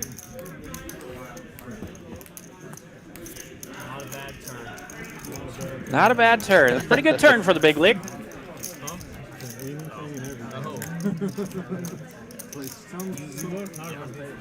Nice little pot there for Snake. As he tries to get his night going back the right direction. Hand number 99, just in time, RJ. Usually right around hand 100 when you're popping in here. Must have had a thinker earlier because we're one hand behind. Another reminder, great lineup tonight. Mallory put this together as she always does. So if you're interested in playing on the TCH live stream here in Dallas, Texas on Tuesday nights, this is who you contact. Every now and then, we'll mix up the games a little bit. Smaller stakes or mixed games, even some PLO. So contact Mallory and let her know what you're interested in.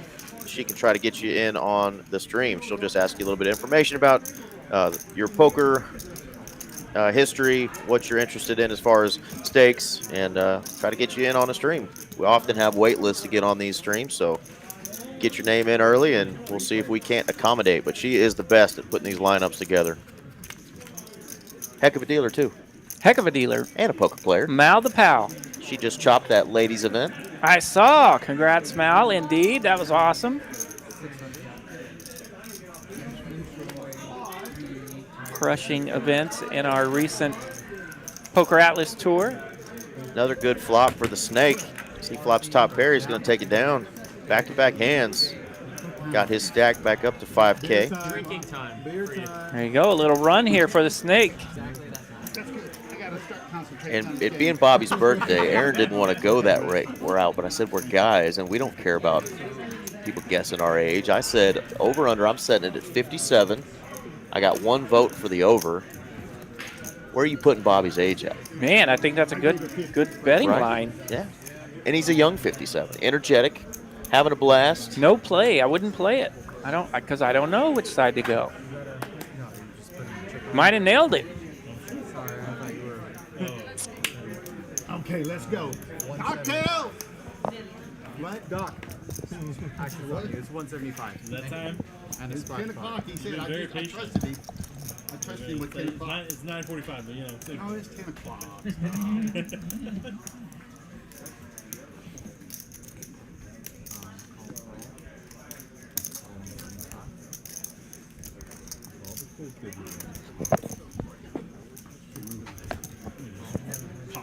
Can you get a cocktail waitress for us? Yeah, absolutely. That'd be awesome.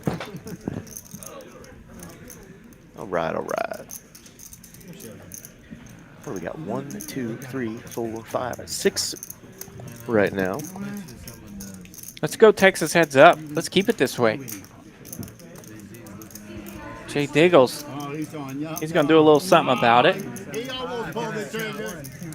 And he doesn't quite go with it. He'll just call the 175. We're going 6 ways to the flop. Texas heads up.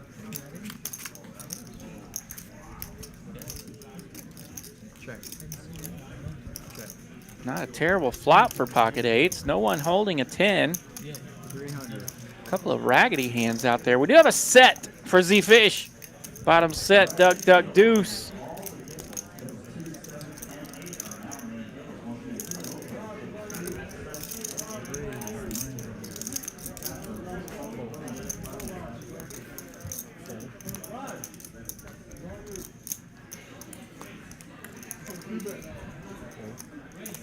Open-ended for Doc Hollywood.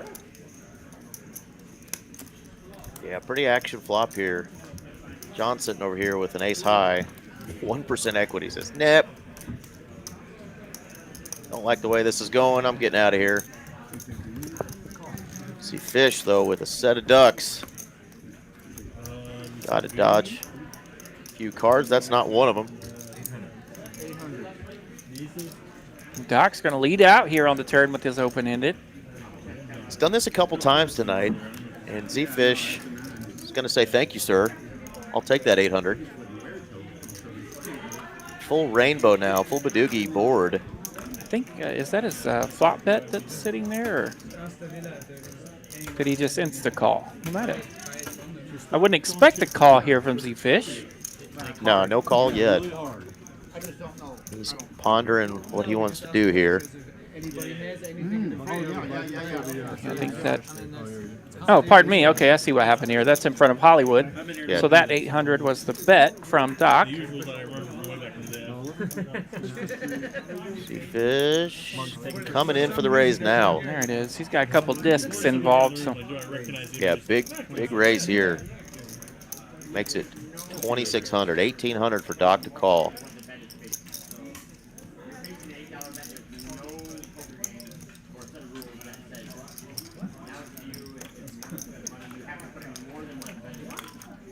Z-Fish at this point knows that Doc's got a little bit of gamble to him. Bumps up this raise on the turn. Playing 6-12 mixed games.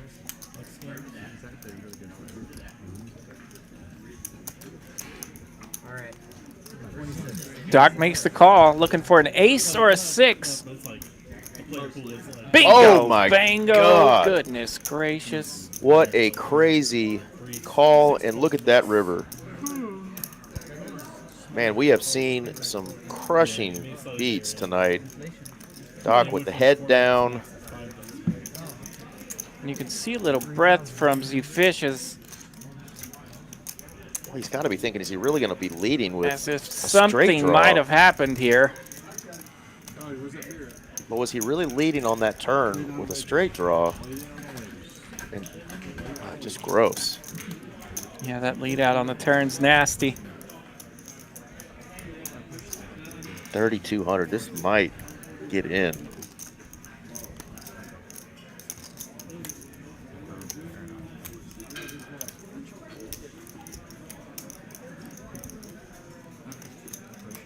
Seafish just makes this call. I will be super impressed. Could definitely see him coming in here for a raise. If not, just ripping it. Counting a little bit of the inventory, taking a peek at his opponent. I think he feels like something's up here. Got it. It's American Sign Language, right? I'm fluent in beer sign language. To the tune of 3,200. Into about, what was that, a 8K pot? Well, this is pretty damn good for him to even be thinking that he could not be good here. He's like, what is he doing here? Healthy bet on the river. What are you telling me you have?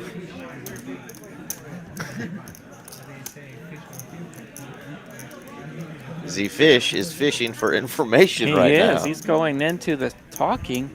God, so many players are already Can't quite hear what he's saying. calling or jamming here. He knows something is up. He's asking for the cheap show. Show me one.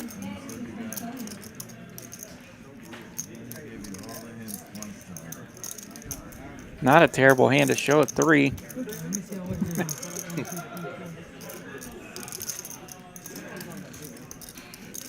Yeah, we're never folding the set here, but just something feels gross. Might you fold a set for 3,200?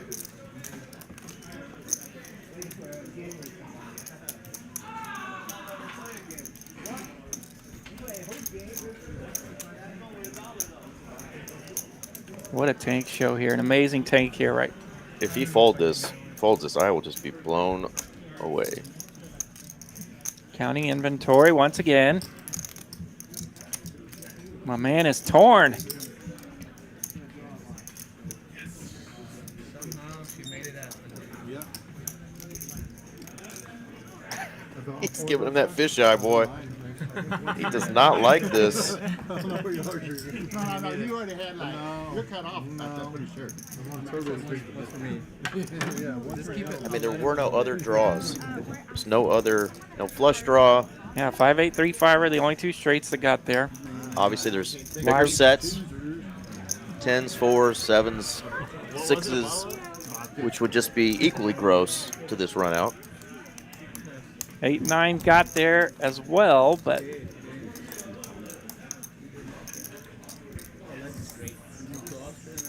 8-9 would be a little more radical. 3,200 into 11-3. Man, usually Z-Fish has a hot mic. Can't quite hear him tonight.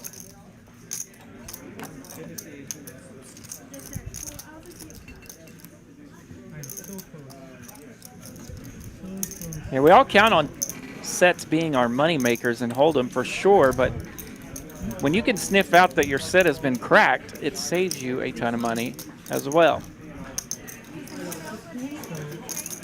Sorry, one more minute.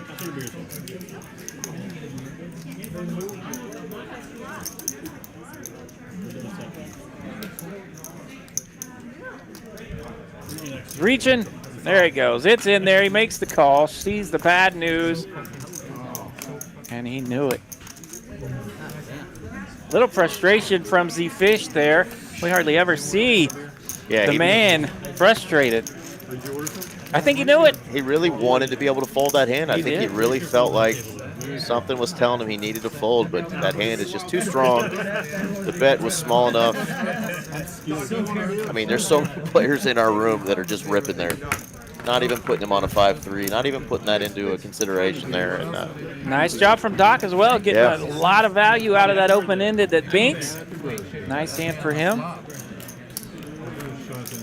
yeah, action flop there, open-ender, bottom set. What a river card. 4 hours and 20 minutes into the stream, though. Still 150 of y'all tuning in on a Tuesday night.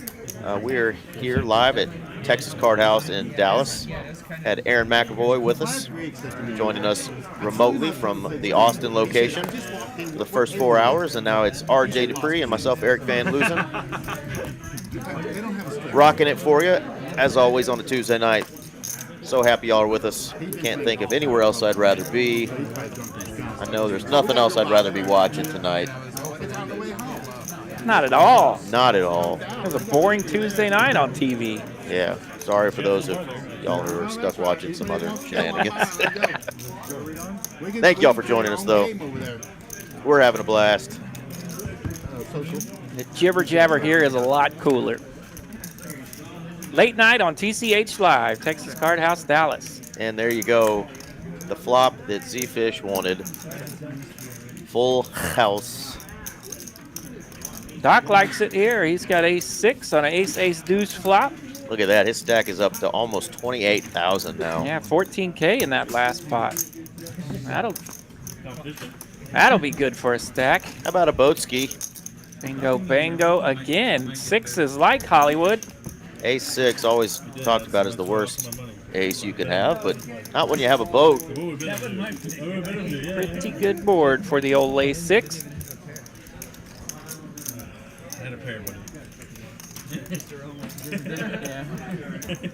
Walker here with Squadouche. Gonna go ahead and light 300 bucks on fire. Taking a stab at this pot, but this pot never really ballooned up much. The heavy exhale from Doc. A little bit of the head shake. I mean, that's the way it's been going tonight, though. And then we'll see a raise.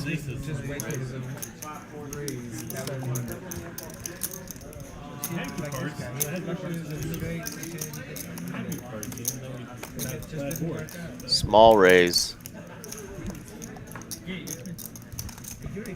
No instant fold. There we go. Walker's going to let it go. No need to make a hero call there with the king high. Doc Hollywood, though, on a heater, 28,000 in his stack. Again, most of these players started the night with 5,000. A lot of adding on and reloading for a few folks. But there is a ton of money on this table.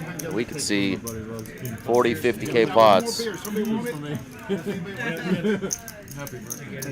Yes, sir. Still 30 minutes left. We will see some fireworks. 149 viewers right now. Now, earlier when I did check in, I saw that our likes were down just a bit. So make sure you're smashing that like button. Please do. Thank you. I know our regulars do a great job of doing that. So if you're checking in from somewhere else, we love it. Those help us out. Smash like and be sure and subscribe as well. TCH Live. You don't want to miss anything cool that we're sending at you. It didn't flip over. It just Doc running hot. Exactly. Jay Diggles, he's got aces in the small blind. He's going to make it 300 to go. Wow. There's our chat star Kiwi. What's going on? What's up, Kiwi?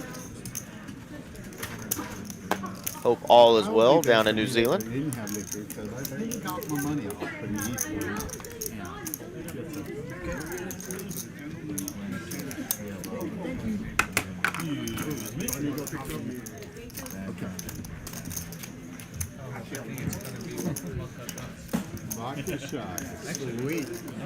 That is the third time tonight JD's had the aces.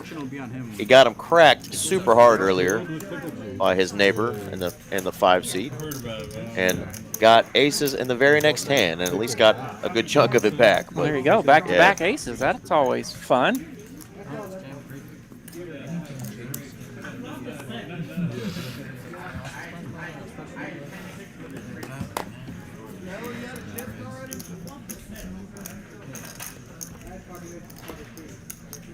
Now Doc can work magic with the Montana Banana. Oh, it's in the muck. 9 deuce goes away. Z Fish will bump it up with the King Queen.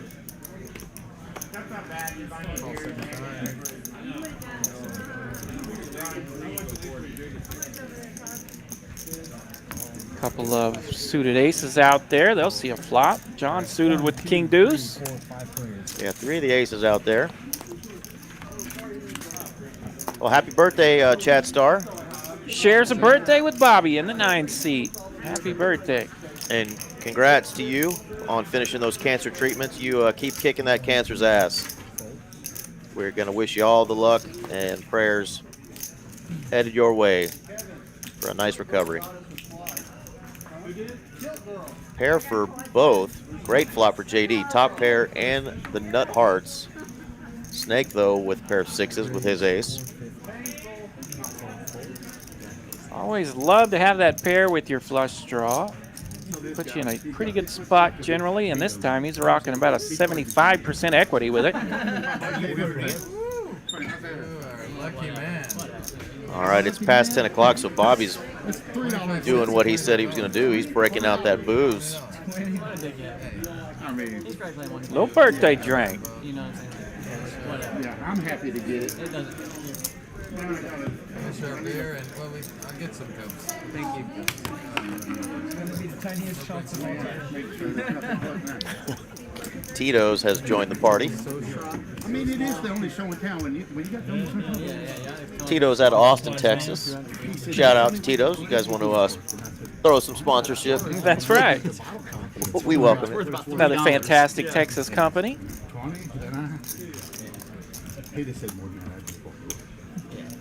Always appreciate our friends down in Austin at Tito's.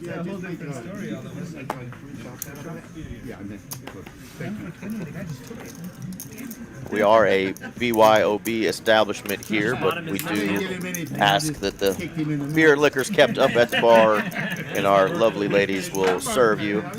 That way we make sure that we're not serving anybody who shouldn't be served. BYOT. We also have complimentary beer here on tap. And here's some complimentary jacks to go against Snake's Ace King. So big battle here. My shoulder feels so much better after that massage. He'll bump it up. 475 to go now. 4 1/4 looks like, I guess. Z-Fish wants to come along, and let's see what Snake decides to do here. Z-Fish says, Snake will just call. I'm going to jump in there with my suited canooters. He said Wow. you just carry him around all day. Snake just calling here. He is in position, though, with his ace-king. 3 to a flop. Hello, Jiggities. Top set. Man. He ain't doing that shit. Gut shot, backdoor clubs for Z-Fish. Snake in a world of hurt with only 1% equity here. Yeah, he will need a running queen and 10.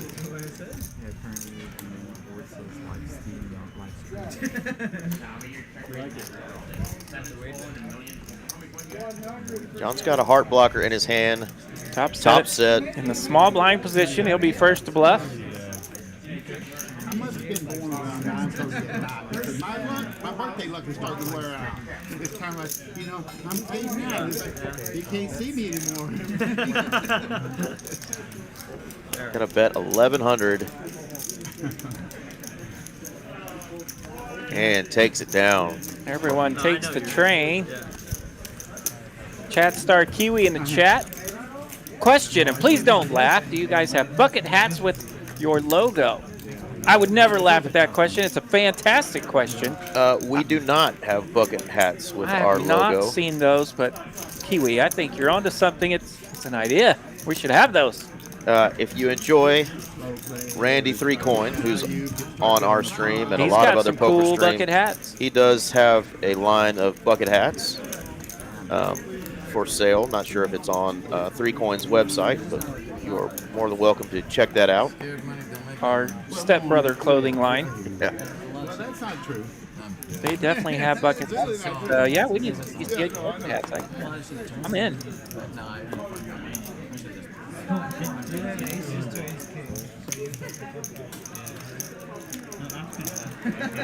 Snake trying to get in there set mining with a couple of threes.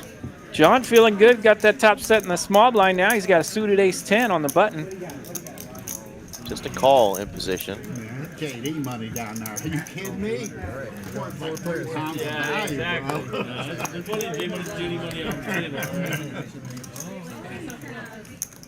Jack 7-9. Money and Walker money spread around. Jack 9, top 2 for Bobby. Birthday Bobby enjoying this flop. Checks it through. Club on the turn. Makes things interesting here. And how about a set of threes now for Snake? Well, that's pretty interesting, too. You want to talk about an action card. Nasty. What a card. Can we get the 9 of clubs on the river? We've got top 2 versus bottom set. First gut shot, nut flush draw. How about 9 of clubs, RJ? One time. 9 of clubs for Mr. Darren. That's all we ask for. The 9 of clubs, one time. Make it happen. Snake's made it 1,200. Bobby bet 400. Snake has popped it up. John now on the button going, what the hell do I do with a gut shot and the nut flush draw? Those eyebrows coming in. Like, what is going on here? Yeah, my dream is. Why am I in a spot here? This peaceful pot now ballooning up to 2,400. Very disciplined fold there. Wow. John doesn't want to mess with it. Bobby will make the call. Bobby needs a jack or a 9.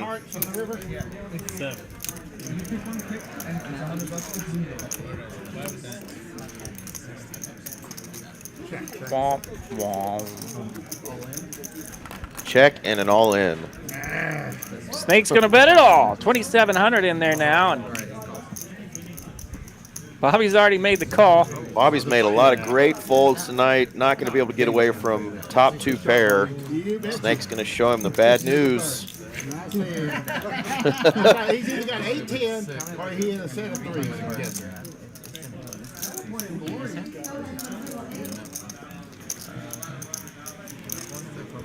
Nice hand there. Gentleman's game. Nice little fist bump there from his opponent. Yeah, and Bobby knew that might be bad news there, but just the perfect amount that he's Look at that. got Birthday, zero chance of getting that one. Bobby, who's been running hot all night long on his birthday. And that pot, just now with that pot puts him into the red now, down about $1,300. And you see our biggest winner is Doc Hollywood, 15,000 in the green. Venom at 12.5. Everybody else right there with a car payment or an insurance payment in the green. Georgie, John, and Z Fish trying to get a little gas money here. JD and Walker down just about a full buy-in. Like I said, everybody started out with right around 5,000 tonight. But yeah, Bobby just ran into one there. Slow playing that 2 pair and Bink on the turn. I fucked you, Bobby, on accident. My bad. For me too. I told you, I must have been bored about Yep, check that flop out of position, hoping there would be a bet behind him, and lo and behold, the entire table checks through. Nasty card on the turn.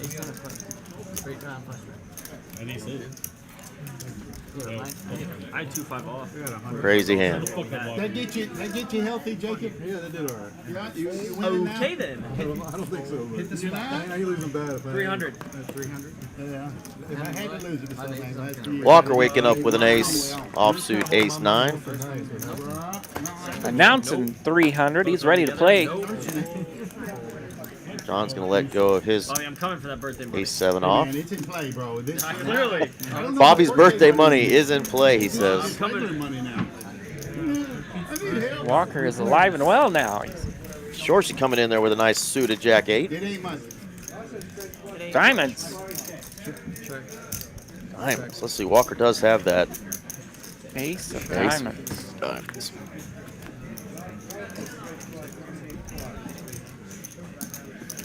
Bobby with a pair of 10s. Shorty with the gutter ball. Maybe. Gets out of there.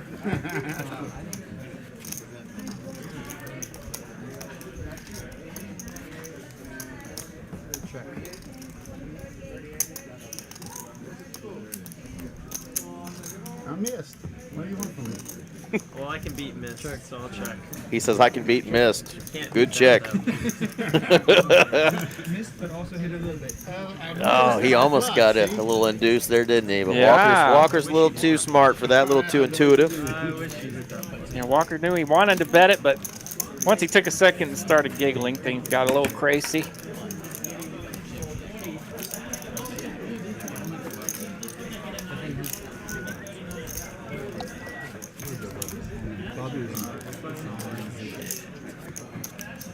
Where's the button? Right here.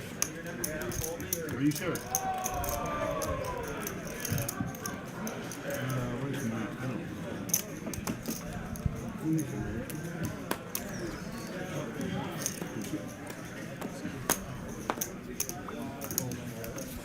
One more. Oh, thank you. You only get One more. He wants one more card. He doesn't need it. We're gonna allow 2 for the time being. Should be handicapped. We generally try, but today All right, just got about 20 or 25 minutes left. See what action ensues here. These players are still gambling. 200. if they didn't know. Bring the action announced. Raised to 200 for Bobby. Snake's going to get in there. Bring the action announced. Careful, man. Could have done this in Roanoke, Bobby. You know how to get Uber? There we go. Queen, Jack, Deuce, all clubs.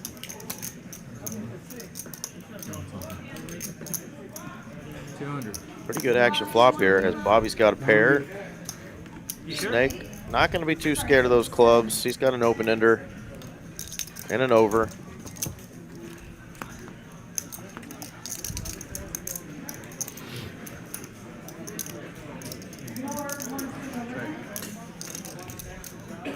Stop. Swing. Check, check. Check, check. Bobby slows down. That's the vodka checking, not me. That's 300. Snap call? Bobby asking for a snap call. All right, Bobby, just like that, is unstuck. There we go. Birthday Bobby gets unstuck. Just the way it should be. See if he can't get himself a little profit before we end our night. Yeah, the birthday run good is real. When you're feeling good, looking good, it's funny how you run good a little bit. You do not want to mess with me when I'm playing on my birthday. I'm at a starting stack. I'm just in for 2 starting stacks. So, you know? It ain't over yet either. I shouldn't have spoke so soon. Okay, call me.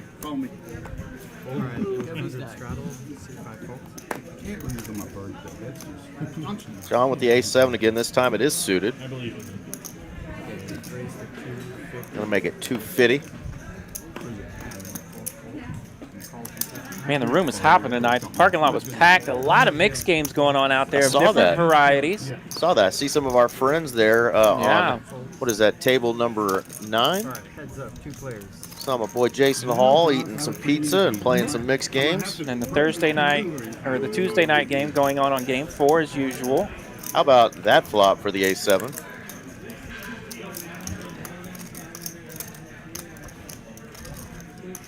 Kind of how it goes. Yeah, Becca's game out there on table 4, alive and well, along with I a see it there in the background now. 6-12 mixed game, and something else was going on out there. So for all you mixed game folks that ask about that, Tuesday night definitely popping up to be a nice night to come in and check out the mixed games for sure. Not to mention we had $3,600 up top for our $300 tournament with a $100 bounty. Tuesday night tournament always does very well. Shows the hand to the birthday guy. A 7 top and bottom, take it down. Not quite like mine. Oh yeah, I mean, I got to tell you, if I had to pick between the 2. Those are our VPIP numbers. There we go. I take mine. VPIPs. Snake taking the lead now with the VPIP. Doc Hollywood was in the lead all night long, up near 52% for most of the night. 3 guys over 40%. Slowed down a little bit. Yeah, everybody's over that Mendoza line, so 20%, kind of that lower level. We don't want our players to get under 20%, and everybody's at 26 or above. So these guys have been bringing the action tonight, with or without the knit game going. Action ensues. King, queen for Hollywood. Look at those twin towers of Doc Hollywood over there. Those 2 big black stacks. Got those big oversized Frisbee chips, the 1K chips up front. Little small stack of the 500s as well. 28,000 in stacks. Like this. Bobby just got unstuck, but he's got no quit in him. Look at this. Gonna 3-bet it with the king, queen of spades. Mentioning just a few moments ago that we are not done yet. That's right. Now he's throwing a 3-bet in there for. And who doesn't want to see a flop with the king, queen? Big fat especially nickel. suited. $500. King, queen suited, full tilt nuts. 70-30 against any ace. I remember those days. Take it down. Nice 3-bet there. Takes down a little cheese. And he's back to even again. You'll play, what was that, 45? But you play king, queen? It's something with the suit. Yes, please. I got you. You got it? After me giving you $4,500. You can hold my money all night. Keep it nice and safe over there. Yeah, and I still got that, got you to fold. Queen half flush. Golly, that is, I mean, you had the other one. They play like 4 games. You can't never take that away, really. I got you held that other one open for a while, but now I got it. This is color net neutral, okay? No way, Jose. No way, because you actually had a flush on that one. I just had a better flush.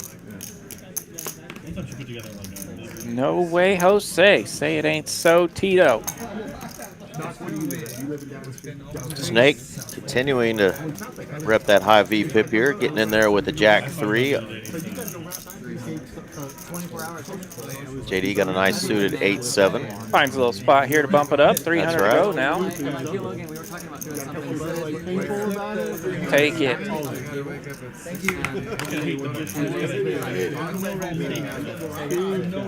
Yeah, we had some pretty wonky hands to start off the night with 3 bets with suited jack sixes and some 3 bets and then calls with some like jack 6 offsuit, some jack 4s, and so some pretty wild play early on. Kind of settled down a little bit, but coming out swinging. I like it. Coming out swinging tonight.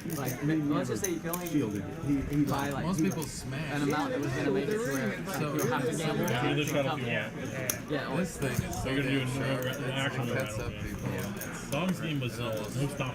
Yeah, no stop loss. No, that's cool. 24-hour lockdown. You gotta keep the stop bid, you know, sometimes keep the hit. What was the game? 10, 25, 25? It's got rubber on it.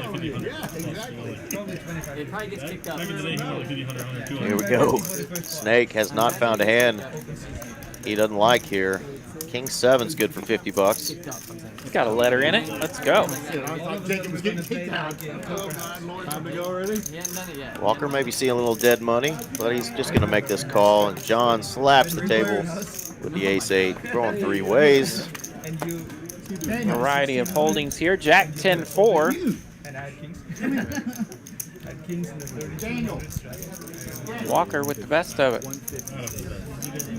No, it was also the only time I started to 3200. I have kings. Everyone folds to JD in the 1600, and he limp folds. I make like fucking 5k in the hand, but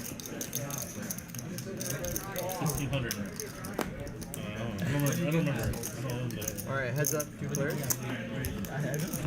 we played. No, it wasn't no. Oh, king in the right there on the turn. No waiting, king ball. How did Snake the know? turn. How did Snake know?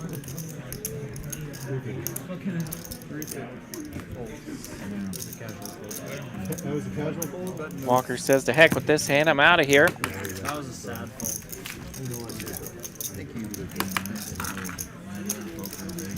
That was a, even if I might be good, there's no way I get to the river fold. No? Yeah. No. There's an easy chance. Oh yeah. He's got like stare at the cards like really hard. Don't do anything wrong. Here we go. Doc Hollywood up 15K, still Benham up 12. Stare through my soul and I'm folding. Birthday Bobby, 175 in the green now. Sea Fish and Snake up a little bit. 10 bigs, I'm pretty fucking.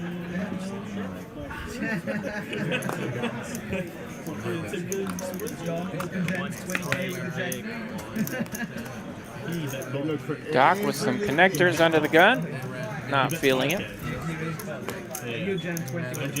We were talking about that bling on his fingers and his wrist there.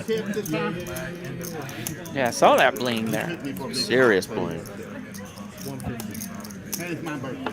Snake with a suited ace-9 bumps it up just a bit. 150 to go. Benham makes the call. You drive the man here. He's got a suited ace-jack. It was that bluff I threw on him right at the beginning. You shouldn't have shown. JD, the real ace magnet. These guys have slowed down a little bit as the night's winding down. These are definitely hands earlier. They were 3 and 4 betting, right? Yeah, sometimes near the end of the stream, it slows down a bit with some of these premiums. These players are kind of locked in on some of their stacks. Play a little more flop poker. It's the casual way you threw it. Deuce 10-5. Rainbow. Not much help to anyone. So now I got that. He has a queen of clubs, bro. That is crazy. Benham wants to take advantage of his 2 overs on this flop in position. By far the best hand. Takes it down.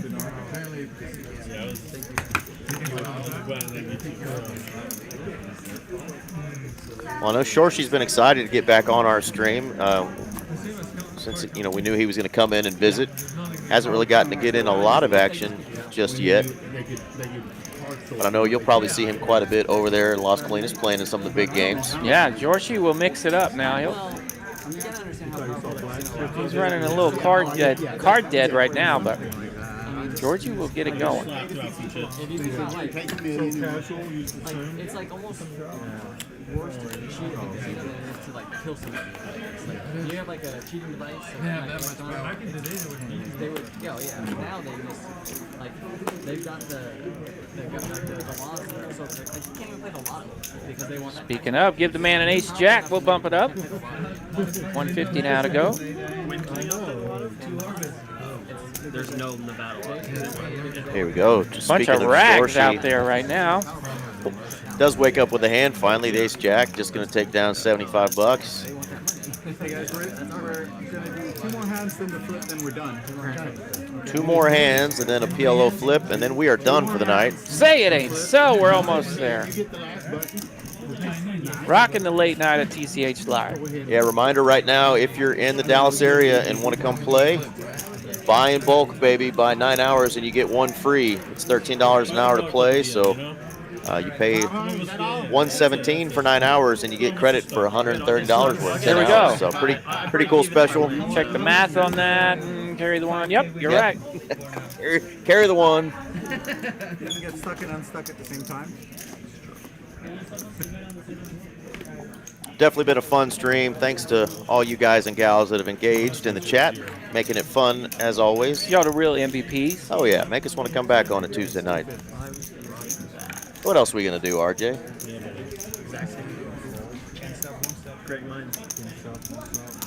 All right, we got some hands here. We are not done yet. Ace Jack, Ace 10, King 10. Let's go. Ace 10 takes the train there. Ace 10. Birthday boy gets luck, my boy. That's a tough match right there. You're playing real good, but then about In the 9:30, 63-year-old. And how did Benham know he was gonna have to dodge some bullets if he sees this flop? What a read. What a read. Sick fold, bro. First drink. You've had about 3 now. How you been counting? They're micro drinks. They're micro drinks. How many have I had? Hold on, let me look back. Are we counting Water. them as full drinks, the micro drinks? We're counting them as a half. I Let's go 12 divided by 2 then. I'll put you on like He trying to get a little something back. Takes a stab at it. Club on the turn. Nobody has a club. You can. Bobby will represent here with his best hand, and it takes it down. Shows the ace jack. It's the last hand. Nice hand from Mr. Bobby. Birthday, Bobby. There we go. Now he's got a few tanks of gas and a Tito's.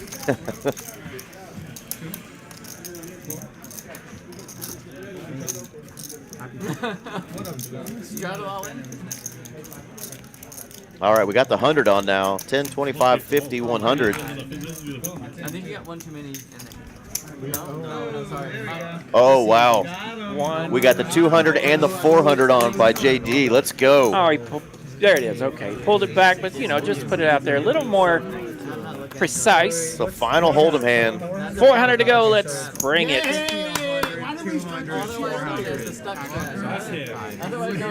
785 in the pot. Pre-flop. Walker with an ace. It's been a while since we've seen some last hand chaos. Let's go. And look at the look on Walker's face. Ace in Yeah. there. Ace 3. Ripping it. Rip City says, wake up with better than me or go home. This last hand? Fuck me. John We've looks had at the an 8 we've had and the a 7 9. deuce game going all night, RJ, and we've not had it once. Doc Hollywood, 4,700 to call. No thanks on the 7 deuce. Bunch of rags out there so far. Walker, you sicko. Yes, absolutely. Only against Snake with a dominating ace, but Waiting for JD to This is the hardest one to get all the way past. around to JD. Jack And he says 8. this is the hardest one to get through. entertainment. it's ugly. That's nuts. Nah, let's go. He says, ship that shit. $780. Only had to bet $5,000 to get I it. believe it. I'm sure more than one person has. What a hand for Walker there. It's like making a putt on 18. It'll bring you back next week. What a hand for Walker. Second time he's jammed pre-flop, taking down some dead money. Love to see the play. Love to see the aggression. 500. Nice play there from Mr. Walker. And we got a PLO flip Is in. to end the night. 500 flip. No, I understand. I do have to do that. Don't forget, starting on the 25th, just 2 weeks away, the even bigger one here in Dallas. Starting flights start Wednesday the 25th, 10 a.m. and 5 p.m. 30-minute levels, 30K starting stack, $300 buy-in, 10% of the field makes the money, and goes to day 2. On day 2 and 3, you'll have 40-minute levels. So this is a great opportunity to run up $300, somewhere near 60K for first place. That's so bigger than a big one, folks. That's bigger than a big one. That is the even bigger one. Wow, they're going to do this time $500 flip. $500 flip. So somebody here is going to win. Do the math. 4,000 in profit. $4,500 pot here. At a 0. Let's go. These guys are nutso. 4K profit on this flip. Look at that juicy pot. All those black chips mixed in with the greens. Okay, double suited, boys. I have a bad hand, but I'm Double suited in the 1 seat. Those are aces double suited. Ace, ace, queen 3. A monster. Darren's going to have to get all that big pile of chips. Anybody want insurance? Anybody want insurance? He does have aces double suited. Everyone needs to Jesus. scan their cards. It's a mission. No way.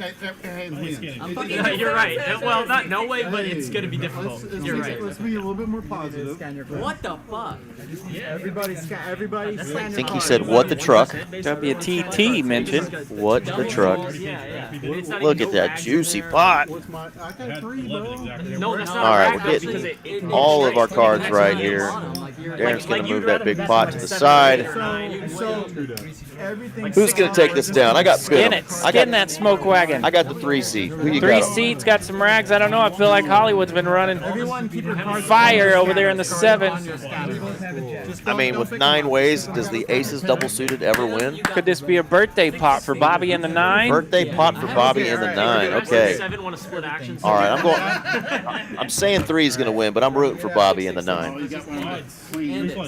Might double suited aces hit anything. He's got diamonds. He's got a nut flush draw on the 1 seat. You got it right now, don't you? There we go. A little sweat on the turn. 4. 5, 6 is there. Bobby. 5, 6 is there. 5, 6 in Hollywood's hand. Somebody's got a straight right now, yeah? Okay. Niner. That'll open up the door for bigger straights. Jack 10's Jack made 10. it straight. Queen 9. Is that a queen 9? Oh, there's no jack on the board. There's queen 9. Oh, there's no jack on the board, though. Okay, so Z-Fish and Georgie both have jack high straights. Wow, the diamond draw for the double suited aces. Goes down in flames. Oh, and a jack 7. Got to show all 4 cards, though. You said there's no way you win it. I'm in for that. There we go. 1, 2, 3 players chop this monster. 3-way chop, 4,500 divided by 3. Do the math. 1,500. 1,500. 1,000 in profit. Well, that was a fun one. That was a fun one. Well, thanks again, everybody. I hope you guys enjoyed it. Smash the like button if you haven't already. Subscribe to the channel so you can come back every Tuesday night, hang out with RJ Dupree and I, and, of course, Aaron McAvoy down in Austin. What about this sucker that will end on the, where'd it go? Nope, not that turn, not that. How about this guy here? Trailblazer. Yeah, if you guys have the screen up right now, scan that QR code because it will show you the next few months where the Trailblazer series is going to go. It's going to start in Austin on October 26th, but it's going to go from there to the spring location, and I think from there it's going to go to the Rio Grande Valley. There we go. And then it's going to go to Dallas. So this is a new series. Yeah, Trailblazer Tournament Series that TCH is putting together. Not all of the events events are scheduled yet, but there are the dates for sure. October 16th through the 28th, there's a $1 million guaranteed tournament, $2 million in guarantees already. RJ, you know we're going to smash those guarantees. Smashing guarantees. That's what we do. Yeah, so looking forward to that. Everybody come check that sucker out. Come to all the TCH locations. Join in on all the fun. We've got so much going on. One more shout out to Miss Mallory for putting together an amazing stream tonight. Great lineup. If you want to get in on one of our Tuesday night streams, contact the lovely Miss Mallory, and she will get you on. And we're going to show our ugly faces just because we like to do that. RJ DePrizzle. We are. RJ Dupree. We really are here. Eric Van Loosen. We got a full room out in Dallas tonight. Obviously, Las Colinas kicking ass over there as well. Go in and join it. And we will see you next time, RJ. Next time. Good night, folks. All right. Good night, guys.